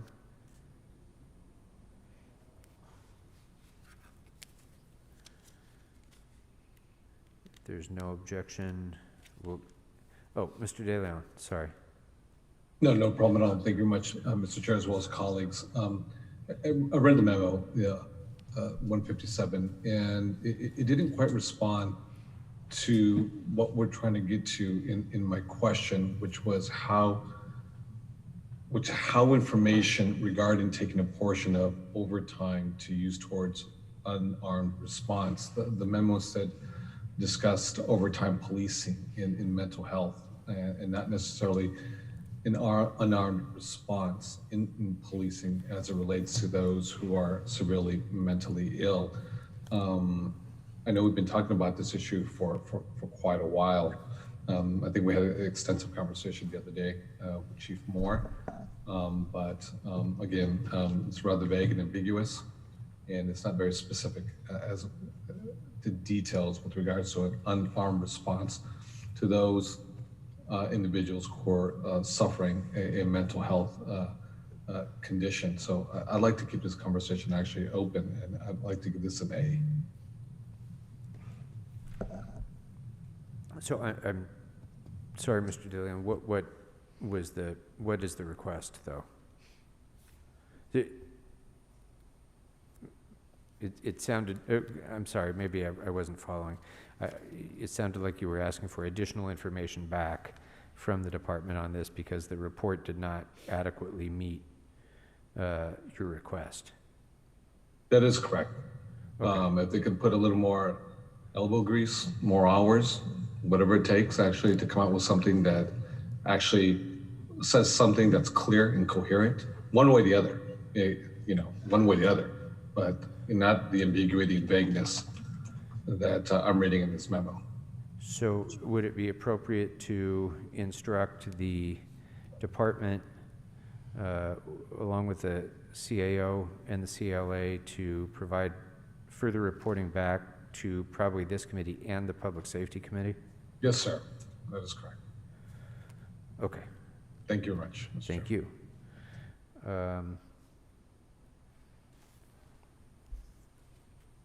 That takes us to Memo 158, Civilian and Sworn Workforce Position and Tasks. And this was, informational relating to the same issue we discussed earlier about civilianization. And I'd ask that we note and file this report, if there's no objection. Memo 159 is an informational report relating to call diversion, and I think this report suggests future work that this committee as well as the Public Safety Committee might be taking up, but for now I'd request that we note and file it without objection. Mr. Chair? Yes. While we're on this subject, if I can remind committee members, we sent you a memo on your council's direction to see about creating a CAHOOTS type program in Los Angeles, to send it out to your contacts to get their sort of responses to a survey about what that should look like. We'd like as many community members as possible, and it is a short timeline so we can move ahead with that. So just a little plug to send that to your lists. Thank you, sir. Very good. Thank you. All right.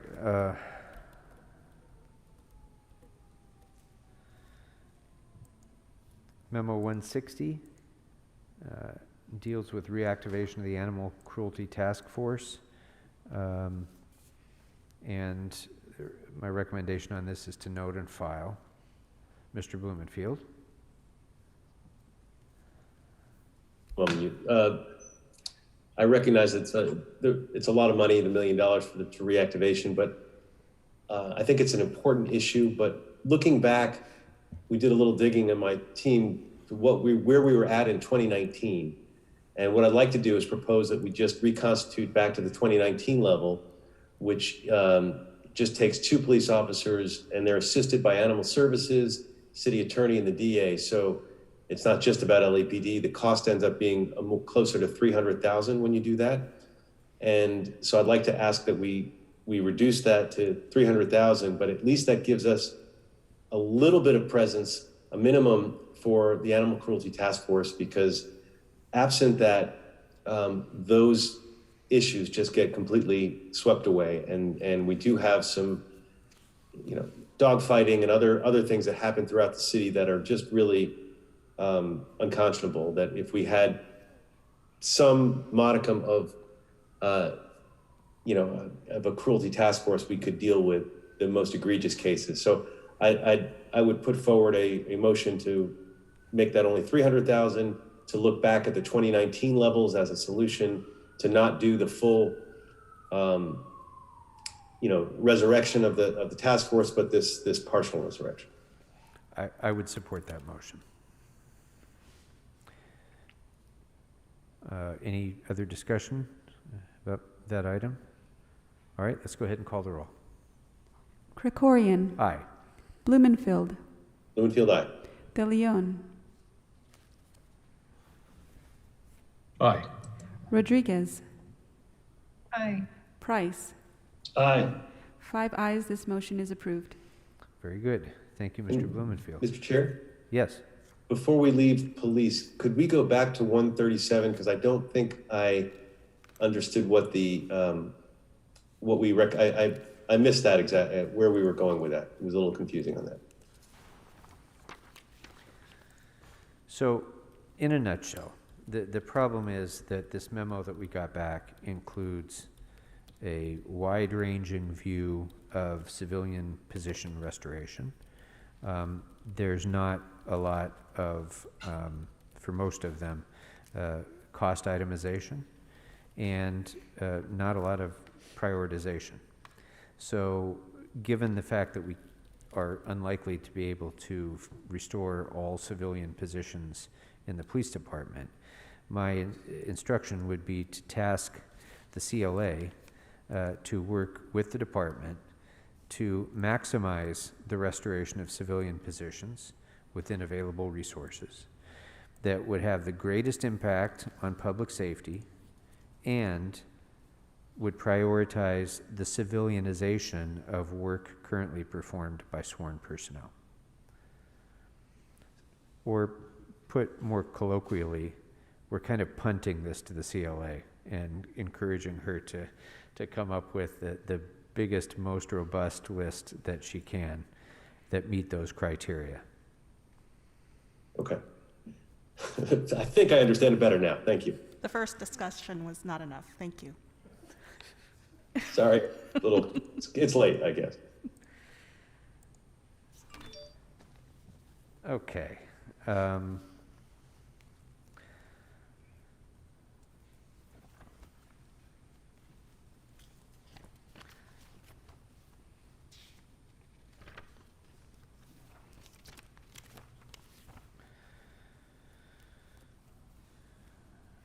Okay, so I think our next one was 168, right? Am I on task? Okay. So this was an informational report dealing with illegal cannabis enforcement. Unless there's objection, I'd request that we note and file it. Seeing none, that'll be the action of the committee, and that will take us to the Board of Public Works. So on memo 13, dealing with pre-apprenticeship graffiti removal, it would be my recommendation to approve $1,500,000 to OCB for the hiring of 25 pre-apprentice graffiti removal recruits at a starting salary of $15 an hour for a period of up to 12 months. Is there any objection? I see none. So that will be the action of the committee, and I'd like to give that an A priority, please. Memo 14, dealing with oil and gas well and drill sites. I would recommend that we add 6 months funding and resolution authority for a senior environmental engineer, an environmental specialist 3, and an environmental specialist 2. And if is there any objection? Mr. Good gives the thumbs up. So that will be the action of the committee, and I would rank that an A as well. Number 61, the Grants Unit Management Analyst. I would recommend that we approve funding and resolution authority for 1 management analyst. Unless there's objection, that will be the action of the committee. And I'll give that an A as well. I was waiting for Mr. Blumenfield's A, but I'll give it an A. All right. I'm there, but if you do, then you've used yours strategically. See, I knew you would figure that out. All right. That'll take us to Memo 110 for the Public Works Board. This is the budget and systems director. I'll double down the A for you. There you go. Okay, so there's 2 A's on 61. 110, my recommendation is to note and file the report.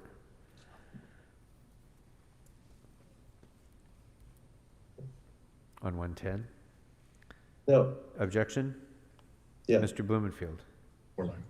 I know that at least one of these positions generates money for the Public Works Trust Fund. So I don't want to do something that's penny wise and pound foolish. Maybe we could ask Mr. Good to speak to that, but I do think these positions have merit and may actually be, well, especially, some of them are off budget and actually generate money back to the general fund. And maybe Mr. Good to speak to that. Thank you, Councilmember Blumenfeld. Yeah, and I'm going to ask Dr. Campos to weigh in as well. But yeah, the management analyst on the Public Works Trust Fund, it really is about value add. We are doing a very good job of untangling the literally thousands of and decades old deposits around tree permits or tree fee permits, UMB permits, et cetera. And we're very confident that an additional management analyst on that will have a significant yield of we think conservatively $1 million per year. The two accountant positions are really, at least in this tranche, are really about cash flow.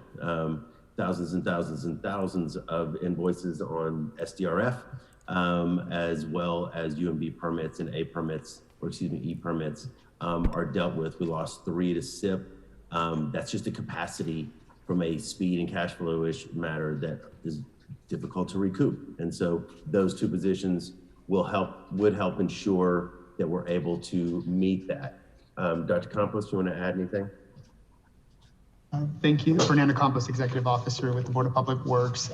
President Good set it up really nicely in terms of those two parts. One is the accounting, which is the revenue preservation piece, and then the other piece, which is the analytical, the policy analyst, if you will.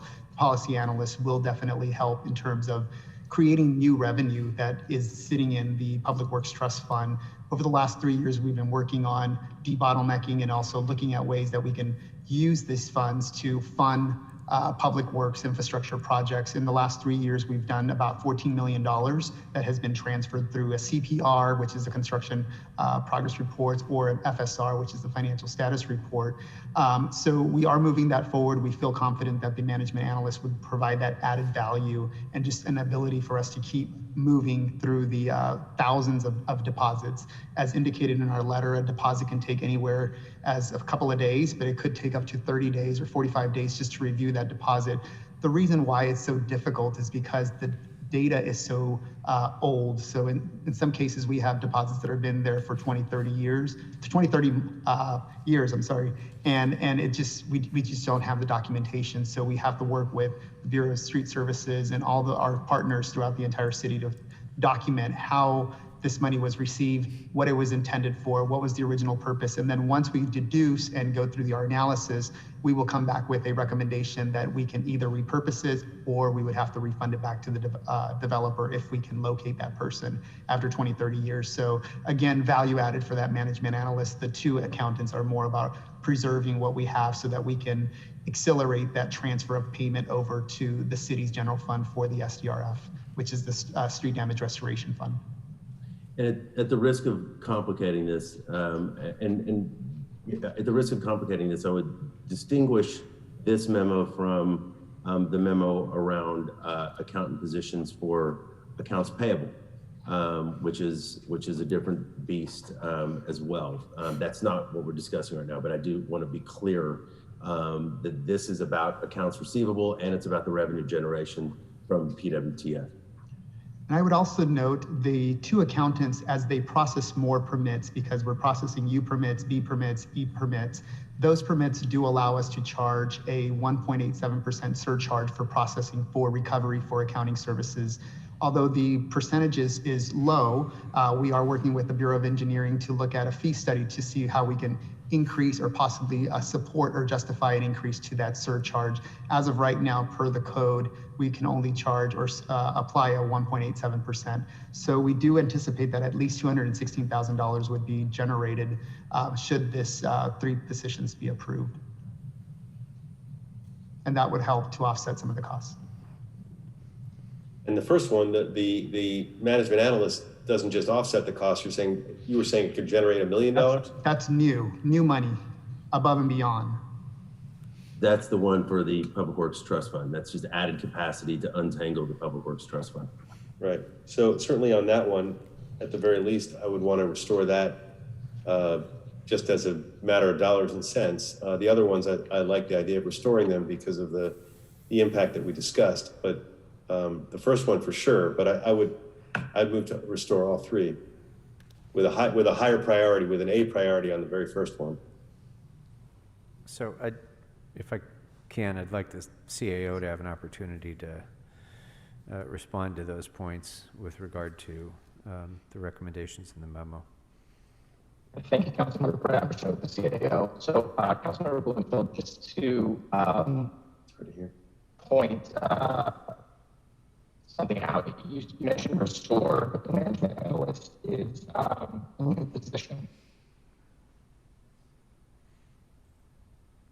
True. So I couldn't understand. Brett was pointing out that the management analyst is not a position being restored. Sorry, Brett, but I think you're sorry about that. Not restored, but it's a new position. The Public Works Trust Fund management analyst position is a new position. It's not one to restore. Yes. I misspoke, but the point is the same. Yeah. Okay.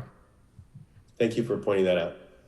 But any position that can leverage, 4 times as much as it costs is worth it from my perspective. Anything else from the CAO on this? I think that the recommendation was based on the fact that there wasn't an indication as to why additional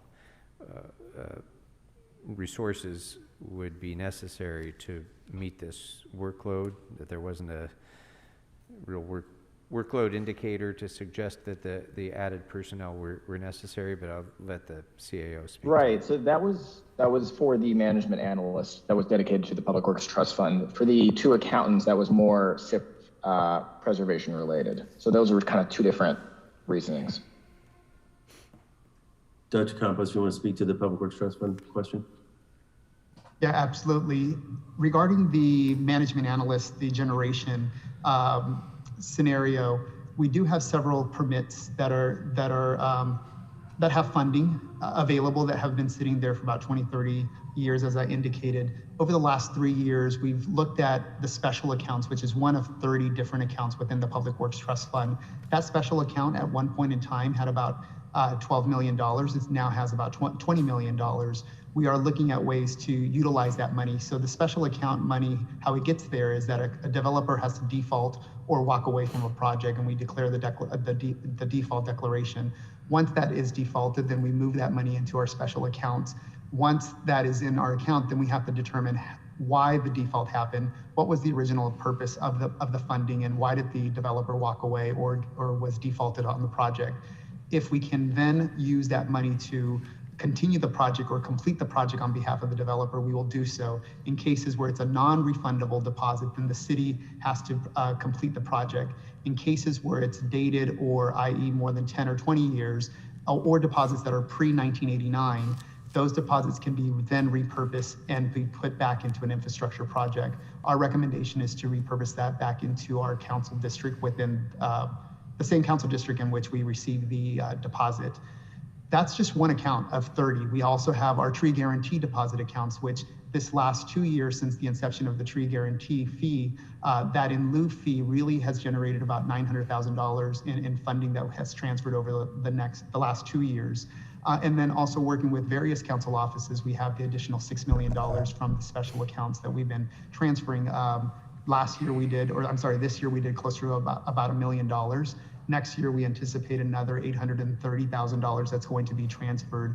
And more importantly, we're also looking at ways that we can fund tree planting as well. We have close to about $3.8 million in tree planting deposits that are in our account. Many of those have been there for more than 20 years. So we are working closely with the Bureau of Street Services to debottleneck that money and determine whether we can repurpose that or not. We know as of our research with the existing management analysts that we do have, we have identified at least $500,000 that can be repurposed for tree planting. So that's going to be something that your council is going to see next year. We're anticipating that that's going to be before you in the first FSR in 21, 22. However, the management analyst would allow us to expedite that. And more importantly, look at U permits and E permits, which we have about another $3.8 million in backlog deposits that have been sitting there for about 20 years as well. I think in some ways, the way to narrow it is just that we have a fund manager.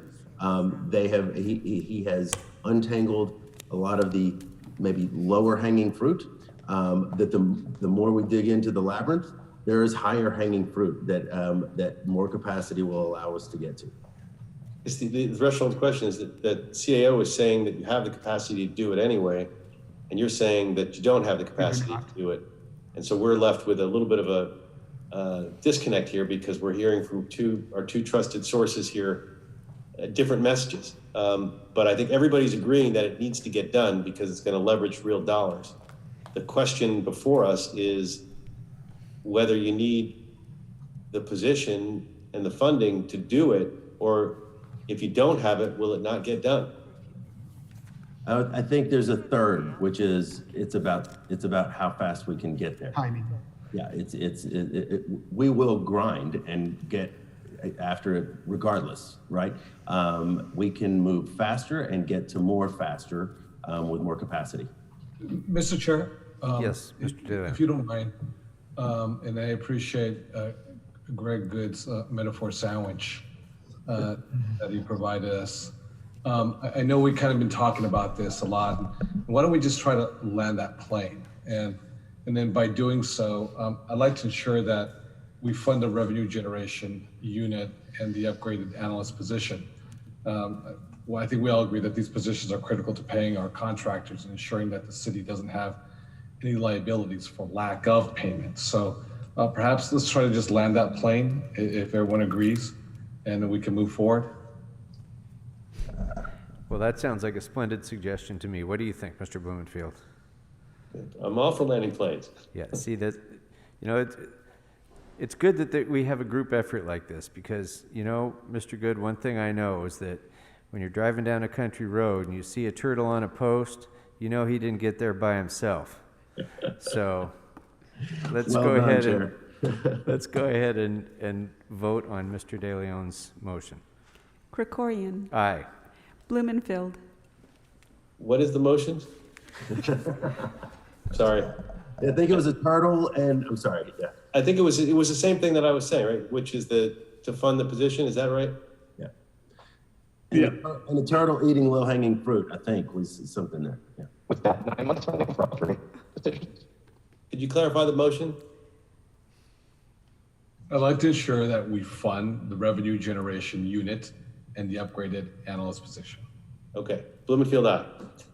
De Leon. Aye. Rodriguez. Aye. Bryce. Aye. 5 ayes, this motion is approved.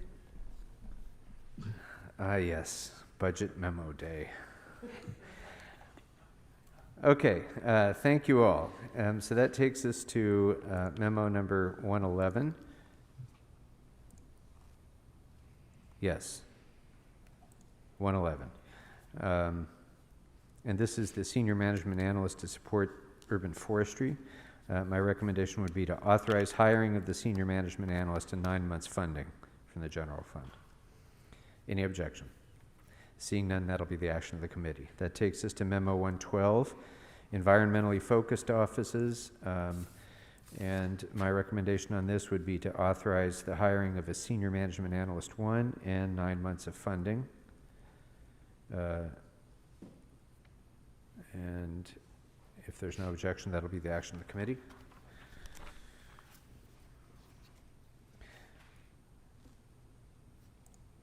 Memo number 143. So this is kind of the omnibus request back, or request for a memo back on all of the requests. We have dealt with all of the requests in other memos, so I would ask that we note and file this report. If there's no objection, that'll be the action of the committee. That takes us to 151, the oil and gas amortization study. On this one, members, I would recommend that we approve resolution authority for 1 senior management analyst 2, 1 environmental engineer, 1 management analyst, and additionally place $3.4 million in the UB to fund 50% of a full amortization study for all 17 oil sites, which should be contracted and completed over the next 2 years. Mr. Good, thumbs up? If I had more thumbs, Chair Krikorian, I would put them up. Thank you, sir. All right. Mr. De Leon. I just want to say this is absolutely awesome. 100% in agreement. Thank you very much for your leadership. Thank you, sir. And I will, if there's no objection, that will be the action of the committee, and I will give that one an A. Okay, that brings us to ConAd. Thank you. And memo number 10 related to as-needed hearing officers. And my recommendation would be to add as-needed position authority for hearing officer class code 1328-0 and transfer $25,000 from the contractual services account to the salaries as needed account for the Bureau of Contract Administration. If there's no objection, that will be the action of the committee. Memo 5 we're now in engineering. Memo 5, so my recommendation would be to concur in the recommendation of the CAO to instruct the CLA to make the following changes. Restore 1 regular authority structural engineer that is funded 25% by the general fund and the special gas tax improvement fund 75%, and reduce the related cost reimbursement to the general fund by $97,663 in the special gas tax improvement fund, and delete 1 resolution authority structural engineer that's funded by the Prop C anti-gridlock transit fund, and increase the related cost reimbursement to the general fund by $132,988 in the Prop C anti-gridlock transit fund. Without objection, that'll be the action of the committee. Memo 16 for engineering was support for the sidewalk repair program. I thank engineering for the report back on and the assurance that engineering has the requisite staff. So we can note and file that report if there's no objection. Seeing none, that'll be the action of the committee. That takes us to Memo 17, the Van Alden and Balboa project. On that, I ask that we note and file. The CAO did recommend that applications for competitive funding sources, including LADOT, Metro, County Public Works, and Measure M for that. And if there's no objection, that will be the action of the committee. Memo 18 includes, or is a memo about the SIP retirement payments. As to this, I would recommend that we provide funding for the SIP program retirement payments to engineering, totaling $650,000 from the general fund. And if there is no objection, that will be the action of the committee.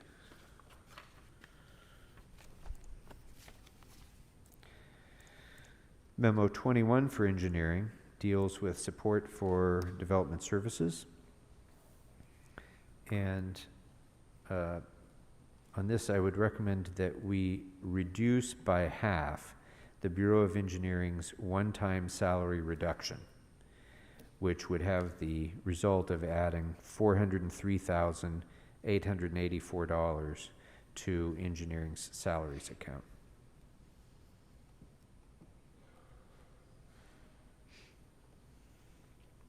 And I see no objection, so that will be the action of the committee. Memo 31 has to do with on-street electrical vehicle charging infrastructure. As to this, I'd recommend that we add 1 electrical engineering associate 3 and 9 months of funding for Bureau of Engineering to support EV charging infrastructure enhancements. If there's no objection, that will be the action of the committee. Mr. De Leon, you want to give that one an A? He does. So do I. And in fact, I'm going to go back and give 21 for engineering an A as well. Memo 45 for engineering. I'm sorry, Ms. Rodriguez, did you? 21 is A for me. All right. So for engineering, number 45, support for the wastewater program projects. With the understanding that this isn't necessarily, well, let me just strike that. My recommendation would be to add position authorities for the 30 positions outlined in the memo and 6 months of funding in support of BOE's recovery from the impact of the SIP. Any objections? Seeing none, that would be the action of the committee. I would give that a B. That takes us to Memo 52, funding and positions for the second round of the Complete Streets program. This I would recommend that we note and file the report. Mr. Blumenfield.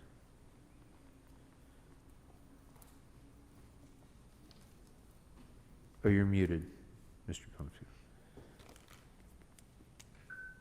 Sorry about that. I know that the CAO is saying that it costs too much, but a lot of the cost escalation has been related to, all sorts of issues with BOE, not knowing what money they have or don't. I think this is an important, the concept of complete streets is really important. This isn't about my district. My district, we already have our complete street. This is really about the city. And I believe in the concept of complete streets. So I would like to see some funding for it. It is the philosophically the way we should be going in terms of looking at our streets. So I do want to see some funding. I would propose the 4.6 million, but if everybody objects, I'd do some sort of a more modest version of that. But I do think complete streets are really important. And again, this is about a city priority. It's not about my district. It's about it's about laying the groundwork for the infrastructure that we're expecting, the money that we're expecting from the state and the feds in this federal bill. We're expecting a major infrastructure bill to come down from Washington. And if we can get the designs ready for complete streets, we'll be positioned to do some amazing things on our streets that aren't, that look at all the different modes of transportation and do all of it. And so I want to make sure that we're positioned for that and that we're smart about making sure that we've done the design work to take down the most money that we can for the streets that we can. So I think this is important, and I would ask that we fund it.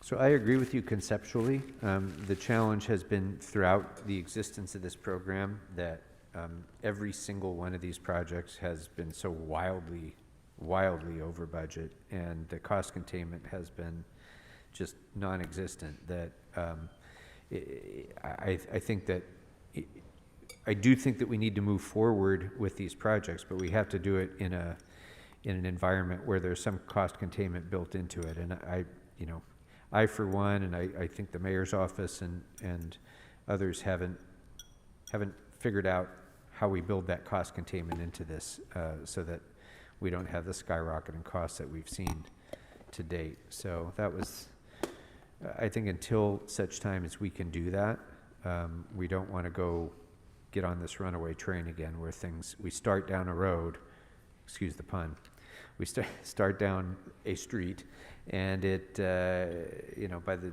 time we've committed ourselves to it, the costs are getting, out of control, but we've already invested in part of the project and we kind of become pot committed at some point. So, Maybe we could ask BOE to speak to that question. You know, are there some bumpers or guide rails that we can put on this to prevent the run? I agree. I don't want to see runaway costs, but I also don't want to throw away the baby with the bathwater.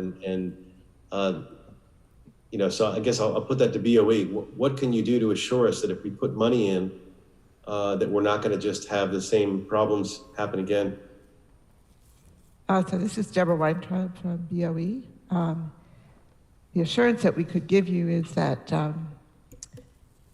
that we work with our colleagues across the city to have different items be really add alternates, like structure the project so that there's a base project and there are add alternates that could be done or not done. That's the best suggestion I can make.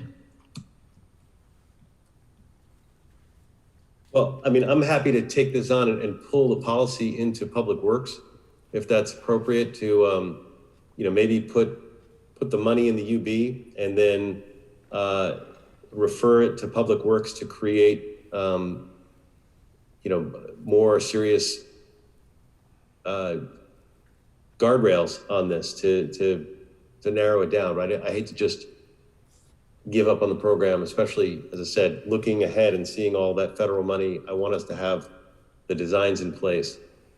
Might that be a compromise that would work? Yeah, it could be. What, just to have kind of a placeholder for further development of it? So Sure. to let's say to put the 4.6 million in the UB identified for complete streets at such a time as the, you know, say BOE presents to Public Works a cost containment plan that we approve as a council for future complete street programs. Council member, I think that we would support that.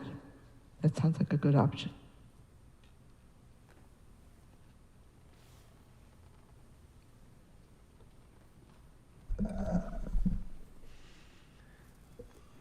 That seems to me still a big commitment, but you know, I guess we can deal with that at the time of the rack up. So, yeah, sorry, Sharon. Sure. I think let's go ahead and I would support that for now, and keep it in the UB until some. Yeah, okay. I would support that motion.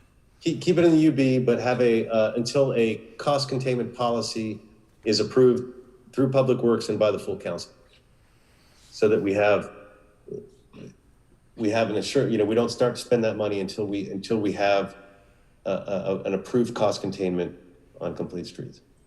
Yeah, and the Budget and Finance Committee. Okay. Okay. So we'll have to take a roll call on Mr. Blumenfield's motion. Krikorian. Aye. Blumenfield. Aye. De Leon. Aye. Rodriguez. Aye. Price. Okay. Price. Aye. 5 ayes, this motion is approved. Thank you. Item 66. This deals with the Slauson Connect project. I'd recommend that we note and file the report. Is there any objection? Okay. Thank you. That'll be the action of the committee. For item memo 90, this has to do with supporting the design of ADUs and multifamily housing. I would recommend that we put $250,000 in the UB for additional design services that may be needed to streamline the rollout of the ADU program. Is there any objection? Mr. De Leon. I was just going to say one point. I'd like to actually match that from my discretionary funds. Or I should say, I already did actually. My staff just told me I already did from my discretionary funds. Oh, okay. Well, thank you for that. But I don't want it in the UB. Okay. I move that Kevin double his discretionary funds to it.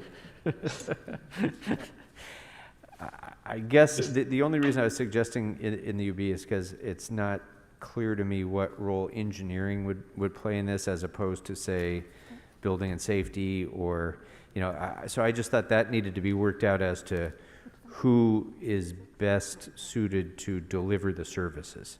I don't know, maybe engineering could, Ms. Weintraub, if you have any comment on that, because the point of these ADU expediting design ideas is to make it as simple as possible. And I think if building and safety, signs off on a plan, I don't know that we need to take it to engineering's level, but that was my only reason for having the UB, just because I didn't know what the answer to that was. It's a good investment, and we should do this. I just don't know where to put the money. So any thoughts from the CAO or engineering on that? So this is Deborah Weintraub. Our intention was to work collaboratively with the other departments who need to be involved, since there's many reviews over these projects. And we were asked by council motion to take the lead, but we always intended to work collaboratively. Okay, well, I take the UB back then, that's fine. We'll park it there, and then how it actually gets distributed among the departments, you guys will work out as you go, I guess. We can deal with it in an FSR. Okay, so then I'll change the recommendation to funding, providing $250,000 in support, which we will include with Bureau of Engineering. Okay, any objection? Seeing none, that'll be the action of the committee. That takes us to Memo 123 on for engineering, and I would request that we note and file this report, only because we had already approved many positions in the previous memo. But Ms. Rodriguez? Mr. Chair, I wanted to recommend if we could do 6 months of funding these positions.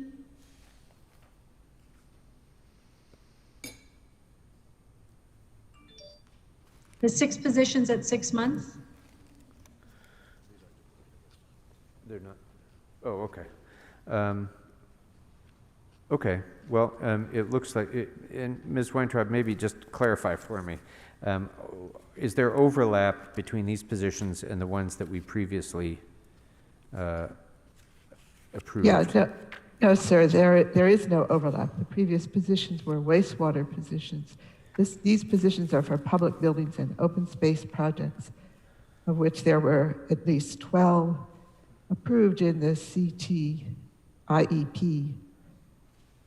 So there is no overlap. Okay.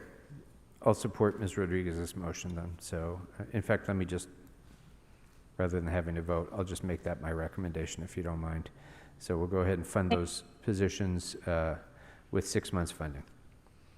And I just want to emphasize, I think this is really important as well. This is again setting us up for taking down future funds, and it's for our municipal facilities, which I know I've been working with BOE on the skate rink and other things that we need the BOE support on it. So I think these are really important.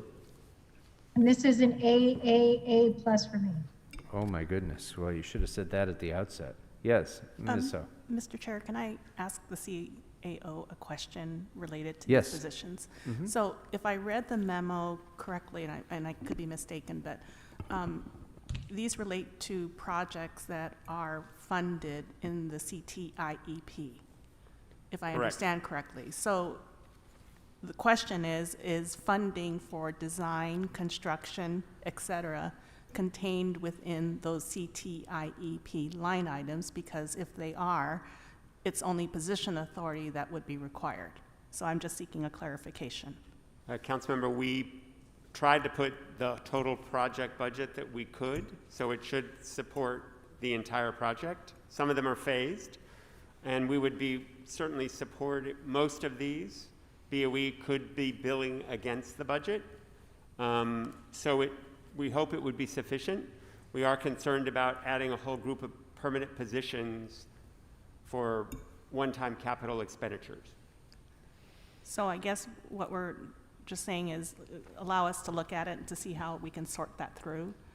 We understand that it is a AAA request of the councilwoman, and we get that. But I think that we have a mechanism to fund these positions, employ these positions to move these projects forward. They're just contained in a separate part of the budget. Yeah, that makes good sense. Ms. Rodriguez, any objection to that? Yes, Ms. Weintraub. Most of these projects take multiple years to deliver, more like 5 years to deliver. So to say that they're funded in this year's CTIEP budget then doesn't address the future years and the staffing needed to continue them. So while that we'll certainly work with that if that's what the committee decides, it does become problematic.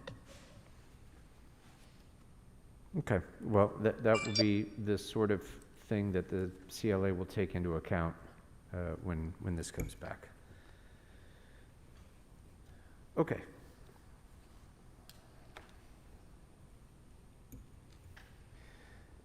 All right, so I think we're on to sanitation now, right? Does that complete engineering? I think it does. Okay, so we're next on memo 57.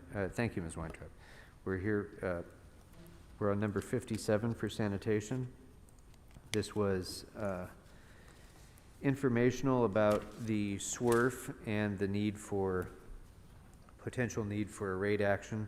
That's not a budget item for this budget, so I would recommend that we note and file for the moment. Maybe have to revisit that, but for the moment, we'll note and file without objection.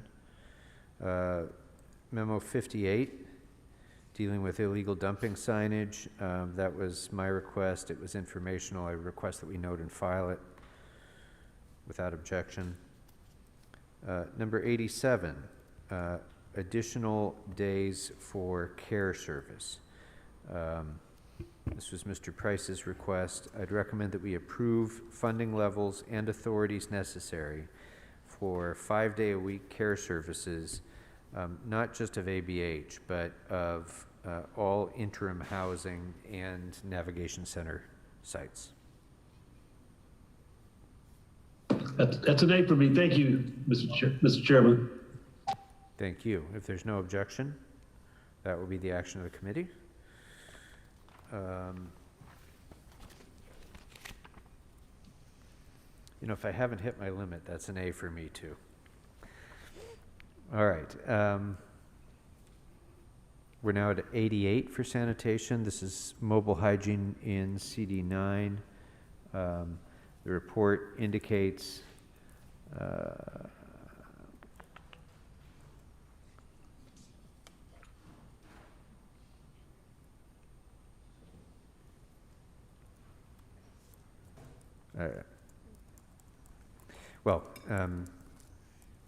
my recommendation on this one is to note and file. Memo. Yeah, Mr. Chairman? ahead. Yeah, Mr. Price. Can we ask the CAO to report back on some alternative funding options for this, please? We can certainly do that. Again, it's just a real issue. I mean, I'm not trying to say my area is different from other areas where there are massive encampments, but this mobile hygiene is a quality of life issue for the inhabitants of the encampments and for the neighbors. Councilmember, we're happy to report back on that. I would note that we do, to the extent it's an interim housing site, we evaluate it whether it needs trailers, whether it has showers, and they are part of the project. So it's your tiny homes, it's your safe sleep.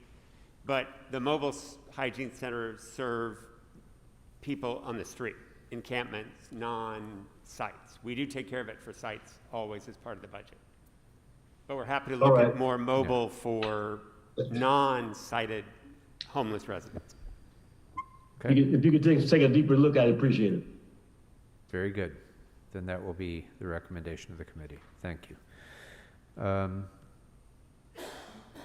Memo 104, this was informational about Measure W projects in CD9. Unless there's objection, I'd recommend that we note and file it. Is that okay, Mr. Price? You're good? Okay. Memo 105. No objection, thank you. Memo 105 was also informational. That was just kind of a technical accounting issue that I had asked about, so I'd recommend that we note and file that report. If there's no objection, that'll be the action of the committee. Memo 124 has to do with the senior systems analyst. And on this one, I would recommend that we restore 1 senior systems analyst and 6 months of funding to support the Livability Services Division. If there's no objection, that'll be the action of the committee, and I will give, oh, Mr. De Leon, did you want to be heard on that? No? I'm fine. Thank you very much, Mr. Okay, Chair. I'm sorry, I just saw you reaching. So I would assign that an A priority. On number 141 for sanitation, this is the Bureau's letter request for a service coordinator. I would recommend that we restore the service coordinator with 6 months of funding to support livability services. And if there's no objection to doing so, that will be the action of the committee, and I will assign that a B. Memo 142 was a cost-benefit analysis relating to purchasing versus renting certain vehicles. And I would recommend that we note and file the informative report unless there's objections. Seeing none, that will be the action of the committee. And that deals with sanitation. That brings us next to street lighting. Memo 15 relates to the resources needed for installation of EV charging stations. The report indicated more information on true costs from DWP to upgrade voltage is necessary, so I'd recommend that for now we note and file the report. Mr. De Leon, is that? Thank you very much, Mr. Chair. You read my mind. I know the department's memo listed different levels of resources needed to tackle wire theft, something that is a huge issue, as you all know, in downtown LA. So I'd like to support the department's original requests from their budget letter of the 2.8 million for staffing and resources needed to address the copper wire theft issues in the city. Councilmember, I think wait, you're we referring haven't to a come to that later one budget yet. memo, 40. No, I'm sorry, Mr. De Leon, I was still on the one dealing with electric vehicle charging stations, number 15. And on that one, this You are on file budget item number 15. We're not in public works. On the lighting, I should say, because I saw Street Miguel. lighting. Yeah, street lighting. Well, too. I think you're interested, Mr. Dillon, in number 40, which will be in a couple of memos that the chair will call about. Okay, copper apologies. wire. I'll just keep my notes. Okay. Okay, so on 15, the recommendation is to note and file the report. Without objection, that will be the action. On item 19, this is restoring MICLA funding for EV charging stations. And just for clarification, this, as I understand it, is provided in the mayor's budget, $1.2 million in MICLA. So we'll want to preserve that. And I don't think any further action is necessary unless we wanted to change that in some way. So my recommendation would be to note and file. Without objection. Okay, and that brings us then to number 40, which is the copper wire and power theft replacement. And for this one, I'm sorry to have to read off all these positions, members, but I think for clarity, we need to do that. So my recommendation would be to add the position authorities and 6 months funding for 1 street lighting engineer, a street lighting engineer associate 2, a management analyst, 4 street lighting electricians, 1 assistant street lighting electrician, 4 electrical craft helpers, 2 welders, and 2 cement finish workers. And to provide $1.4 million in funding with a preference for that funding coming from gas tax or another special fund if possible.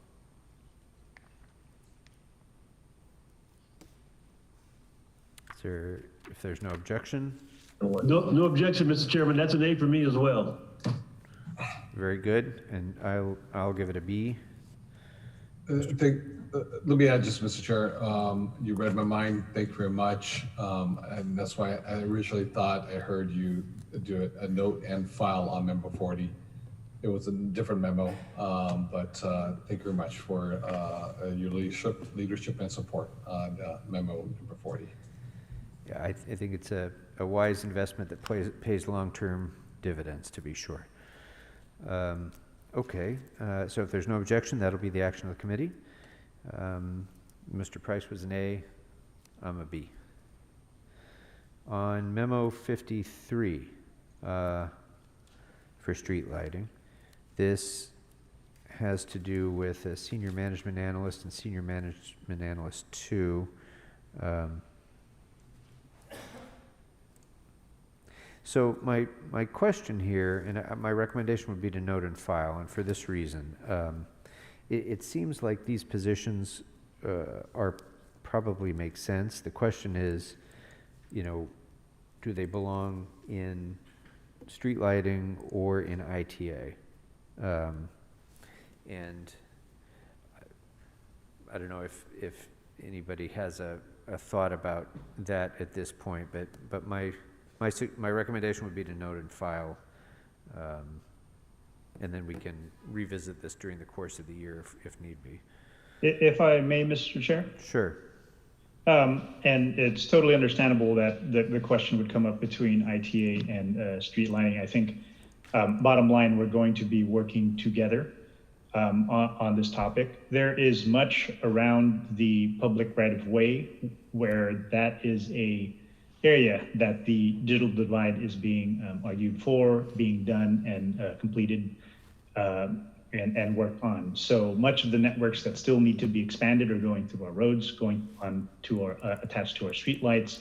There are policies being made on many different levels of government on that subject, and so that's why we're hoping to be armed with extra expertise that can handle some of that. So some of the bills and assembly bills and state bills that have gone through state level actually directly affect us, and we have to also try and help and opine and give advice on that one. In addition to that, I think that there's other infrastructure dollars in the future with some of the possible Job Act dollars that might be coming down. We need to be poised to try and take advantage of that and other kind of grant-making opportunities that we've seen other cities that have been able to receive that by having some staff that have been able to work on it. So that's the primary, those are the three kind of primary reasons why we've been asking on our end.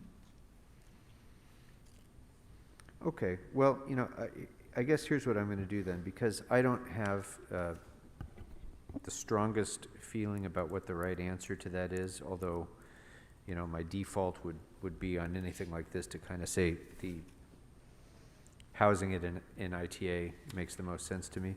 But why don't we go ahead and ask the CLA to report back in the rack-up with these 2 positions and 6 months funding. And for clarity, Mr. Chair, we're just asking for 1 position on this one. Oh, I'm sorry. Okay. Thank you for that clarification. So, but with an analysis of, you know, are they, should they better be housed in street lighting, or ITA or elsewhere. But so that'll be part of the CLA's report back, but then we'll go ahead and approve these two positions without funding, with that request for further information back. One position. Yeah, it was one position. Yeah, we only asked for one. I can't hear you. I'm sorry, sir. I believe that the department asked for one position, not two. Oh, my notes have a senior management analyst and a senior management analyst 2. Is it just the one position? Sir, it's the one position. I think it was just giving you ranges of options for. I see. Okay, I see. Okay, so just the one position. Thank you. Councilmember, I think that's the pay grade determination of whether it should be a 1 or a 2, but only one of them. It's one or the other. Yeah, okay, gotcha. Okay.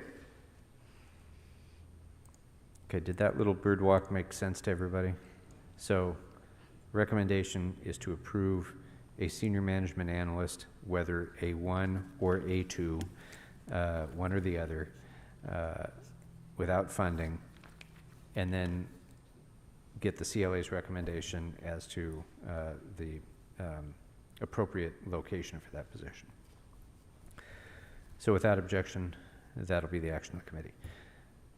Okay, memo 6, potential efficiencies for an integrated asset management system. So this was, I asked this of several bureaus and departments to see where the asset management systems might be able to be integrated. And in this case, it seems to have different functionality from what GSD needs, so we'll go ahead and without objection note and file that report. Oh, sorry, we're on to street services now. So memo 7 on street services, the new Office of Capital Grants and Advanced Planning. I would recommend that we note and file this report, as it's more appropriately a policy action to be taken by the council.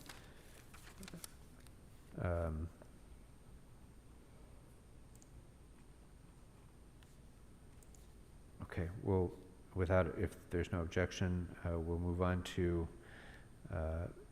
memo 30. This was informational relating to the street vending fee structure. So I would recommend noting and filing unless there's objection or further inquiry. With memo number 38, power washing and weed abatement. Also, that was primarily informational. It didn't include any request or recommendation. So I would recommend that we note and file it. Number 39. I saw some quizzical faces when I asked this program be reinstated. And the reason is because it's primarily a DOT program, but I only thought of it when I was talking to street services. So I would recommend that we add position authorities requested in the memo and 6 months of funding to LADOT to restore the program.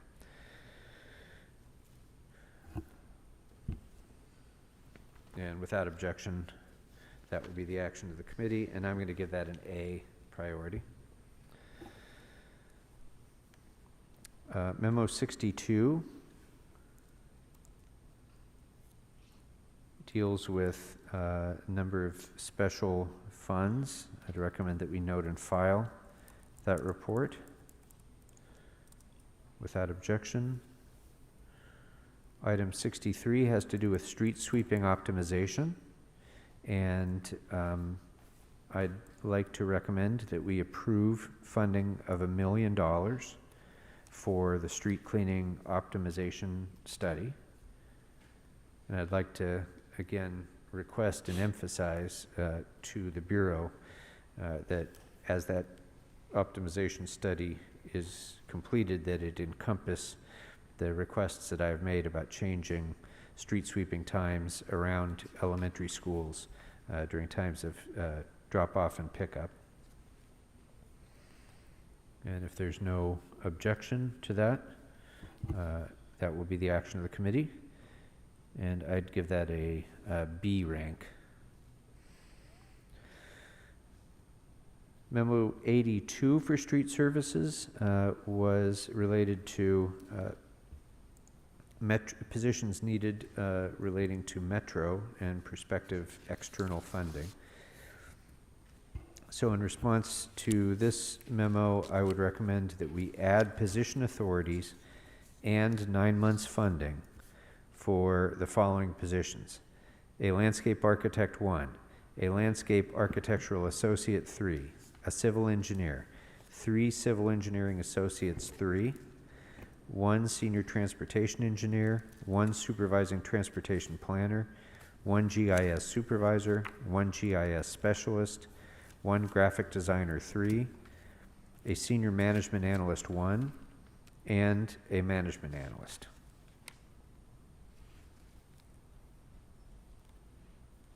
Mr. Chairman? Yes, Mr. Price. Are you done? I'm sorry.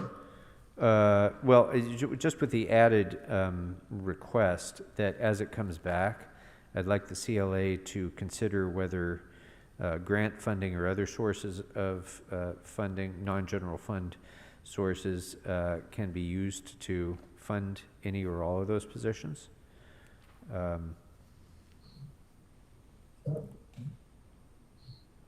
Did you name all 14 positions? 1, 2, 3, 4, 5, 6, 7, 10, 11, 12, 14. Yes. Great. I just, Mr. Yes, Chair, Mr. that's Price. also an I, there's the A, an A and I. But I think this is an important, one of the projects that we'll be able to support is the Rail to River. Many of us see that as an equity, green space opportunity that will start in Hyde Park and will end at the river. So it's going to go through underserved areas, and we're excited about the opportunity of having a walking bike path that distance. So it will supplement what's going on with Metro, and I think demonstrate that the city is also committed to improving the quantity of green space in our urban corridors. Thank you. Good things are coming because of those Metro investments, and we certainly want to facilitate it. So, thank you. Thank you, Mr. Price. Mr. Yes. Chair, I also want to Ms. register Rodriguez. a very big thing for me. This is going to be these are very important positions to help fulfill a lot of grant-funded opportunities that the Bureau has been so outstanding and cooperative and collaborative in helping to secure. So, thank you. All right. There's no objection. That will be the action of the committee. And I'm gathering I heard a couple of A prioritizations then. Mr. Price? A for me. Okay. All right, thank you. So that takes us then to 83.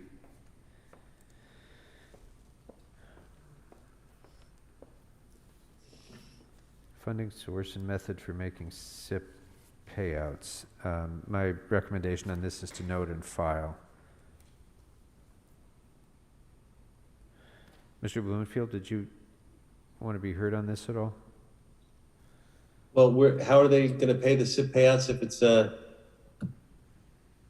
if we don't put the money in, it gets absorbed by the department?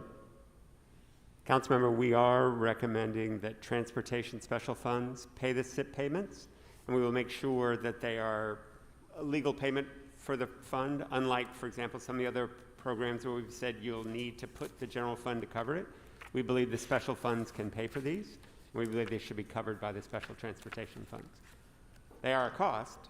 I'm not saying we intend to pay them, but we think they should be paid for out of the special funds. Okay, if that can happen. I don't know how they bill. How do you bill a special fund after the fact? But if you can, great. I don't want this to end up hurting the departments. But if you can figure out a way to get them paid.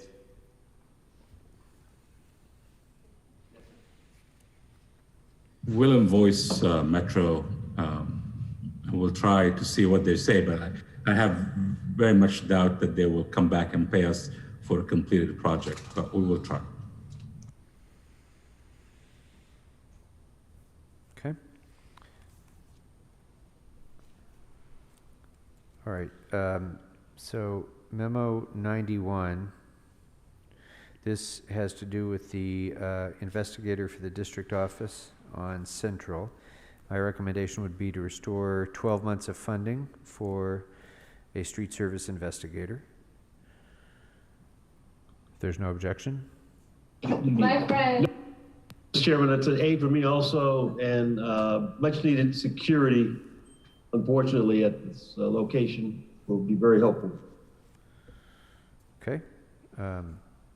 So that will be the action of the committee.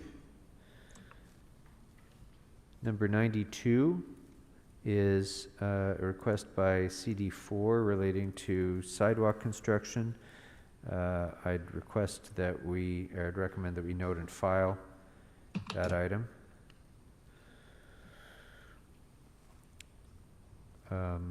Memo 102.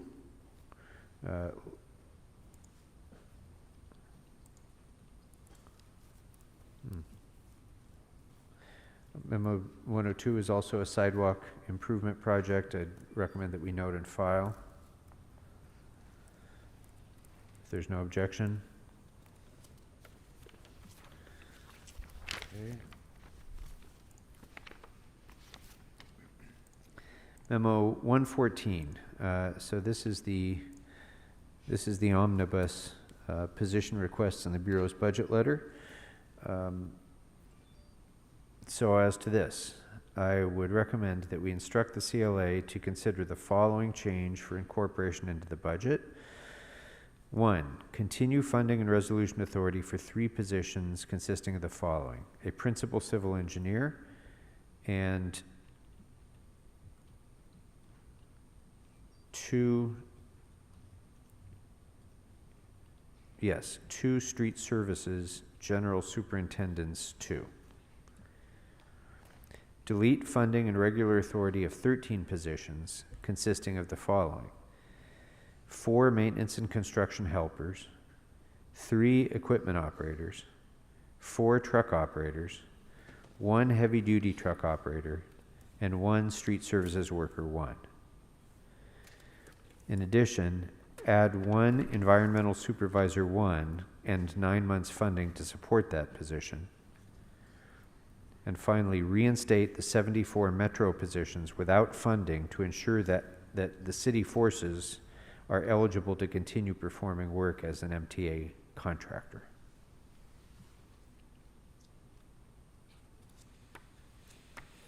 If there's no objection, that will be the action of the committee. Memo 119, tree removal permits. I would recommend that we approve the position authorities and 6 months funding for a tree surgeon supervisor 2, a management analyst, and an administrative clerk. And just for clarity, the environmental supervisor that was requested was already added back in a different memo. And if there's no objection, that will be the action of the committee.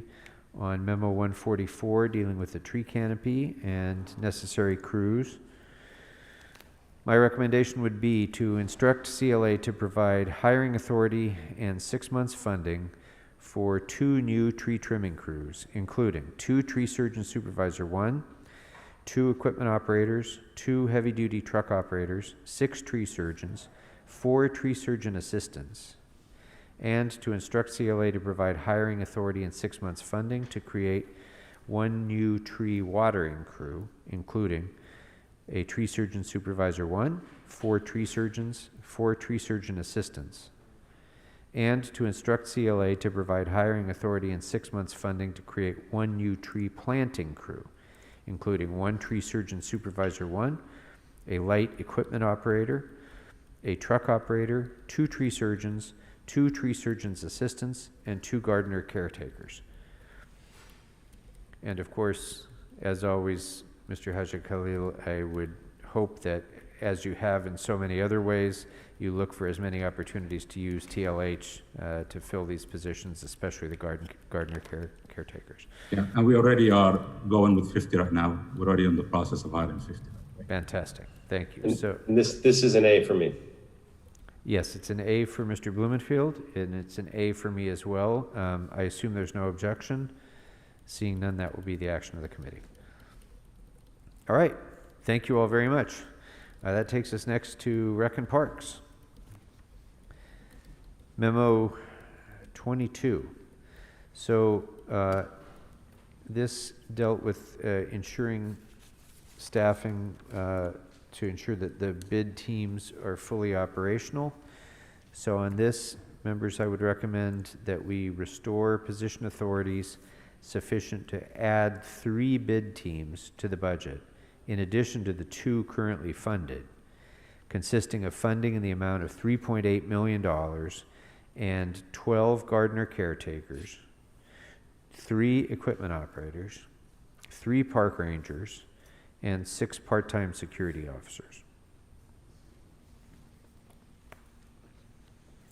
Is there any objection?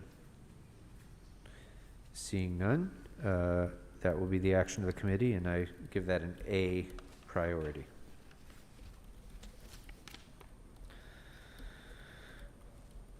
Memo 23, this was my request for a memo regarding restoration of daycare sites that had been cut during the Great Recession. And I recognize that we can't realistically get this done in a budget year, but I think it's very important that we start this process.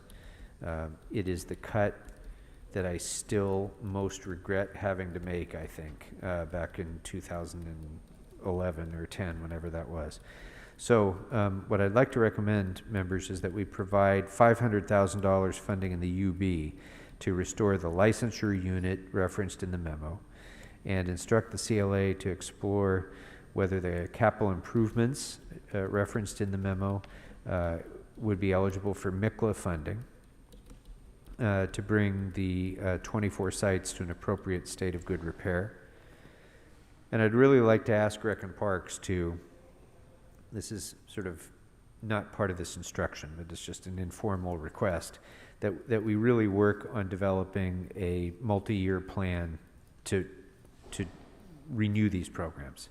And I look forward to working with you to ensure that we get that done. But at this time, I'm going to recommend the approval of that $500,000 in funding,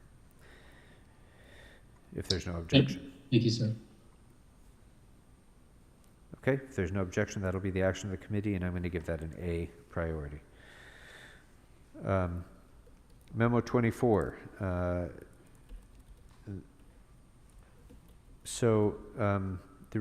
This was the omnibus request that I made to try to restore service levels at Rec and Parks to pre-recession levels. And again, this is a pretty gargantuan undertaking. May not be able to be achieved in one budget year, but at this point, what I would recommend is that we reduce the salary savings rate for recreation and parks as it's specified in the budget from 5% to 0.5% in order to support the department's restoration of services.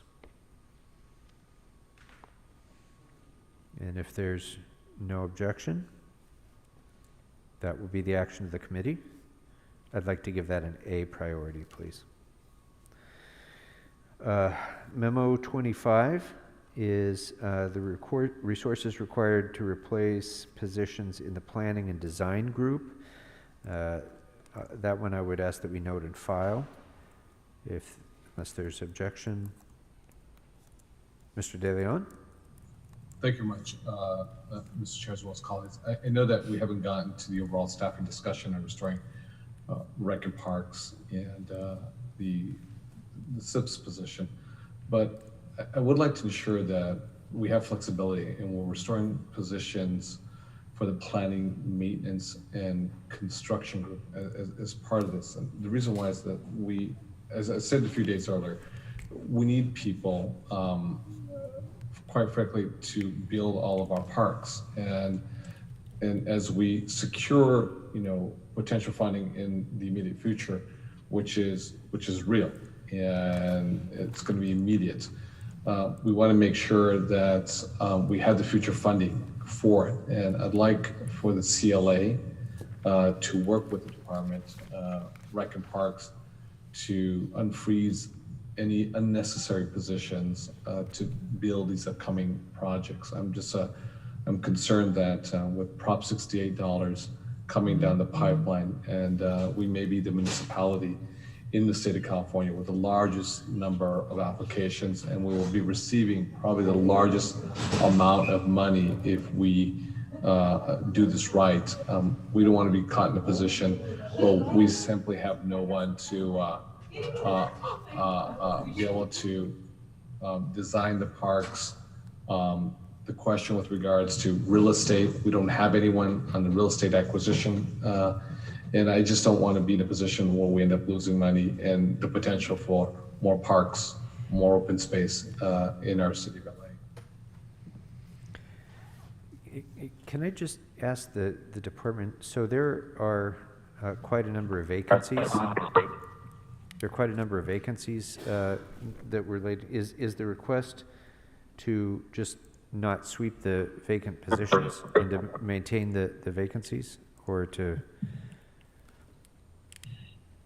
Good evening. This is Noelle Williams, the Chief Financial Officer. I think it's a two-pronged request. I believe we had 4 SIP positions in that unit, which were real estate architect, landscape architect, and structural and electrical engineering. But we also, due to the hiring freeze, have not been able to fill positions, which that may be solved July the 1st. And the salary savings rate would also assist us in filling those positions. Was that helpful, sir? Yeah, well, it is. So the main thing is you need to make sure that you still have the positions and that those vacancies are not swept. Is that? That's correct. That's it? Okay. Okay. So, Mr. De Leon, sorry, I've kind of lost track of where we are here. We're in. Okay, so number 25. So would a motion to maintain the referenced? I'm trying to find what the specific positions are here. Here they are.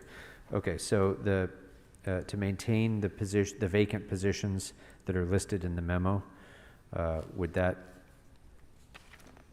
meet our needs? Yes, and I believe 4 of those were related, excuse me, to the SIP program. Okay. Mr. Chair, go ahead. Just add to and allow them to fill them as well. So it's a don't sweep, but fill, those specific positions that are needed strategically to be prepared for the amount of resources we get from the state through Prop 68. Council members, I believe those 13 positions are in their budget, and the hiring freeze is being lifted as a proposal. So as of July 1, it will be off to the races. Okay, but I think you hear the urgency of filling the positions. So, okay, well, I would support the request that Mr. De Leon just made. And council members, on that one, we have told all departments through managed hiring, which exists still for now, if they have time sensitive, they are being reviewed specially, and Rec and Parks has had literally thousands of positions already approved through managed hiring for hiring now. Okay. Correct. So managed hiring has already approved Rec and Park positions now, so they can fill them now. So if these are ones that the department believe are critical, even though managed hiring is still in existence for the next 6 weeks, they can certainly request those, and CAO, Mayor's office, and CLA's office will certainly consider and take care of those. They just need to ask for them. Excellent. Okay, with that, let's go ahead and call the roll on Mr. De Leon's motion. Krikorian. Aye. Blumenfield. Blumenfield, aye. De Leon. Aye. Rodriguez. Aye. Price. Aye. 5 ayes, this motion is approved.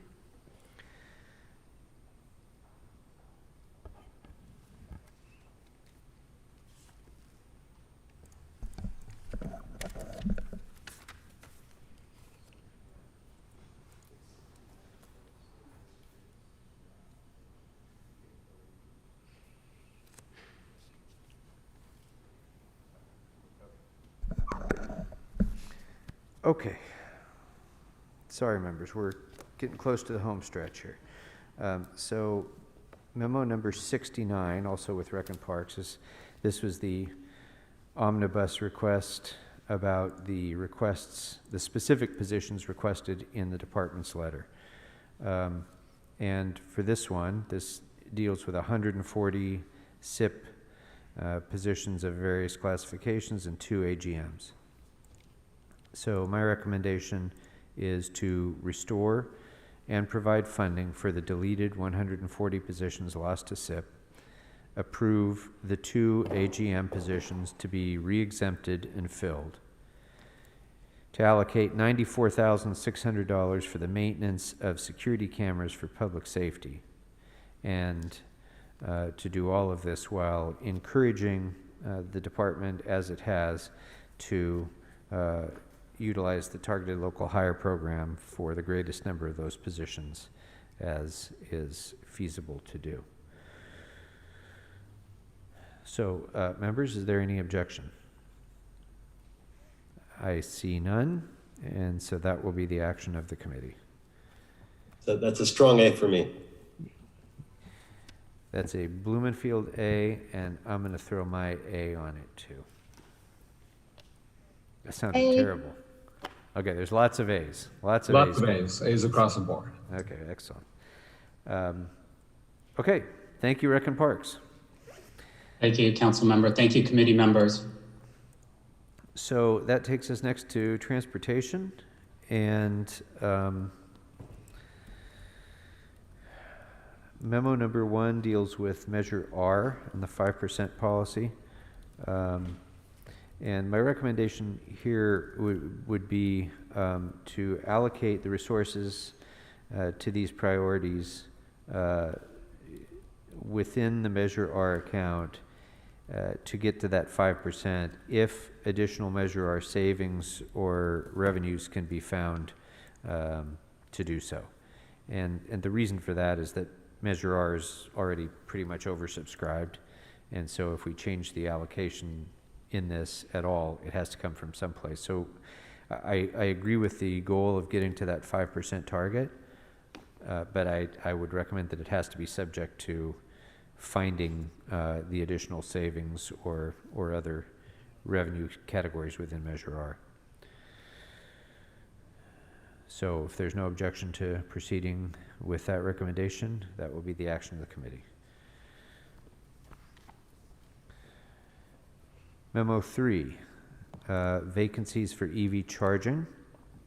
My recommendation would be to restore the 3 requested position authorities deleted by SIP and to provide 9 months of funding. So that's a transportation engineer, a transportation engineering associate 3, and a transportation engineering aide 1, and $400,000 in funding to support the installation of EV charging infrastructure. Any objections?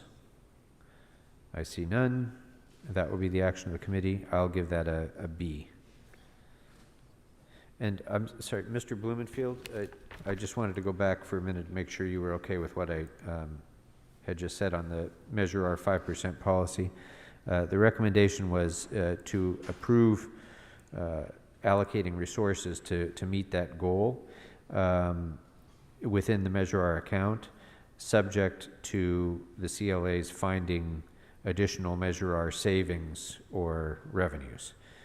Because, you know, I agree with the goal of getting to 5%, but since we're oversubscribed in Measure R as it is, or fully subscribed, I guess, it has to come from somewhere. So could be project savings, could be project cancellations, could be a lot of things, but that would be my one caveat to that, if that's okay. Okay. Okay, so we did number 3. Let's go next to number 4. Again, this was the request I'd made of several departments to see if there was a way that we could consolidate these asset management systems. Good report back. I think we can note and file it unless there's objection. I see none. That'll be the action of the committee. Item 9, Mobility Investment Program. I'd recommend that we approve $500,000 in contractual services and 2 new positions with 9 months of funding for the database architect and the geographic information specialist to develop the mobility investment program. I'd further instruct the CLA to explore whether there's sufficient Measure M funding for these contracting services and staff positions. Any objections? Seeing none, that would be the action of the committee. Number 20, this this was my request for a report back on some service delays. I got my answer. Thank you. We can note and file this unless there's objections. Seeing none, that'll be the action of the committee. Transportation Memo 28, dealing with, again, SR 710. This was for a supervising transportation planner. My recommendation would be to add the position authority and 12 months funding for that position on the assumption that it is fully reimbursable by LA Metro. So any objection to approving that position authority? Seeing none, that would be the action of the committee. Item 29, this is a memo that discusses the reconfiguration of the DASH system. And so the staff positions are Prop A eligible, but I'm going to recommend nonetheless that we note and file it because it's not clear where this fits in the overall prioritization of transit expansion and whether these particular staff positions are the right ones.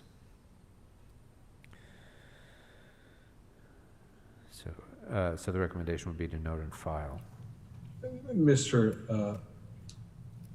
Chair. Mr. Dalen. Thank you very much, Mr. Chair. We approved a transit service analysis in order to better align our DASH routes with the needs of our residents. My concern is that failing to implement the first phase of the new DASH routes will only delay implementing our routes throughout the city, whether it be downtown, whether it be Boyle Heights, or in the valley. And I'd like to look to see at restoring these positions so we can implement these routes. I think they're very important. And if we can explore CAO and CLA can do a little digging and see where we can potentially find those resources, I think that would be very helpful.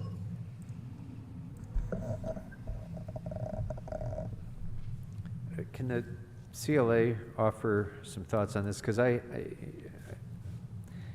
still waiting on some DASH reconfiguration that I had in the budget about 6 years ago, I think. And so I share Mr. DeLeon's concern about getting this done. But if the CLA can offer some thoughts about this, that would be great.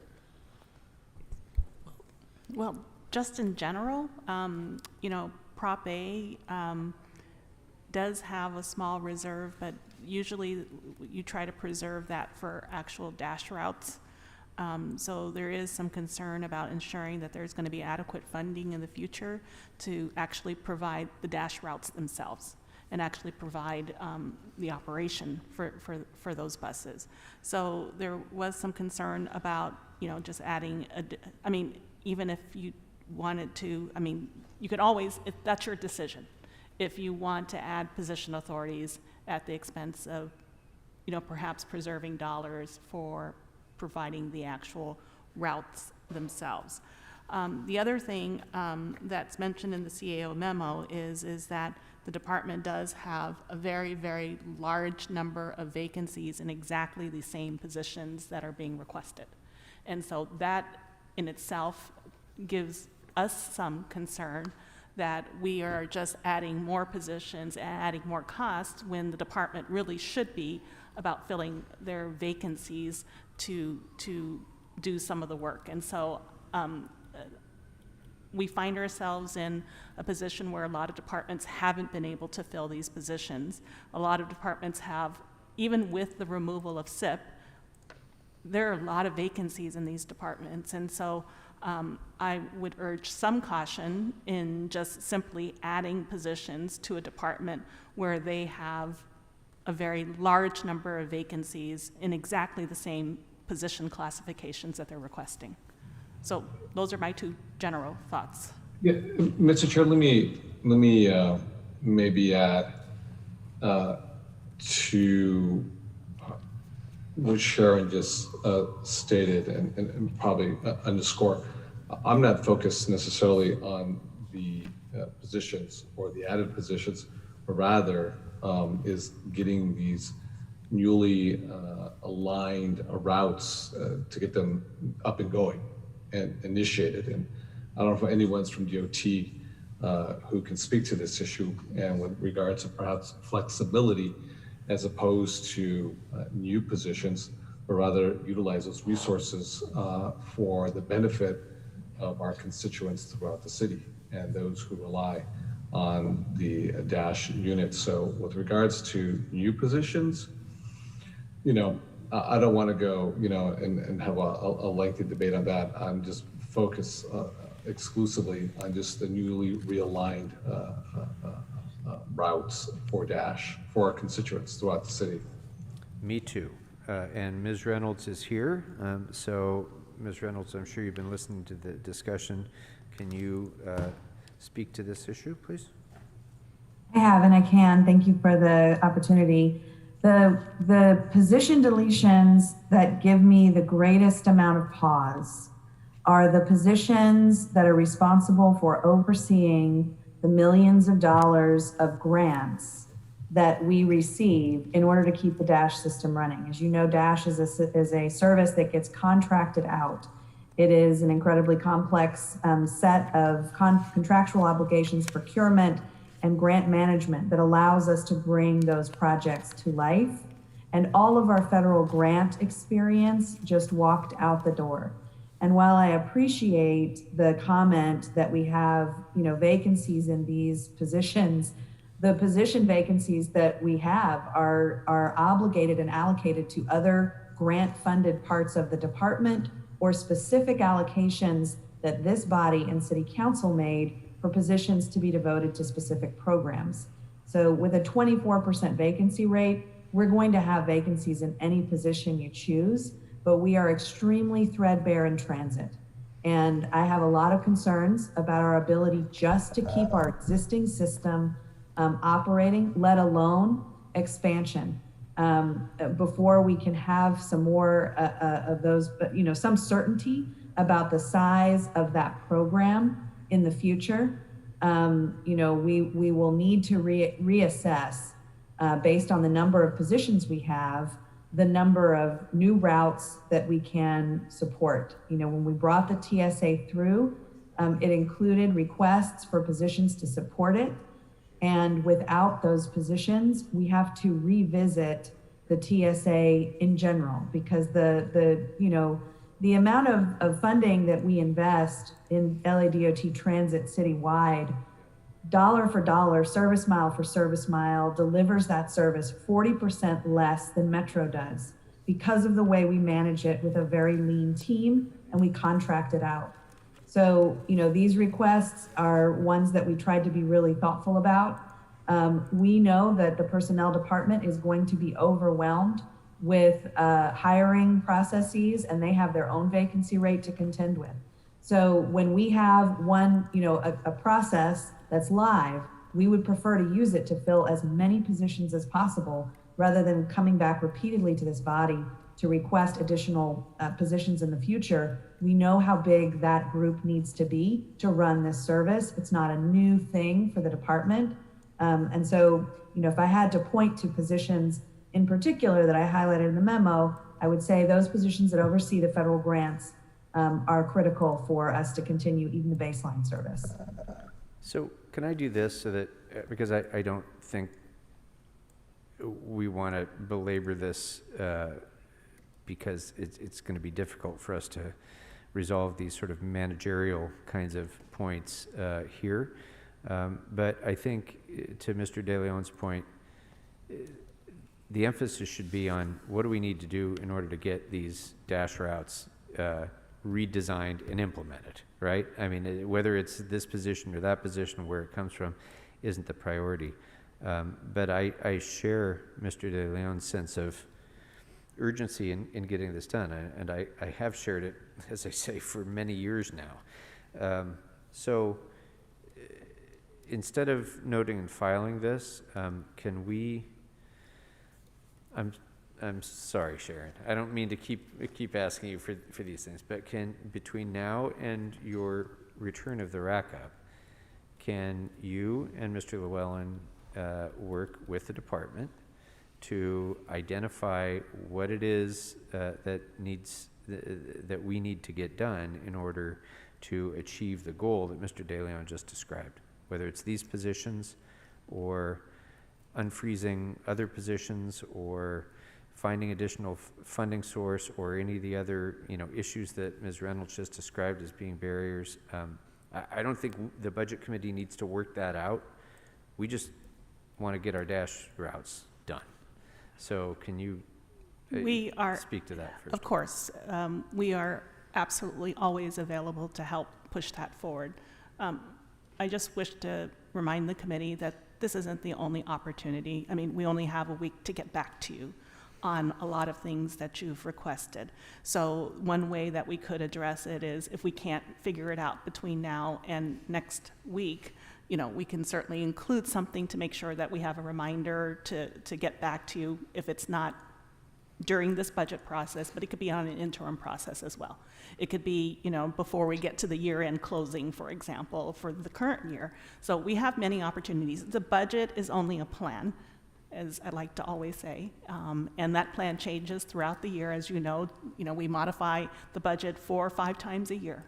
And so this isn't the only opportunity. This isn't the only bite at the apple where changes can be made, where positions can be added, where additional funding can be provided, to the extent that we have any additional funding. But it's not the only opportunity. So we will take your instruction. We will do our best to get an answer for you next week. If we can have a meeting of the minds about how to get this done. All I'm saying is, if we don't, we will make sure that we include something in the rack-up report that ensures that we do not lose sight of this item. Does that work, Mr. De Leon? I would say, listen, if it works for the chair, I'm good with that, and I'm sensitive, and I understand Sharon's perspective. It's a heavy workload, between today and next week, and I understand that the staff have been working very hard and in overtime, compiling all the memos from our collective requests and from other members through us who make their requests. So I am sensitive to that. But if it's amenable to you, Mr. Chair, I will go with it. If it's not amenable to you, then I'll go with what you would like. It's at your pleasure. Yeah, if this were general fund specific, I might say, well, if we don't put a pin in it right now, we may not have much of an opportunity later. But it is, these positions are at least theoretically Prop A eligible. We have a pot of money in Prop A that's subject to being, modified. So I feel a little bit more secure about that. Prop A is largely, subscribed to, so that means that whatever we do with this may mean shifting some priorities, and that's why we do need to have a little additional discussion about this. So I think you've heard our thoughts and concerns about this, and it may in fact turn out to be that these positions are necessary and need to be funded, but it sounds to me like there's enough ambiguity about this that I can't with certainty say that. So if you could please, Sharon, do your best to respond to that in the wrap-up, and if not, then we'll continue the discussion following the completion of the budget. Okay. So that brings us to Memo 44, which is Vision Zero and crossing guards. And on this one, members, I would recommend that we restore 3 crossing guard supervisor positions. That would be 2 senior traffic supervisor 1s and 1 senior traffic supervisor 2, and a full year funding to hire the 104 additional crossing guards, and if possible, and if it's feasible, I'd like to see whether crossing guards can be hired through the targeted local hire program. I'm not sure if that's an eligible category classification now, but if it is, that should be the preference, and if it is not, that should be reported, so perhaps we can consider including them. Any objection, members? Seeing none, that'll be the action of the committee. Memo 60 was an informational report about Parking Enforcement Bureau in South LA. I recommend that we note and file, unless, Mr. Price, that was inadequate for you. Okay, so we got that report. Number 65 is a report on the LA Al Fresco program. And on this, members, I'd recommend that we provide 6 months of funding for 3 positions: Supervising Transportation Planner 1, a Transportation Engineering Associate 3, and a Management Analyst. Any objections? Seeing none, that will be the action of the committee. I'll give that a B priority. Item 71 is the SIP positions for transportation. And my recommendation on this would be to restore position authority for 79 positions proposed for elimination, and restore a full year funding for the 35 positions lost in SIP that support the department's critical core services.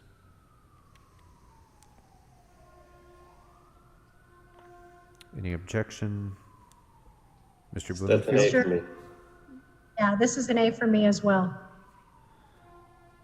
Okay, Mr. Blumenfield, is that what you said? That's what I said too, A. Okay.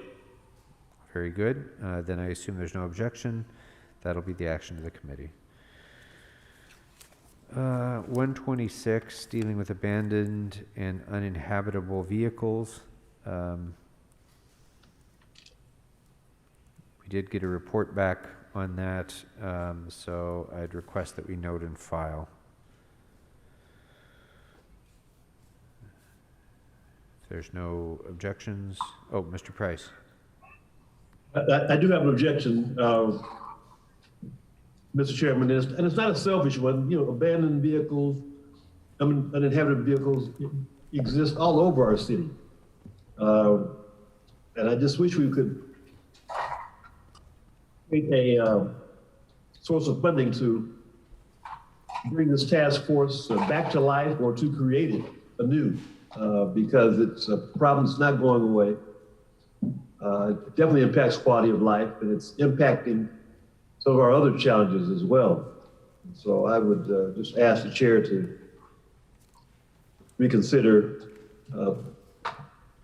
receiving and filing it and see how we can instead start allocating some resources to this specific problem that impacts all of us.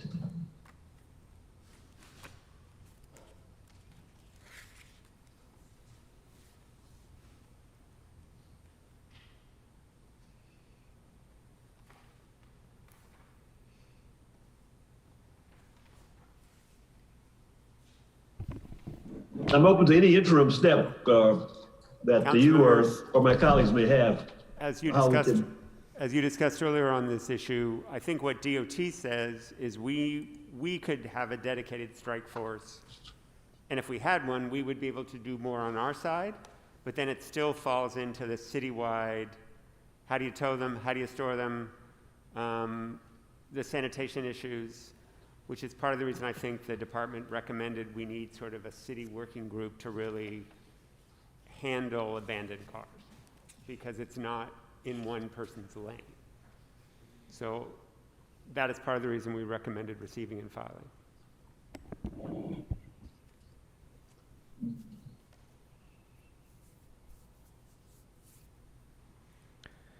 So that's true, and we did deal earlier with that concept and asked the departments, the relevant departments, to come back and consider different models for how to proceed with abandoned RVs.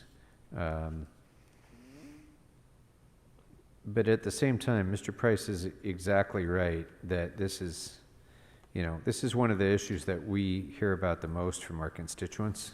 Honestly, this is probably, the top 5, I'd say, for most council members. And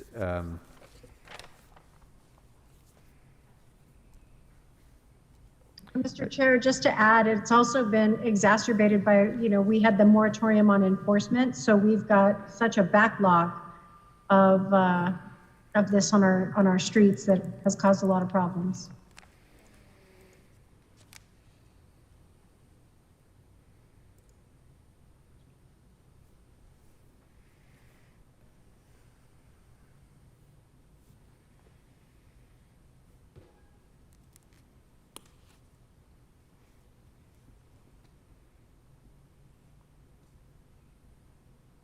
And I don't want to bargain against myself, Mr. Chairman, but even if we found some funds to implement the task force on a 6-month basis, to at least, as Councilwoman Rodriguez said, address the backlog that has occurred with in the pandemic. I mean, we got to do something, and doing nothing is not a real response.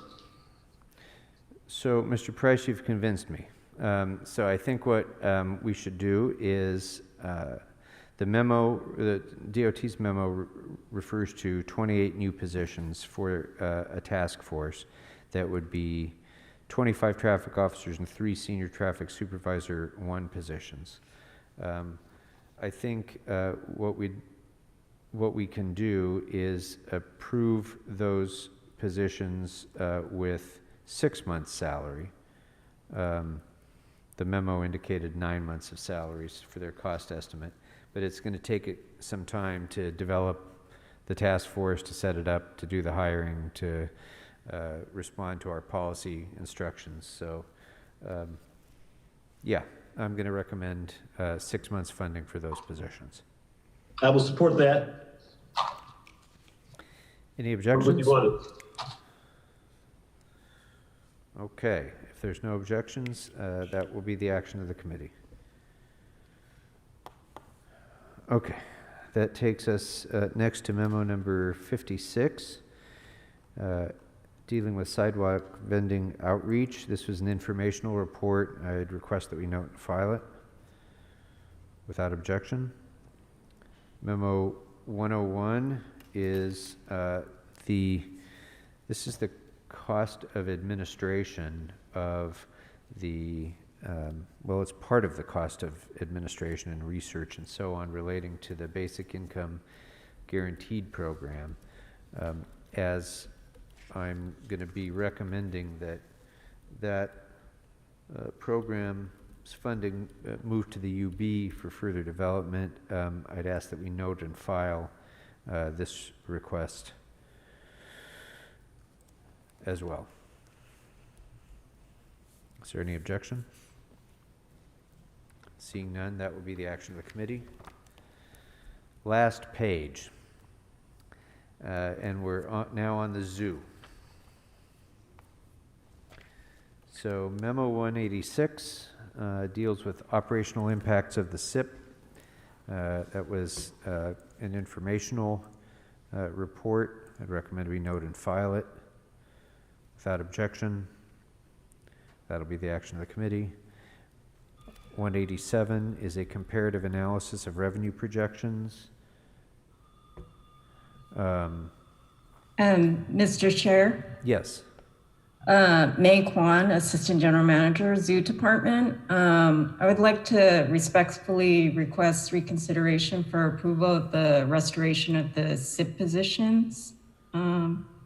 What's important to stress is having the flexibility and capacity and agility to address changing and expanding operations on a timely and as needed basis to support our ongoing operations and maximize revenue generation. So these positions were requested without funding, and the zoo would be mindful of filling these positions within its available budgeted funds with any kind of surplus we might have from current vacancies, which are currently at about 10%.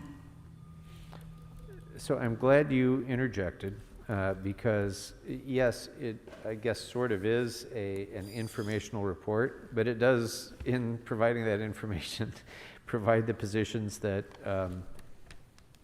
would be helpful to be restored without funding. And so thank you for pointing that out. It's not entirely operational. So I would recommend approval of the positions without funding. Thank you. So going back to 186, that's a change in my recommendation, thank you, to approve the positions without funding. And if there's no objection, that will be the action of the committee. 187 is revenue projections, and I would recommend on this that we restore the zoo salaries as needed account in the amount of $981,210 and approve the requested reduction to zoo other receipts revenues. If there's no objection, that will be the action of the committee. On Memo 188, that was my request that the zoo examine grant and loan opportunities to replace lost revenue. The memo was provided for informational purposes. I'm sure the zoo will continue to do that work, and so the recommendation is to note and file. And without objection, that will be the action of the committee.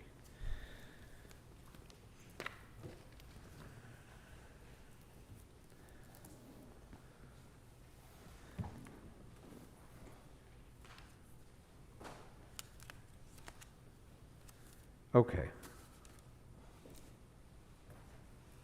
Okay, so that does it, members, as far as our 200 plus requested budget impact memos back. So thank you for that good and thoughtful work and the substantive discussions that it engendered. And I should have said this at the outset, but thank you, members, for proving me wrong multiple times. I appreciate that. I make recommendations, but they're just recommendations, and there were a number of times where I was, persuaded by the compelling arguments you made, and so I think that's part of this process, and I really appreciate it. A couple of things I want to make sure we all understand before we vote on all these recommendations as a body. And that is that we don't have the ability in this meeting at this time to actually fund these positions or these expenses or any of them. And so what we've done, what we're doing today is giving a set of instructions to the CLA's office to frame their work in coming back with recommended changes to the mayor's budget. And so I think we've given them a great sense of what this committee's vision is, what our direction is, but please understand that approval of a motion to approve X number of positions or X dollars in this action does not accomplish that task. That task will only be accomplished if, after we get the rack up and after we get the CLA's analysis, we go ahead and vote those recommendations affirmatively, and the council then goes and validates our recommendations. So just always try to keep that in mind. Tomorrow we'll be taking additional public comment on the budget before we take up the rack up. So I'd like to agendize that for 10 a.m. tomorrow morning. So that will be the continuation of this meeting as we begin tomorrow. Any other issues or questions to be raised, members? I have a sense that the night is getting long, so it's time to wrap up. So let's take one final vote on all of the... Yes. Oh, I'm sorry, Ms. Rodriguez. I literally thought you were waving good night. I apologize. So go right ahead. No, yes. no, I just want to, I neglected to add my AAA+++ for memo number 27, the recommendations on the Executive Task Force on Youth Development. So just wanted to make sure that that was really clear. And thank you for your your added recommendation on that. Thank you. Anything else, members? Okay, so let's go ahead and call the roll on all of the recommendations that we've considered today as they have been amended. Mr. Chair, one quick thing. Yes, Mr. I'm assuming we can, as we go through this, if we come up with some more A's, we can send them to CLA in the morning if we want to make sure we have a complete list. You can indeed. We've asked that members limit the number of A's because, you know, we all love all our children, right? No, so we should all have the same but we have to make some limitation. hard choices at some point. So yeah, but yes, if there are important priorities, please let Ms. So know that. But do it soon because they have a very, very difficult, long task ahead of them over the course of this weekend. Okay, anything else, members? Ms. So?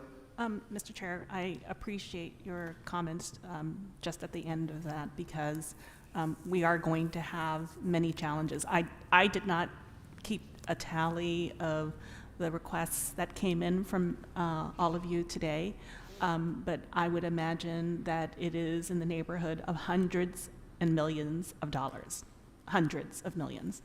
And the one thing that I guess I would ask you is there are going to be very few opportunities to fund those hundreds of millions of dollars without tapping into a number of programs that are already funded in the budget. Most of the things that you have talked about adding back are general fund costs.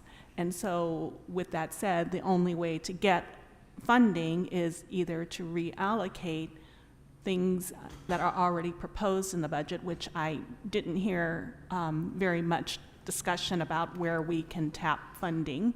So that may be one area that I'm kind of giving a forewarning to all of you that we may have to go in order to fund your AAA priorities, that there may be reductions in other programs that we're coming back with.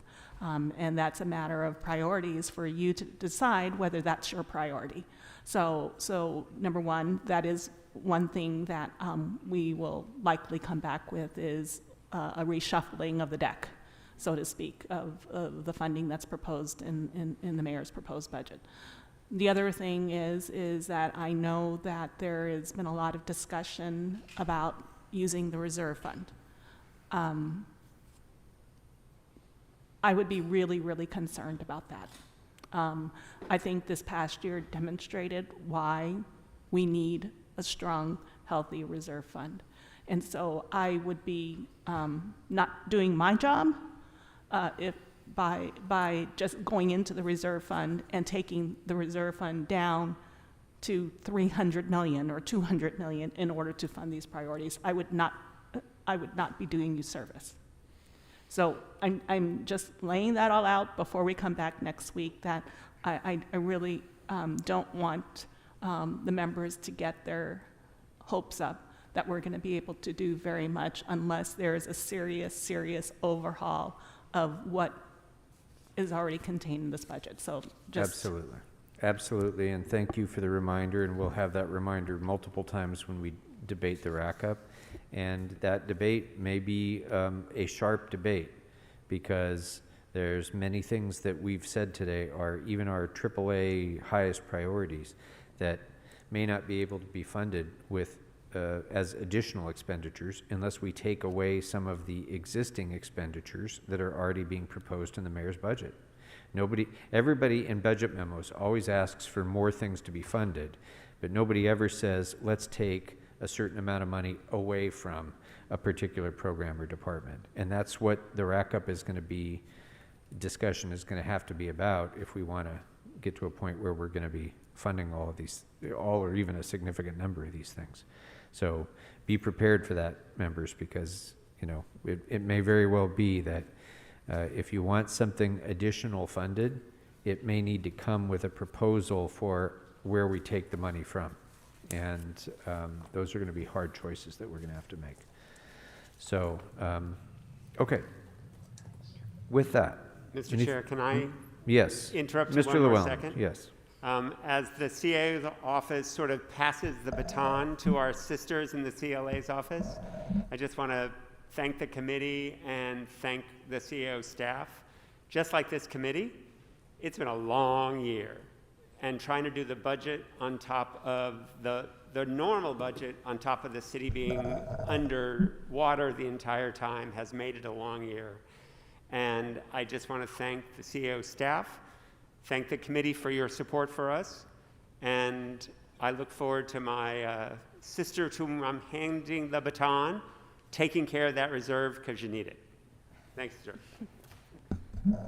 Thank you very much, Mr. Llewellyn. And let me just also take a moment to thank you and your team, because over the course of the last 24 hours, 48 hours, whatever it's been, all of those memos that we just had to grapple with, all had to be analyzed, all had to be, cross-examined, all had to be followed up on with departments, and you and your team, were working until all hours of the night with my staff in order to do that. So to all the men and women in your office working on that, thank you.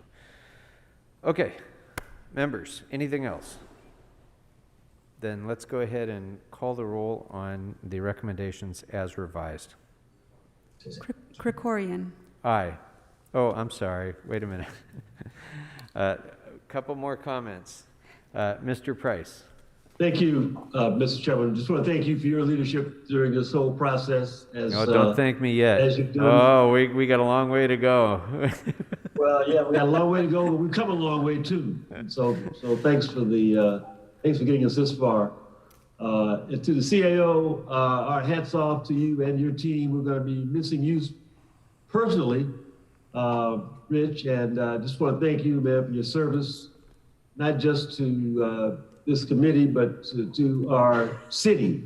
You've made a big difference, you and your staff and your team, and I just want to say it's been a real pleasure working with you during this process. And of course, we know that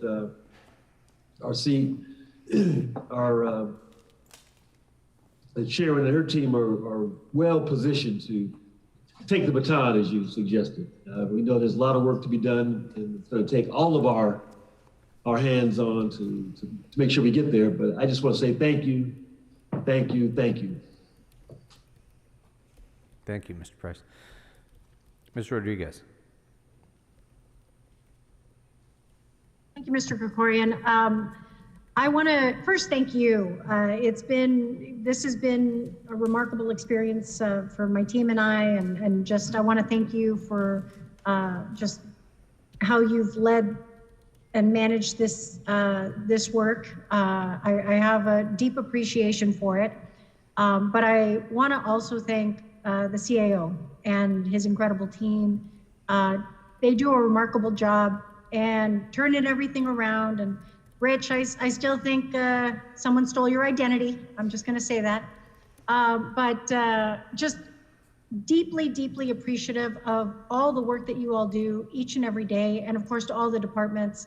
We know how challenging it's been to our city workforce. Everyone has just really held together. And this is what we do as a city family to try and keep services, making these difficult decisions. And they are tough. But, and I know we're still not even there yet. We haven't even made some of the really tough decisions, but I'm just deeply appreciative of everyone's work in getting us this far, and look forward to our continued dialogue. But my thanks to everyone. Thank you so much. Thank you. Mr. De Leon. Thank you very much, Mr. Krikorian. First, I know we're not done. We still have more to go, but I want to give kudos to you as well as your staff for a productive day, to Rich Llewellyn, our CAO, and a staff member of the family of the city of LA for well over 2 decades, for 20 years. Who would ever thought, a guy from North Carolina making it across town or across the country and assuming, one of the most important positions, if not the most important position in City Hall, and now retiring. So I tip off my hat to you, Rich, for an incredible run. And I thank you very much for you and your staff's hard work. I know this is not the last day. We have a couple more months to go together. So I know there'll be a lot of kudos, when the dust settles. But I want to thank all the hard work again. And Sharon's right. We have to make priorities, and this is not easy. And as we make those priorities, whether it is what our constituents want and need, even during very difficult times with structural deficits, given the pandemic, given our decision-making with regards to whether we go within the 9.5% reserve or not, which would be historic, we make those priorities. And I think we rely on the wisdom, the institutional wisdom, on the skill set and talents of both the CLA as well as the CAO's office to help us and guide us to, and sometimes we'll agree and sometimes we simply won't agree. But those are the decisions that we make collectively, as a budget committee and collectively as 15 members around that horseshoe to do our very best to protect the interest and to defend our constituents in our own respective districts as well as throughout the city. So again, thank you very much for the hard work. We're not out of it. I know we got a lot more to go, but I wish you all a good day. All right. Thank you all very much. Let's go to the vote on the recommendations as amended. Krikorian. Aye. Blumenfield. Blumenfield, aye. De Leon. Aye. Rodriguez. Aye. Price. Aye. 5 ayes. These recommendations as amended are approved. Very good. Thank you very much, members. So until 10 a.m. tomorrow, this committee is in recess. Thank you all very much.